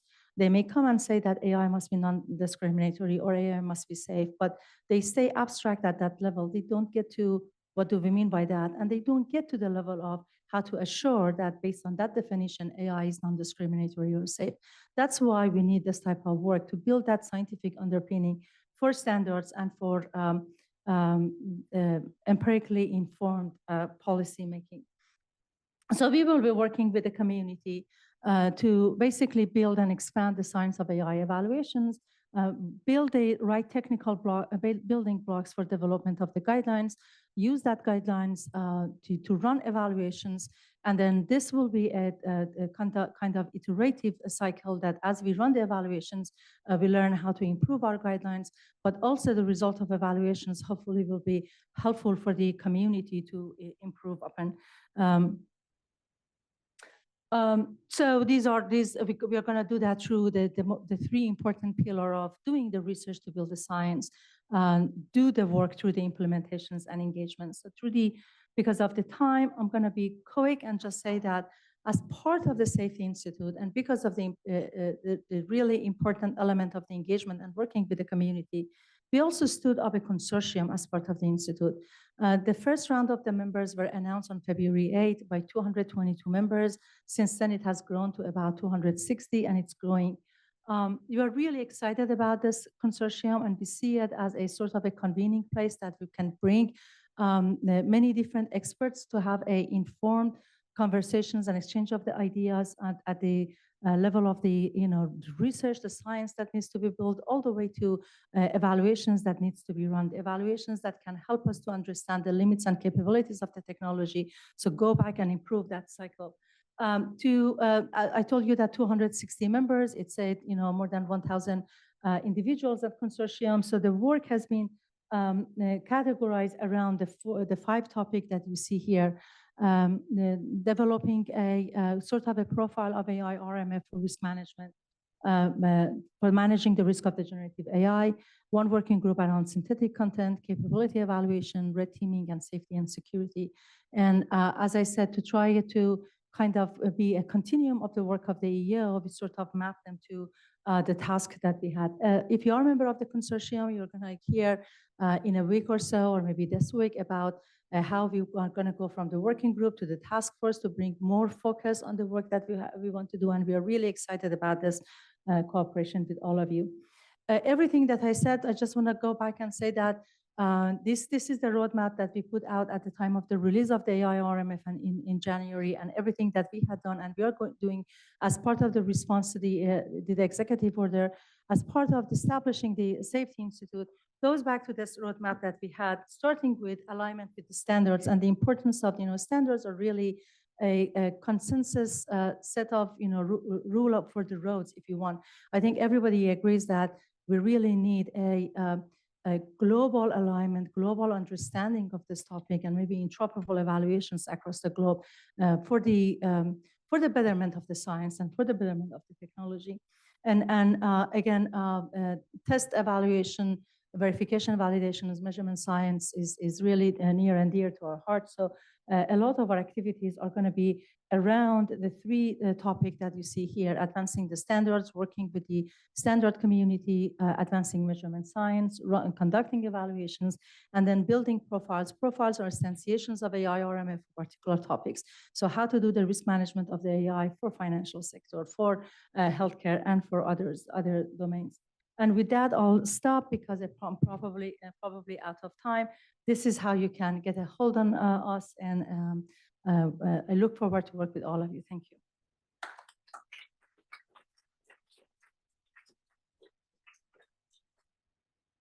Great, thank you, Elham. All right, so our last talk before the last session, last panel of the day, is going to be Natarshan Rajkumar.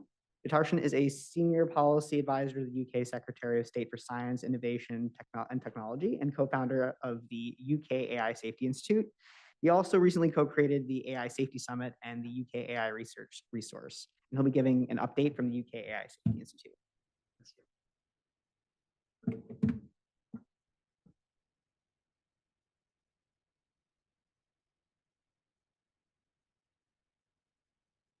Push, does that work? I can hear myself now.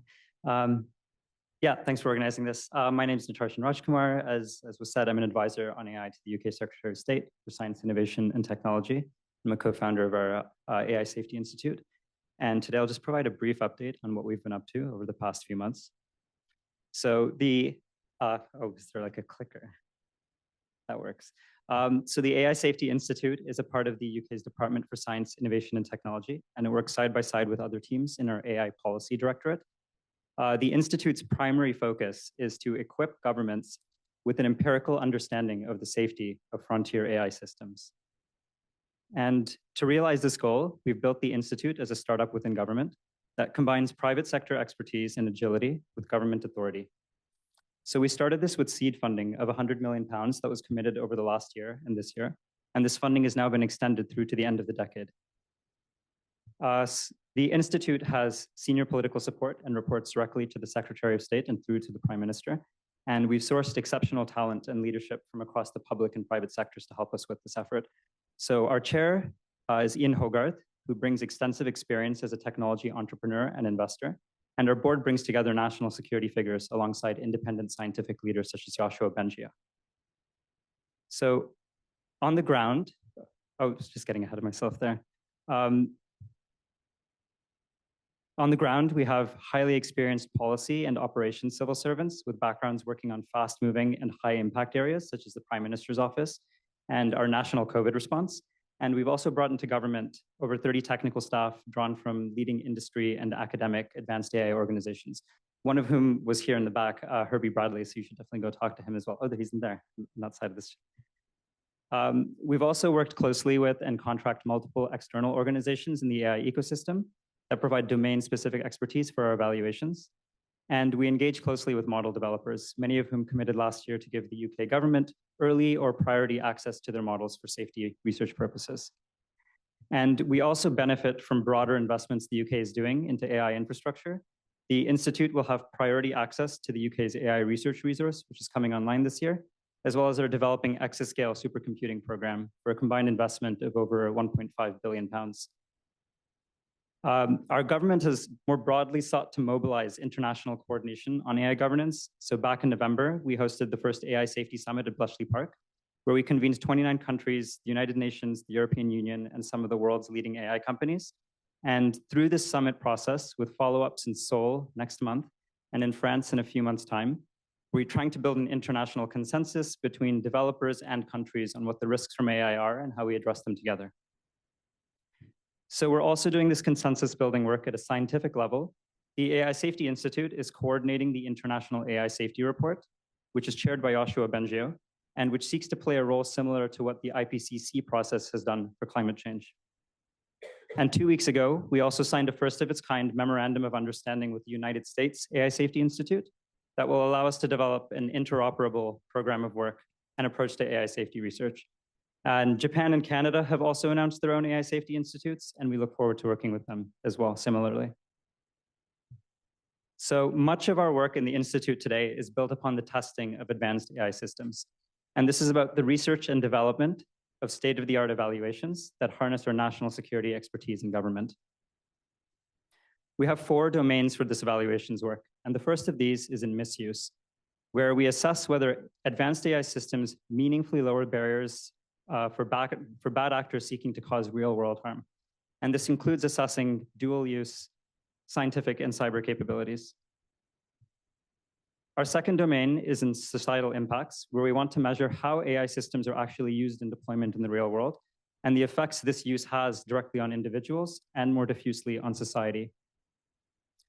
And our third domain is in autonomous systems. And here we're trying to evaluate the capabilities of future, far more advanced AI systems that could operate autonomously online and take actions that affect the real world.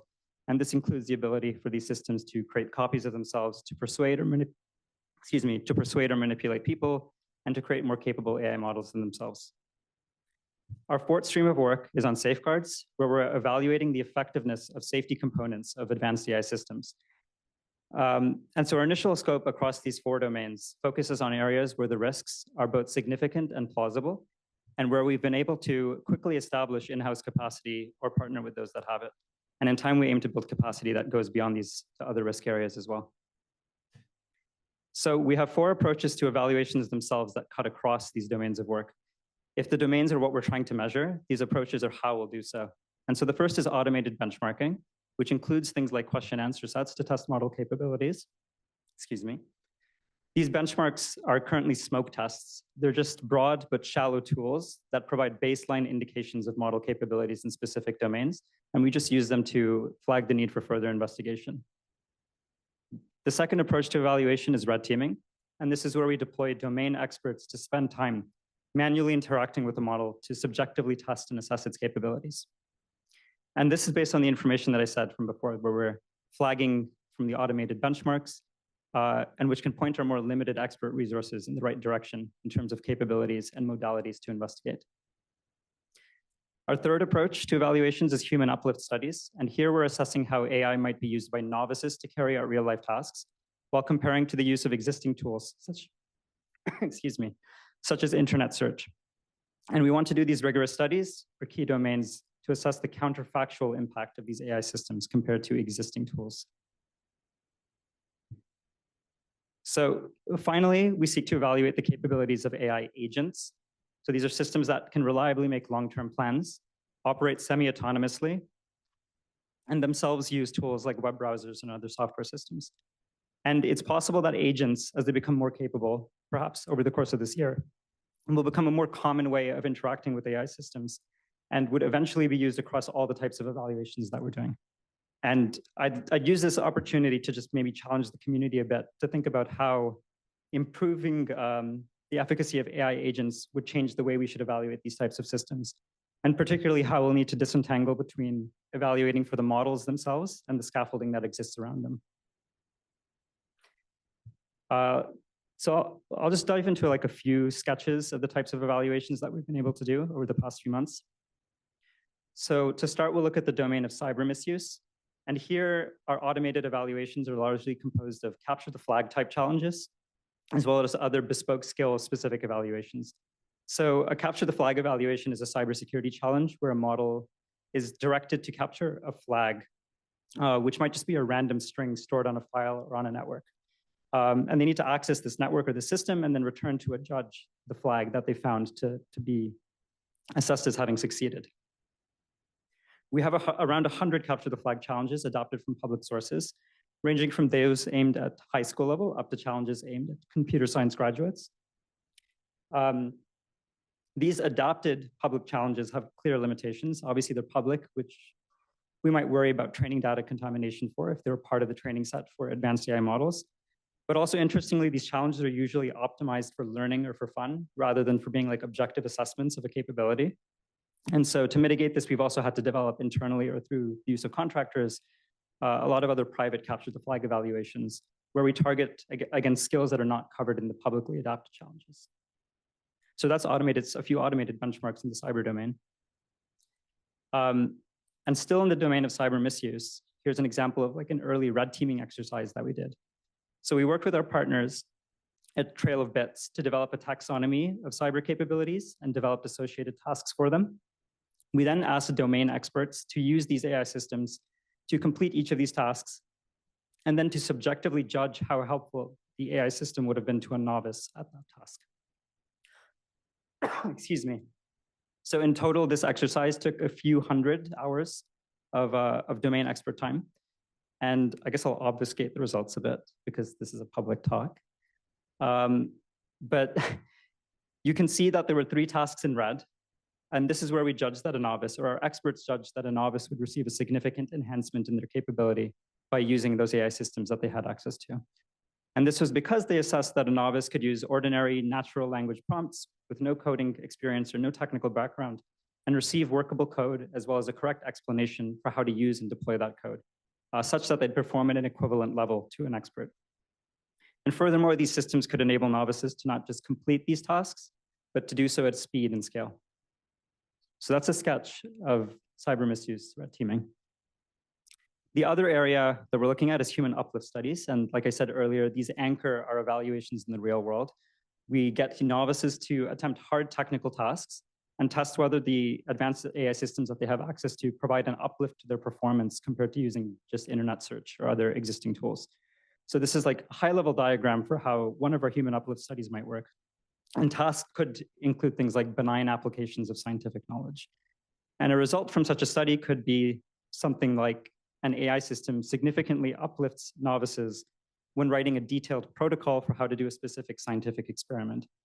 And so we've concluded a first initial test of this type of study with a small sample and are going to be scaling this up shortly. And we hope to continue to expand our methodology on this over the course of this year. We've also discussed, or up until now, everything we've discussed has been like measuring model capabilities themselves, but we also want to assess the safeguards within the system or around the system. And so one common type of safeguard that I think most people here are familiar with would be refusals, where you try to tell a model you want it to do a very bad thing, and then it says, I can't help you with that. So it just responds as the chatbot that it might be. This refusal behavior in practice is quite vulnerable to a range of attacks, and increasingly automatically through leveraging other AI systems, these sorts of things can be attacked. And we think we have a long way to go here, because simple attacks reliably beat refusal-based methods in all the systems that we've tested so far. So we also paired this sort of safeguard attack work with the misuse work earlier, so we can actually see in practice how useful this is for breaking through systems and then accessing the hazardous capabilities they might have. And beyond refusal behavior, there's other system safeguards that we would love to spend more time exploring the efficacy of, such as monitoring and banning of suspicious users, protecting model weights, and using content moderation classifiers. But we're not doing that quite yet. So across all these domains of work and types of evaluations, we're building software tooling and infrastructure to be able to run these experiments at scale. And we're looking into how we can open up this infrastructure to the wider community, if appropriate, to support access and standardization efforts. And I think we're also being very, very honest and very clear that the state of evaluations for advanced AI systems is like very, very nascent. It's a very nascent science. And we're like very excited to be at the forefront of it, but there's a lot more to do. And we also really want to support the broader ecosystem in advancing this research area. And so to recap, these are the efforts we're taking across the Institute and the department more widely. to equip governments with an empirical understanding of the safety of advanced AI systems. And as a small slide remark, I'll say that evaluations are not sufficient for ensuring the safety of advanced AI systems, right? They're an important part of the tool set, and we're able to make progress on that right now. But we're also quite passionate about figuring out how we pursue foundational AI safety research in areas that can more broadly assist AI governance and ensure systemic safety for society as a whole. And we think research in these areas is like quite neglected. So we really hope to change that. Yeah, if you'd like to learn more, I guess like echoing what everyone else said before, we need more people. In my case, we need more people in London. If you'd like to learn more or like collaborate with us, work with us, join us, please talk to me. And we're not really that limited by nationality. Actually, people might be surprised by that. We're willing to work with anyone. We have a very multinational team. So thank you.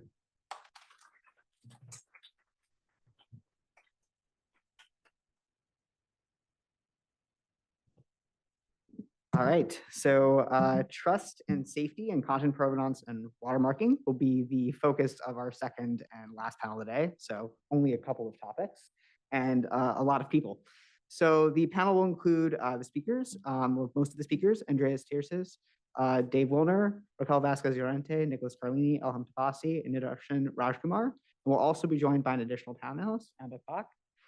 Amba co-leads AI Now, a research institute where she works on advancing diagnosis and actionable policy recommendations to tackle concerns with artificial intelligence and concentrated power.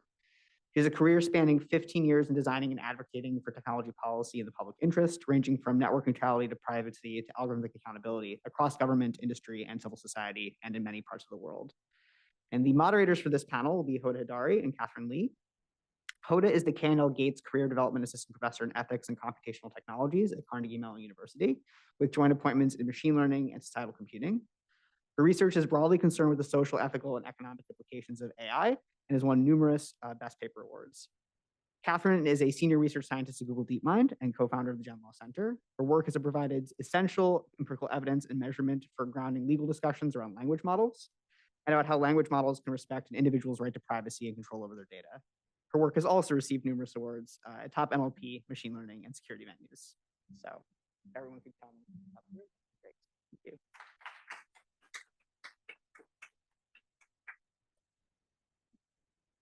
Water? Water? Water? Good? Okay.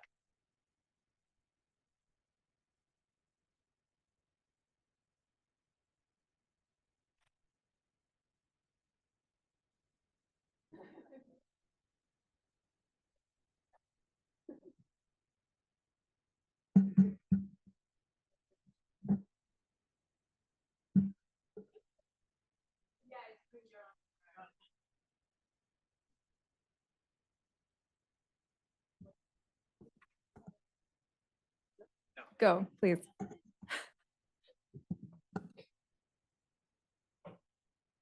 Okay, great. So we have a lot of people and a lot of topics.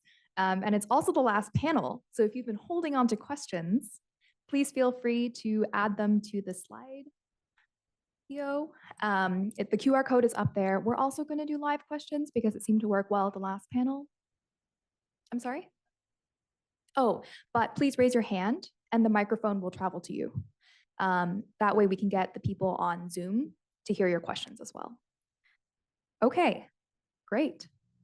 So we covered so much today, and there are a couple of overarching themes, some of which is about legislation and about whether or not we need specific legislation for AI or if what we have right now is sufficient. And so I kind of want folks on the panel to riff on in what situations we might want one or another, or if it seems obvious to you what it should be.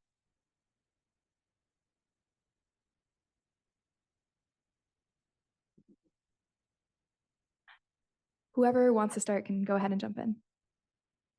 Okay, I can start. And if I'm maybe gonna take a little bit of a tangent, but not too far from your question, maybe to just build on Erie's remarks earlier in the afternoon, just on bright line rules, and she briefly sort of contrasted it with this regulatory paradigm that's characterized by evaluation, documentation, and audits. And so I wanted to speak to that a little bit because I do think that's a really, really important fault line in the conversation, not about like, do we need AI regulation? Obviously we do, but kind of what kinds of rules do we want to be pushing for?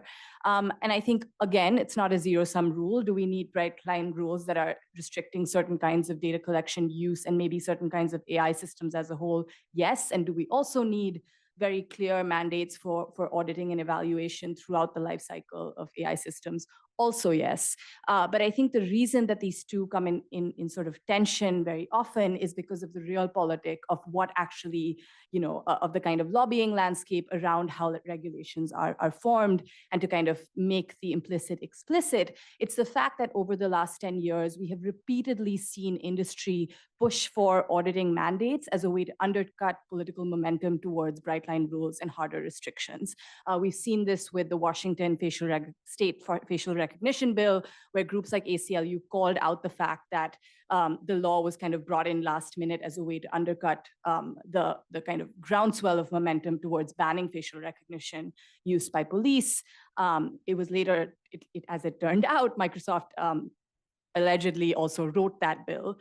So I think let's always also keep in view, to Nicholas's presentation earlier today on watermarking. I think the one thing I was sort of thinking of as I was listening to that conversation was that maybe we aren't talking enough about incentives, not just incentives of those that will use watermarking or those that will try to break watermarking, but also where watermarking related proposals will be pushed forward as the kind of primary AI fix, and the ways in which that might undercut momentum for more structural AI accountability regulation as a whole.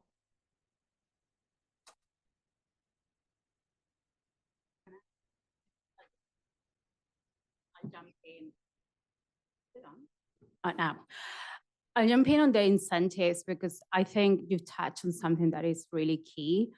And I did mention on my presentation the idea of pipeline responsibility, and that when we are talking about audiovisual generative AI, we can't disentangle that conversation without talking about as well about the broader information landscape. And almost it's like we've given up with distribution on social media platforms because content moderation has got really hard from a regulatory perspective and really thorny. But as Dave was talking as well today, I was thinking, wow, he knows so much. And then I was like, but wow, the incentives are so grown. And we can get, even if we get like 1 million Daves creating beautiful systems, we are still enforcing for the wrong incentives. So as long as companies continue be incentivized by optimization for advertising, optimization for data collection, optimization for attention, then like all the knowledge that the Daves out there in the world have is very connected towards enforcing a system that is still not aligned with societal values.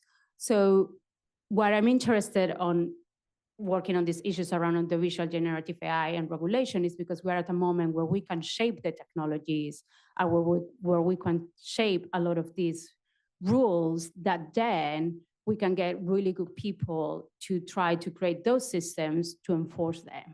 But if the system that we create is rigged from the beginning in a way that is not aligned with our democratic values, with human rights, I think it's just always going to be a bad outcome.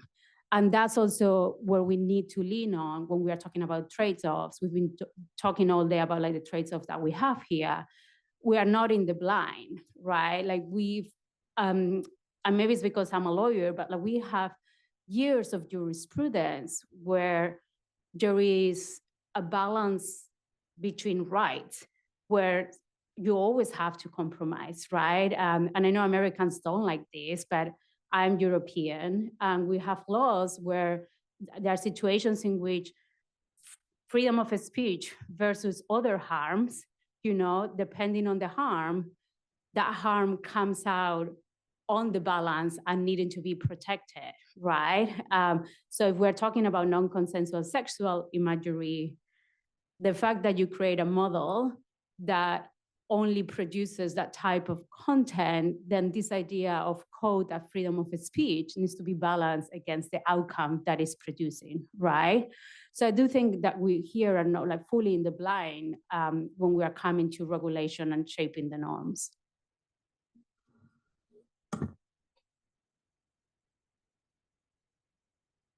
I had a two-finger response, but I've gone again. So if anyone wants to go first, go. Yeah, that's working great. I do worry. So I agree with you that there are incentive problems. I think they are more important in how they affect product design than how they affect moderation design. And the sort of ugly reality of content moderation is we're just not very good at it. We're not like secretly good at it and holding out on you. We're bad at it. And there's a lot of really detailed, kind of boring reasons why we're not very good at it. But I don't know that incentives are the problem there so much as pretty significant technique gaps, that a lot of which boil down to the reliance on human beings to scale up these processes. Dave, can I ask a question? What's the difference between like product versus content moderation here? Yeah, so the actual way you design a given product shapes what can be done with it and creates the possibility of novel abuse. So like a really obvious contrastive example, ChatGPT largely is a single player experience. And so there are certain ways of abusing people that you just mechanically can't do inside the product compared to like a messaging product, right? And that kind of choice about the way a product is built has much more of an impact on abuse as a whole than post hoc moderation, because it just forecloses certain kinds of misuse. I think that is where incentives are really, really important. Moderation, don't get me wrong, I think it's a big deal. I think it's something that has been under discussed, but it ultimately is an attempt to fix a problem that might not have inevitably needed to exist. Yeah. And so is always a worse solution than a design solution. Yeah. So maybe another way of saying it is like the UI also constrains what's possible for people to do, and the product constrains what's possible. Yeah, I mean, you're totally right. That's why I was, maybe like I didn't express it clearly because it's like 11 p.m. for me right now. So I'm a bit delirious. But yeah, like that goes back to the idea of like pipeline responsibility that you inserted at all stages, right? Like from the product design, the people commercializing the tools, putting them out in the open, and then the distribution platforms as well. And then, yeah, within that, you need to break it down as well. So yeah, I do agree that it comes also earlier on than on like what we are talking just as content moderation. So there's a couple more questions that are kind of like on this topic in the question panel. Kind of talking about like, we've spent a lot of time talking about standards and trust and authentication. Can you guys discuss a little bit, maybe this is towards Amba and Raquel again, and maybe Dave as well. What happens when these mechanisms fail? Like, what should we do about it? What are the remedies? Who should be responsible? Is there a good way of thinking about this? Okay, I'm going to go give it a shot. I think the first thing to say is that one thing that, again, regulatory proposals, but also regimes that are already in force, including the DSA in Europe and others that focus on auditing and evaluation. One thing that there's sort of, maybe I'll say there's two weaknesses of these regimes, if I can, generalize. One is that they have been weakest on the consequences. So what happens when harm is discovered in the context of auditing a system? What then? What are the liabilities associated with that? And I think that also speaks to the incentives problem of who has been pushing for these types of regimes. And this sort of what was I going to say?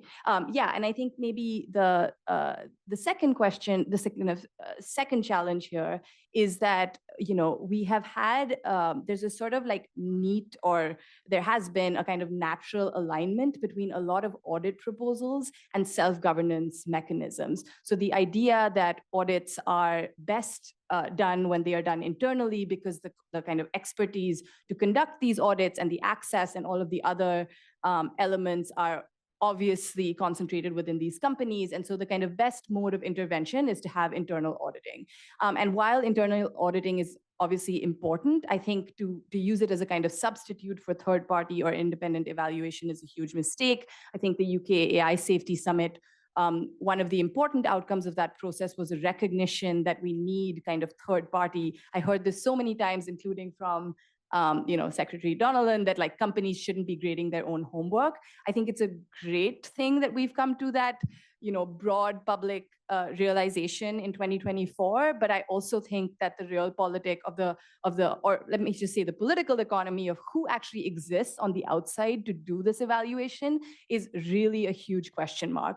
What we are seeing is companies like Holistic AI and so many others that, if I can put it bluntly, are on the kind of AI auditing gravy train right now that have not really done what they need to do to show, clear methodology. The benchmarking in this field is, contested at best. And just yesterday, or maybe it was last week, I read that Holistic AI is now partnering with Microsoft to co-sell their AI auditing tools to, companies that are selling generative AI on their platform. So I guess, in sum, if it isn't obvious already, I think we really need to be scrutinizing the business dynamics that are animating the AI auditing space, particularly on the outside.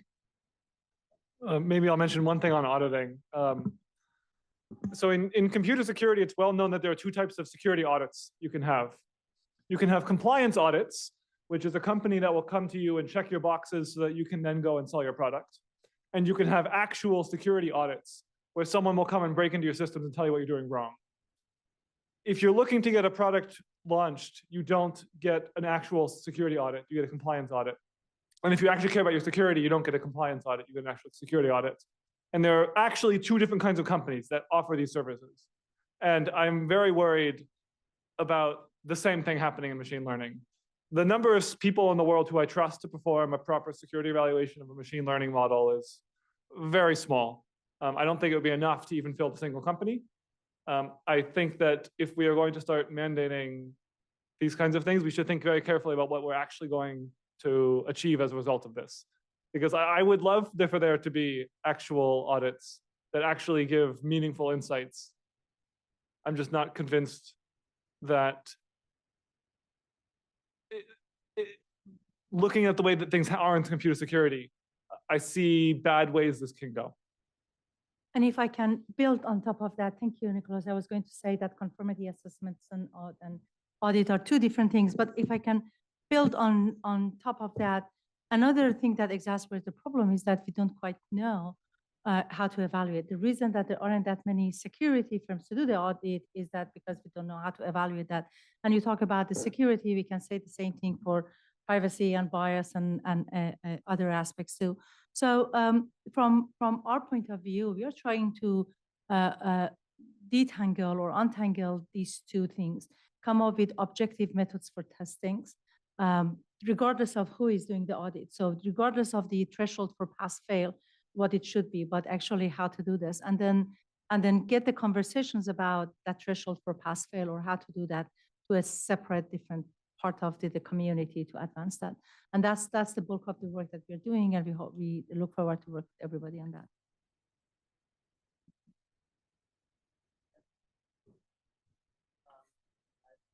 Sorry, we have the mic travel.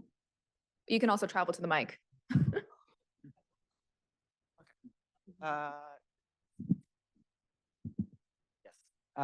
To the questions around this discussion around auditing, I was wondering if folks have any reflection.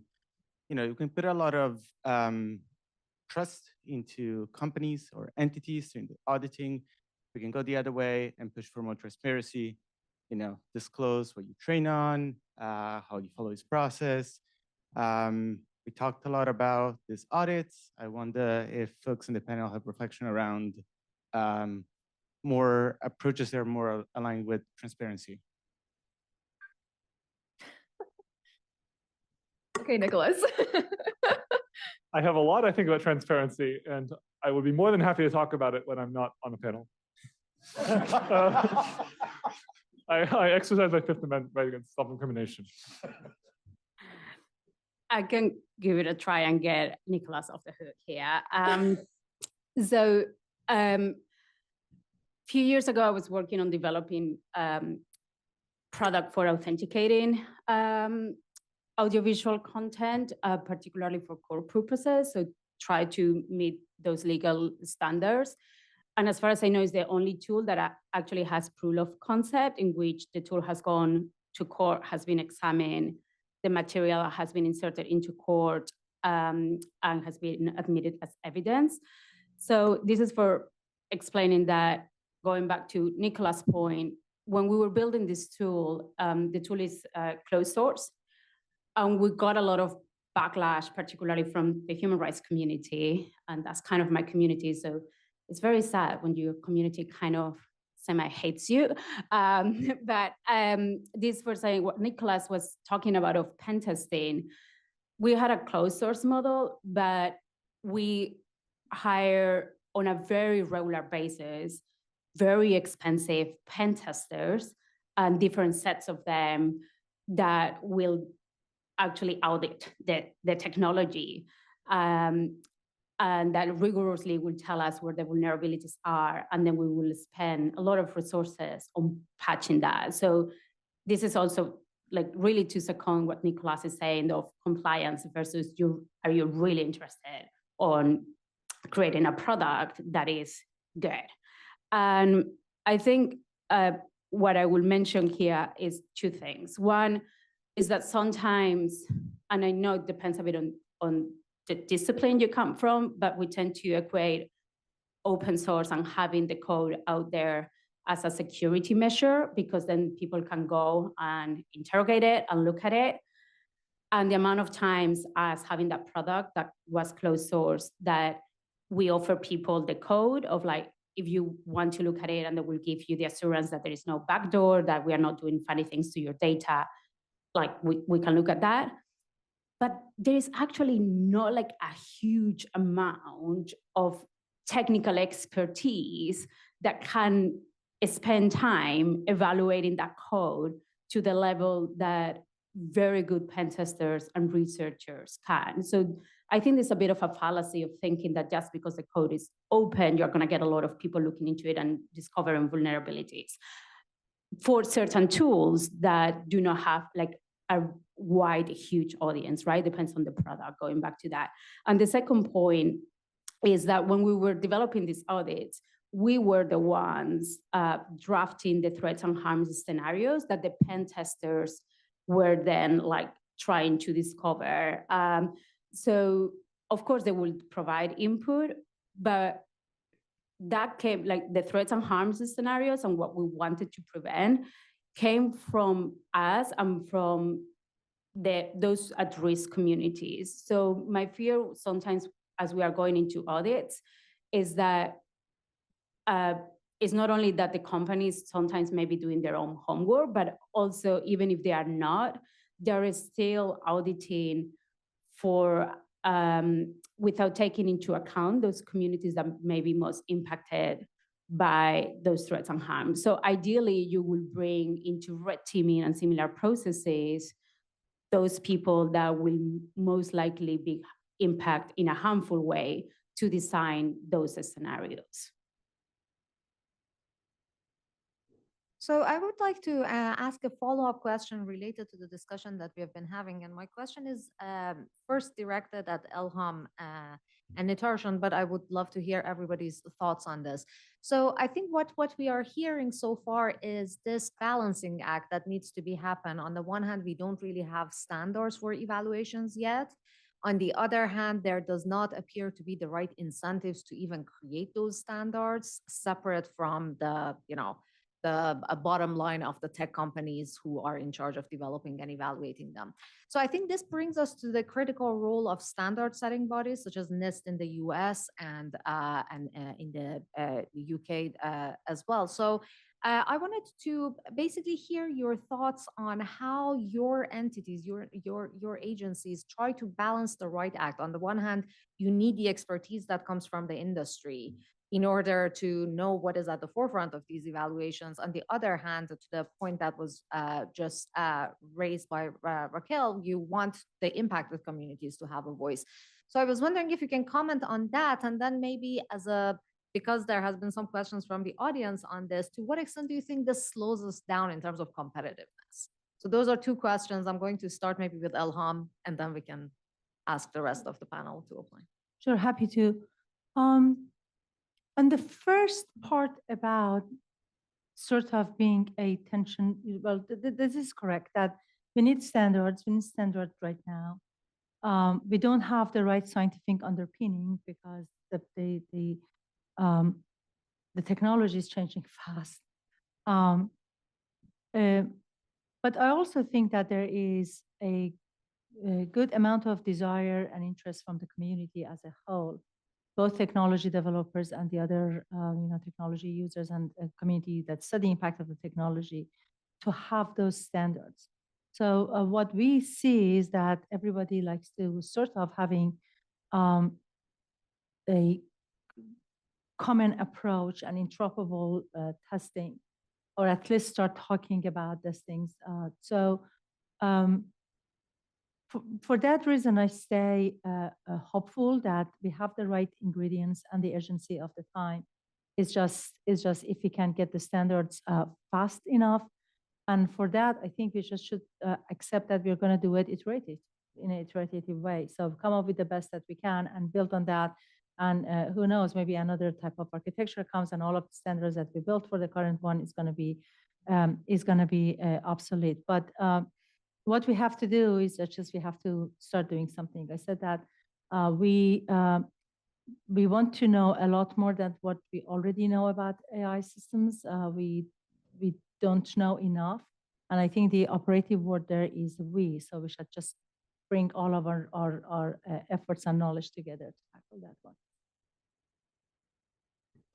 Yeah, I just echo everything Elham said there. I guess the key thing there is iterative. Just the field is moving so fast and the state of the science is so nascent, as I was saying earlier, that at least within the Safety Institute, our approach is just like do the work of trying evaluations, see what works, see what doesn't, make mistakes, improve, learn from them, and share them with the community. And if there is some form of standardization that we're like trying to work out, it might be around the software and the tooling and the evaluation sort of platform that we're building internally for ourselves, for the contractors and collaborators that we have in evaluations, and figuring out how that can become a standard of some sort for the broader community. So, but it's very early days. I think we're more focused on getting better internally at doing evaluations before we make that leap to trying to set what standards are for the broader community. But we'll do that shortly, I think. And are there collaborations going on at the international level, for instance, between the UK and the US? In both cases, both countries are trying to develop these evaluation platforms. And given the nature of these technologies, we ultimately need to move towards international standards. So I was wondering if you can comment on Sure. potentially efforts on that one. Happy to. And before I talk about the international collaboration, which is extremely important, and definitely this game has to be played across all borders, I just want to go back and say another thing about standards, that as we are also very much focused on the standards for evaluations, and we think that's very important, so is standards for terminology. I think there is one other thing that we want to bring in the approach to the standardization and all this, that we're talking a lot about the policies and the things that we can put in place after the technology is developed or deployed to check for their safety and security and validity and reliability. How much of these things we can go back and become it as part of the discussions about the design and development of this? So this is a line that I have stole from somebody else in the government, but we want a technology that's easy to do the right thing, difficult to do the wrong thing, and easy to recover when something bad happens. And standards can play an extremely important role into this. An example that's being used is the 3 plug pins for our all of our chargers and all this. It's almost impossible to plug it in a wrong way. So take away a lot of the different harmful and damages that can come in. In terms of the international, international standards is part of our middle name. But we are not standard development organizations such as ISO and IEEE are. There are a lot of really good policies in the US that federal government is not the standard development maker, but industry is leading the standard development. And the job of the federal government is to support industry. And we do that by again, being a third-party neutral objective. We don't have any skin in the game, that therefore we become the place to sort of look at the different solutions or the different approaches offered by industry and then kind of study them with the help of the industry. We work with many of the international organizations and international forums. It was mentioned that, the MOU with the UK for exchange of the, research results and doing research. It was mentioned that there are other safety institutes being established, Canada, Japan. Singapore has done a lot of work. EU is setting up their AI office. Korea is working on that. And there is an interest and to work with all of them to basically come up with a network of scientific institutes that all together work on, again, building that scientific underpinning for the standards. When it comes to development of the standard in arenas such as, for example, ISO, again, there is a process, there is an approach, and at that level, there is participations is by countries. So US is one member, as it is other countries, and we are working with ISO. There's a subcommittee 42 on advancing AI standards. So at both research level to basically build the scientific underpinning, the robust technical robustness that we want for standard, all the way to go to international conversations for advancing standard, to working with international partners. I think all of those things are really important. Thank you. I want to take an audience question. But before I do that, I want to say, Elham, you just reiterated what Dave also said in your talk as well, which is just like, the way that we create our products is what they're able to do. So we should consider that as well. Lydia? Yeah, awesome. Yeah, this has been a super illuminating panel. So my question is kind of about, what do you see as the differences in how various institutes and institutions understand AI safety? Because it seems like, on the one hand, trust and safety in companies, as someone remarked in a question, is about how do you make sure the products are not doing something embarrassing or something that's wrong, right? So it's about trying to protect the company's liability and not get them in trouble. On the other hand, when it comes to governments, like you see in the recently passed EU AI Act, there's a centering of threats to democracy and human rights, right? So that's at a different level of understanding safety. So my question is, how do you think, what underpins your institute's understanding of AI safety? Do you think that's evolving? Do you think there's common ground across all these different AI safety institutes about how they understand safety and what they prioritize, like current risks versus existential long-term risks? And what are the societal values that determine those dimensions of safety? I'm happy to start with that. So I think people incorrectly had a perception that we were very existential risk framed months ago, but then at the summit, I hope that dispelled a lot of fears, because at the summit, we tried to provide a platform for various types of risks, and we very prominently platformed societal risks as well. And if you looked at the work streams that we have as well, it's kind of got a key position there. But I will say the work on catastrophic risks, or the national security risks, has been the one where, that's the job of government, public safety and security. And so there's quite a depth of expertise to tap into. And there's established procedures, and there's an understanding of what the consequences are if the risk calculus changes. And so that's an area where we've been able to make the most progress quite quickly, I would say. And it's also the one where few other institutes or organizations outside of government are equipped to do that type of work. But we view the sort of risks from AI as being quite broad, right? It could be these sorts of catastrophic national security risks. It could be the existential risks, which are more speculative and therefore need more scientific work to lay a groundwork for before we just veer into philosophy. But it also includes the societal risks that are here today, that exist with other technologies, but are going to be exacerbated. And so it's kind of perhaps in some ways doing some of the work that we wish we were able to do, or we wish we had done before with other technologies, but doing that today as the scale of the risk magnifies. So I think, at least within the UK AI Safety Institute, we're being quite holistic on these risks. We want to invest in all of them. They're all quite important to us. And there's a separate question of, as a network of safety institutes evolves, how is there a division of work? I'm not sure.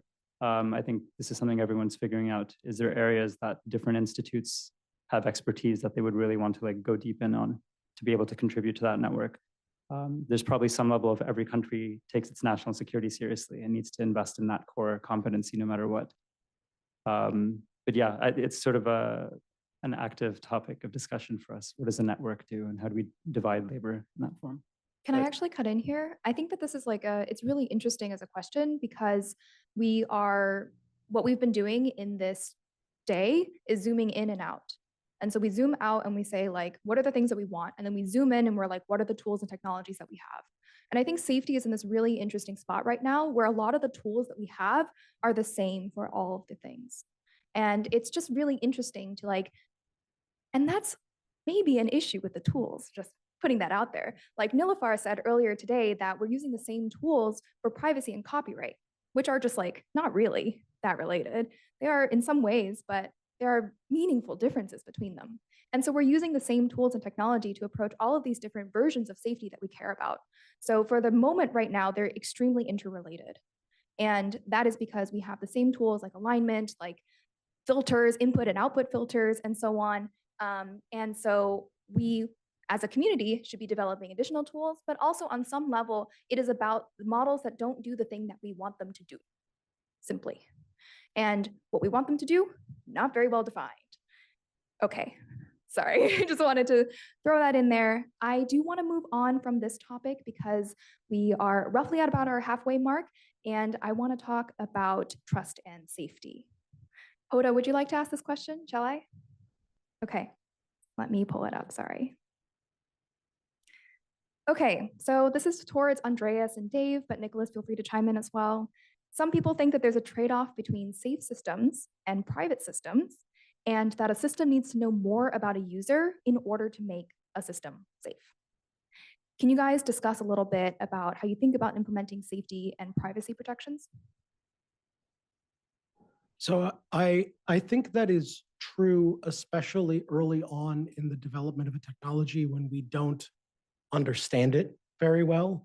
I don't know that I think it's inevitably true over the long term. And I actually think there are ways in which AI may be helpful in allowing sort of moderation to coexist with privacy over the long run.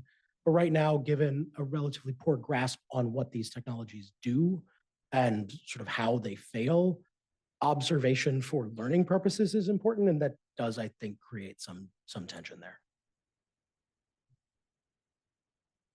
Can you say a little bit more why you think they are at odds, or why would the system need to know more about individuals to protect them as opposed to knowing in general what are the safe things to do and not do? Yeah, Dave, do you want to cut in?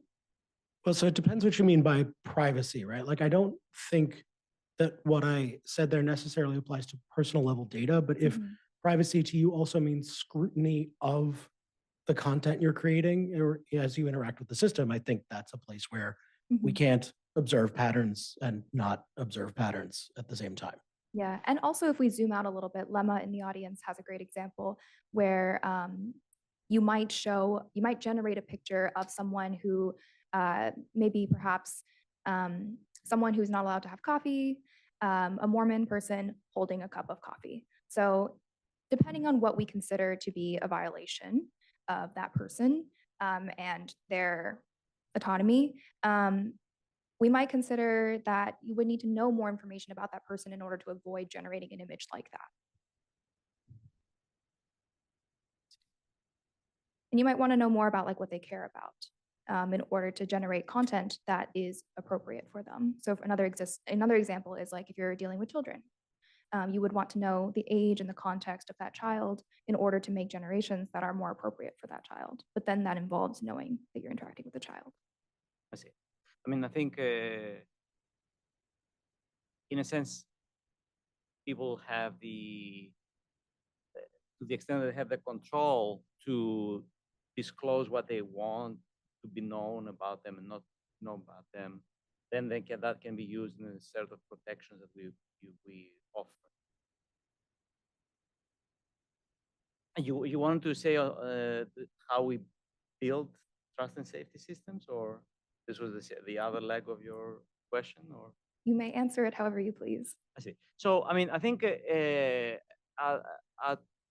Google, we kind of think this in two ways, is that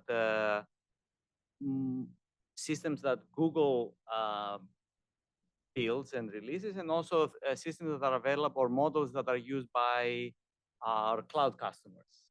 And I think in both cases, I think it's, as you kind of know very well, in addition to thinking about the model itself, it's important to think about the system that is built around the model, which includes the safety filters that we talked about, maybe even additional fine-tuning that happens either by the customer or by the PA. So what we like to do is, build tools that they can use, work on policies about and actually kind of education on how, what are the risks, what are the ways to think and evaluate those risks. And in many cases, we actually work together with these teams to help them perform this evaluation. Thanks. Yassine? Uh, yeah, I wanted to ask a little bit more about, so we're talking about trust and safety and moderation. I work at a model platform, so we do a very different kind of moderation. For us, it's like, should the model exist or not? Now, how should the model be able to answer to a specific question in a specific use case? How do you think about those two things? Like, should we be having models that are fine to use only with certain controls? Do you trust the controls enough? Or should it simply be a case of like, if the models require those brittle controls, then maybe they shouldn't be used at scale? How does that come up in all of the discussions about what's safe or not? I am pretty skeptical of brittle controls. I mean, and it depends what you mean by brittle, but if the controls are just like, we wrote a contract that says, don't use this for evil, that is useless, in my view, which is maybe unpopular to say at a conference full of lawyers. Refusals as a strategy were mentioned earlier as one of the controls that's really brittle. Yeah, I mean, I think solving the brittleness of model level mitigations for unsafe content generation is a very important technical problem to make progress on if you want to see open source flourish, because otherwise you end up in this sort of paper safety universe.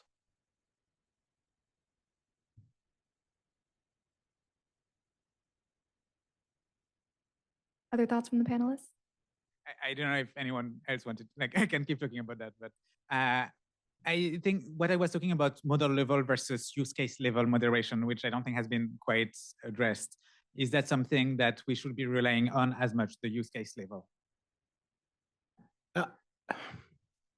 To me, the right level at which to work is the level you can make stick in the face of someone who isn't trying to be cooperative, right? There's two basically separate kinds of unsafe use. There's sort of accidental problems, things like bias in the model where the model itself is not calibrated in ways that sort of anybody wants, and we're not picking up on those errors or problems. And then there's this sort of adversarial misuse question. With respect to adversarial misuse, the sort of right set of mitigations are the most robust set of mitigations. And so it's not like use case level versus model level. It's what is a mitigation that you can think of that is going to be robust when someone tries to pull it back out.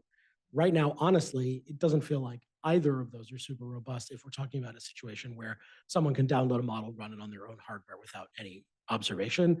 And so my instinct is to think through where can we advance sort of our technical ability to make safety interventions that are harder to remove from the models, even if we're not supervising them. Right. The flip side of that, obviously, being that, as you mentioned, content moderation, which is what we're doing here, is something that's both hard to do and ill-defined. Yep. Okay. Yeah, I mean, you all have a really hard job. Like, it's basically my answer to you was like that. Yeah, that sounds tough. Ari? Love the panel so far.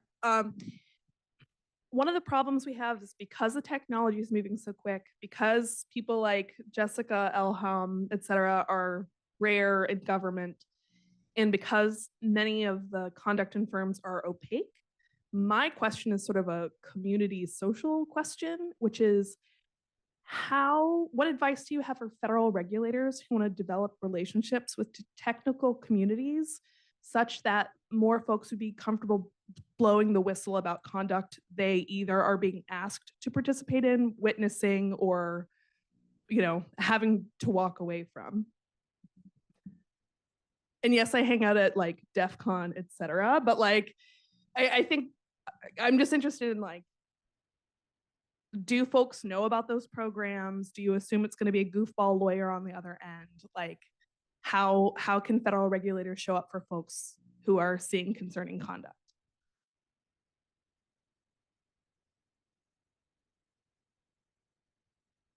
Okay, so while they figure out what they're allowed to say, I will say one thing, which is that like I think so much of this too boils down to the fact that there are, we were talking about the different kinds of risks, like societal risks versus catastrophic risks. And I think what's going unsaid is the fact that we already have models in the marketplace that are causing societal harm and have been doing so for several years, but also this new generation. And these models are sort of on the market, and we still have researchers from some of these companies telling us that the problems are unsolved, which makes me, and I'm sure many others, like profoundly nervous. It's like, oh, we're talking about how nothing is figured out, the risks are proliferating, and there are no modes of evaluation, and there's no consensus there.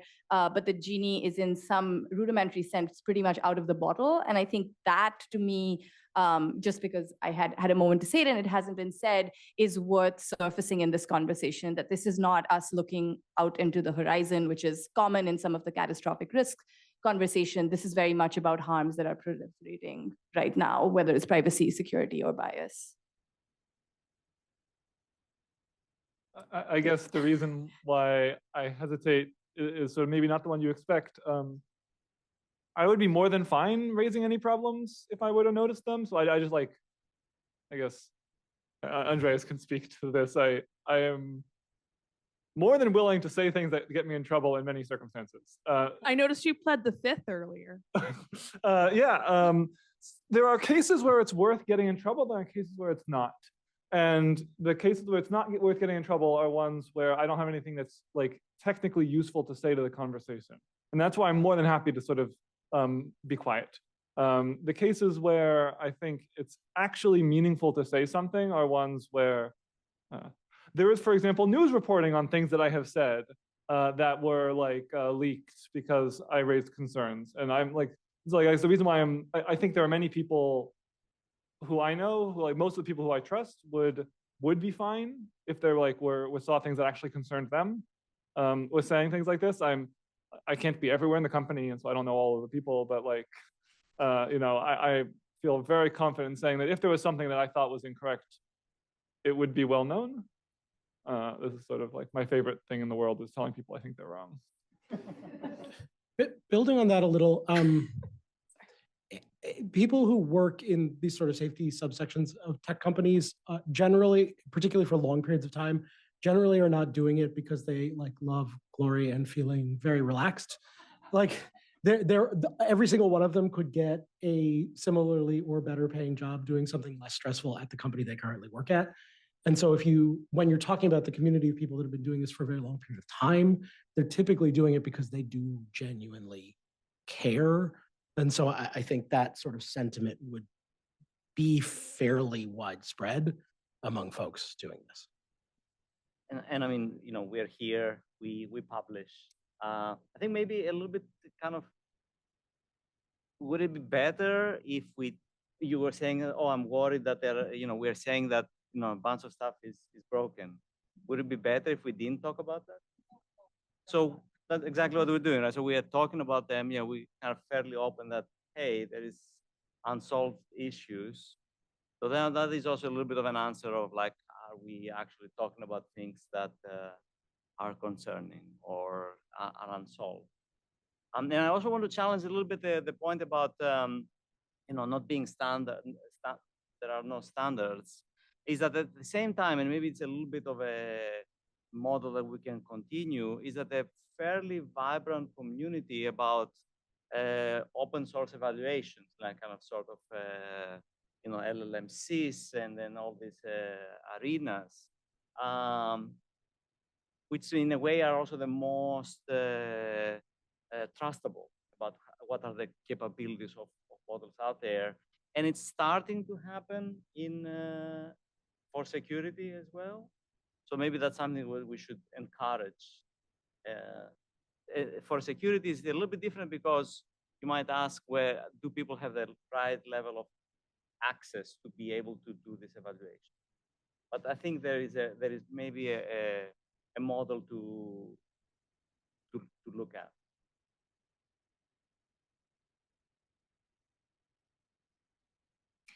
I want to switch gears a little bit and ask a question about watermarking. This is from the audience. So do y'all think that the proposed government efforts to require watermarking AI-generated content are misguided?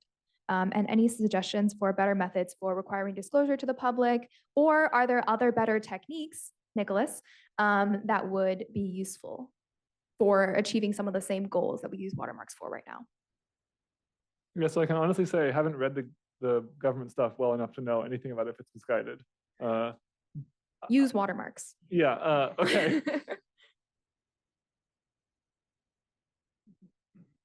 So I tend to think about the technical problem. So the thing that I think is interesting is, does it work?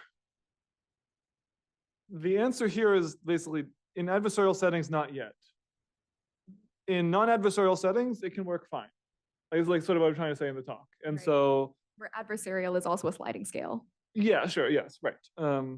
And this is true in all security, right? Like, you know, you have people who design systems that are secure for the weak adversary and people who design systems for the nation states. Right, but where the sliding scale is rotate the image. Yeah, Yes. and so I think the question is mainly one, it's not a question that someone who only studies machine learning should answer. Like, this is a question someone who actually understands socio-technical stuff should really start to think about, because like I could give you my thoughts, but like I don't have any qualifications. Yeah. So on- other on things that people mention are like homomorphic encryption or That has nothing like to do with watermark. blockchains That's to dumb. like demonstrate provenance. Okay. I'm just throwing out ideas. Yeah. Okay, great. If I can just Yes. double click on what Nicholas said, that a lot of these evaluations or interpretation results, or making sure that, you know, or I shouldn't say evaluations, I'm sorry, these techniques, it's not just a technology problem, and it's just not going to be required by the technical solutions. You need a socio-technical lens and approach to make sure if it works. So, and that's one of the big message of the AI RMF. Yeah, I want to follow Ham on that because like I'm almost like, were you paying attention to the 15 minutes in which I talked before where I said watermarking is not the only thing? Yes, like we need to look at this from a socio-technical perspective. I think there's been almost too much emphasis on watermarking from the regulatory perspective, as it's going to be this silver bullet that is going to do everything, and sometimes even conflating terminology, which I do understand the taxonomy is still not set there, so that also doesn't help, right? Like, are we really talking about like, what are we talking about? Are we talking about invisible watermarks? Or are we talking about visible watermarks? Are we talking about labels? So it's difficult for me to answer that question because I'm not entirely sure we are talking about the same technique when we talk about watermarking. And that's why when Nicholas was giving the definition, he was like, well, this definition is like provisional, right? I tend to follow the glossary the Partnership on AI put out in December because a bunch of us provided a lot of input and thinking on what is indirect versus direct disclosure techniques and how they interact with each other.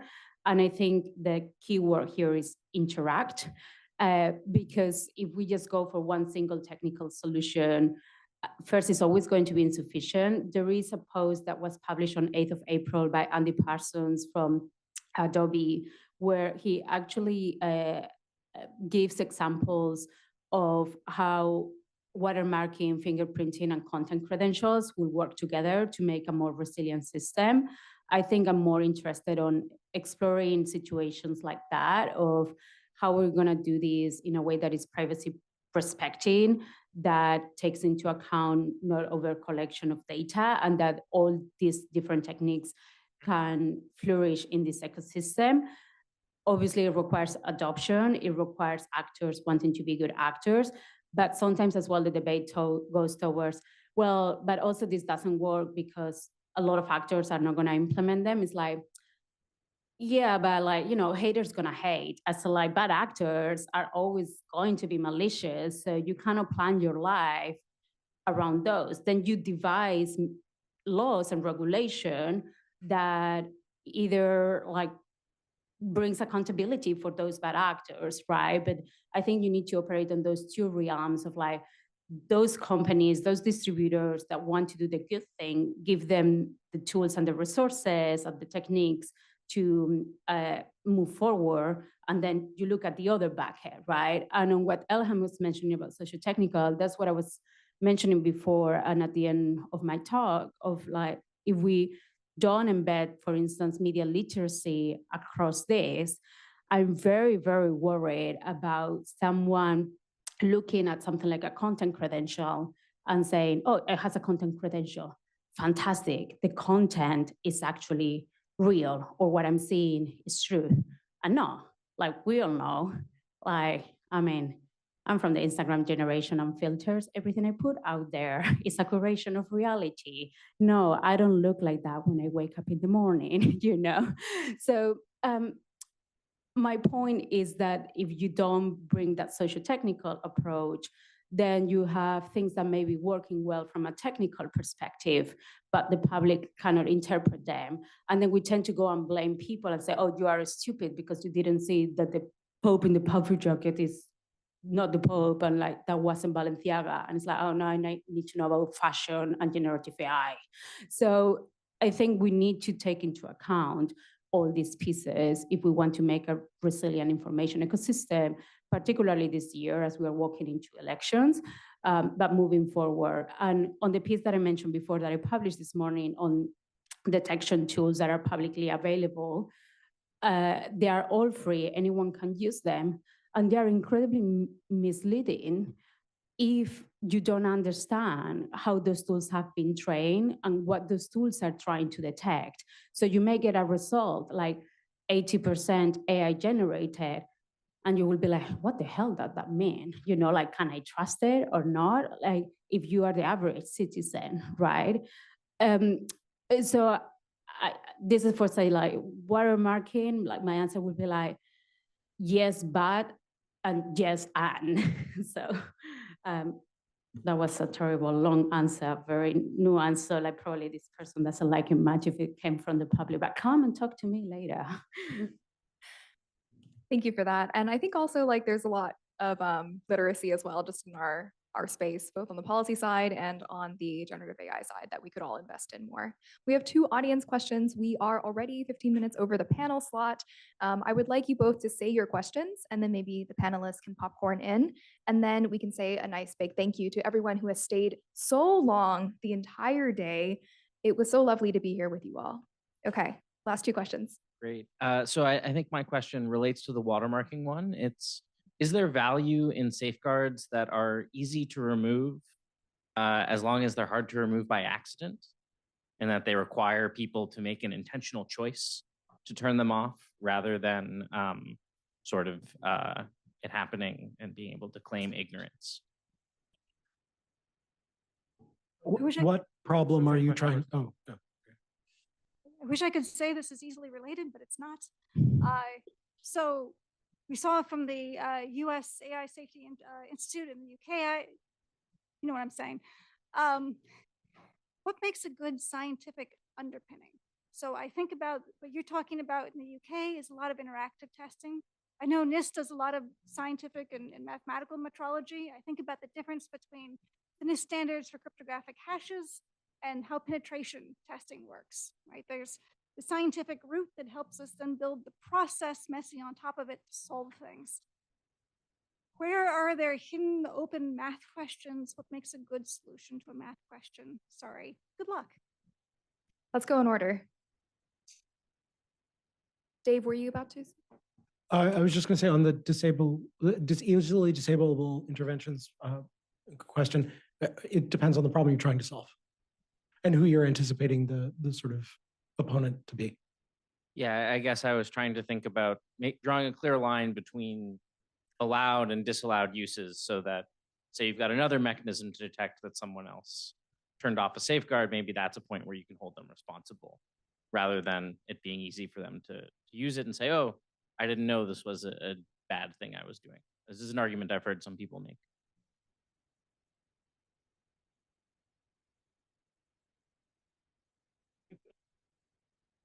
Yeah, I think this is the reason why depositions exist in court, right?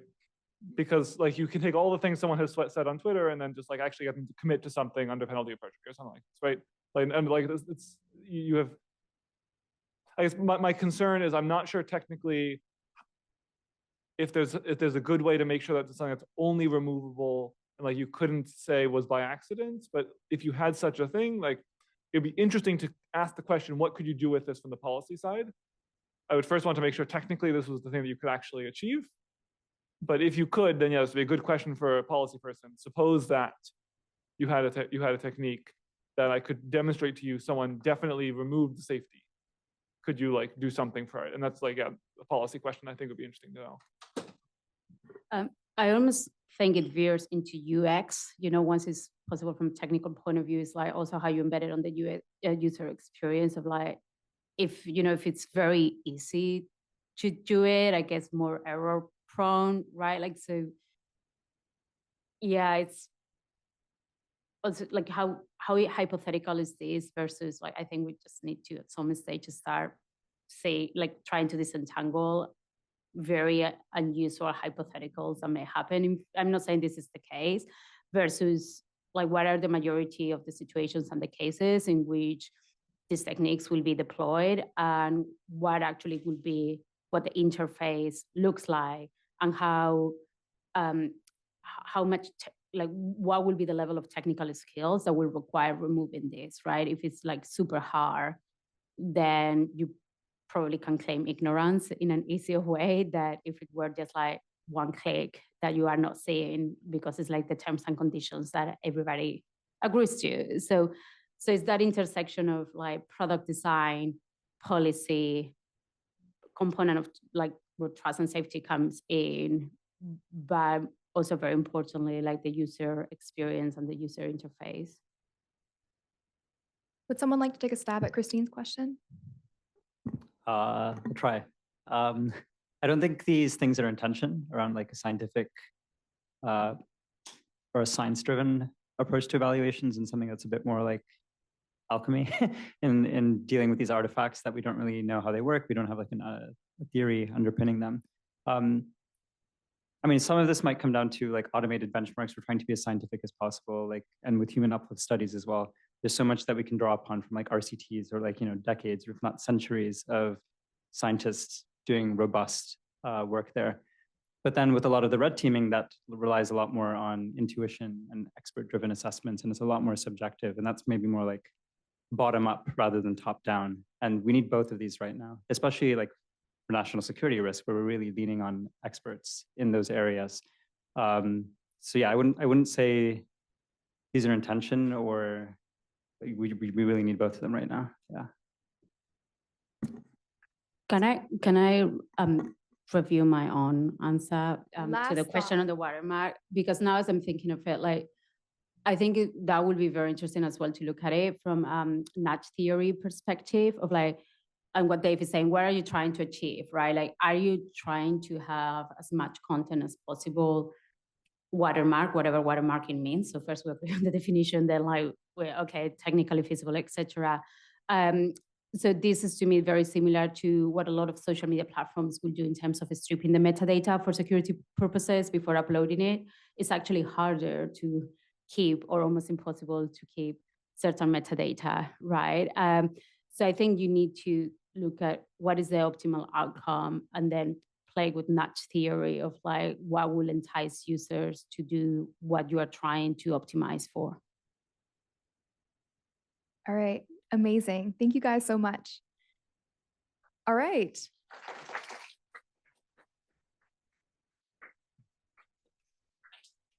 Thank you all so much for coming. We're going to email out a survey of questions that you came with and maybe ones that you left with.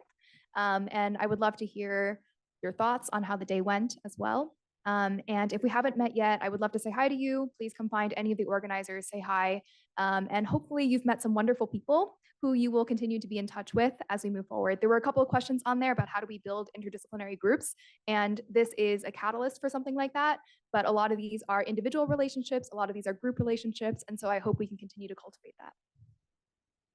And thank you so much to HODA and KNL Gates for sponsoring this event, and for Paul and Georgetown for hosting us in their space.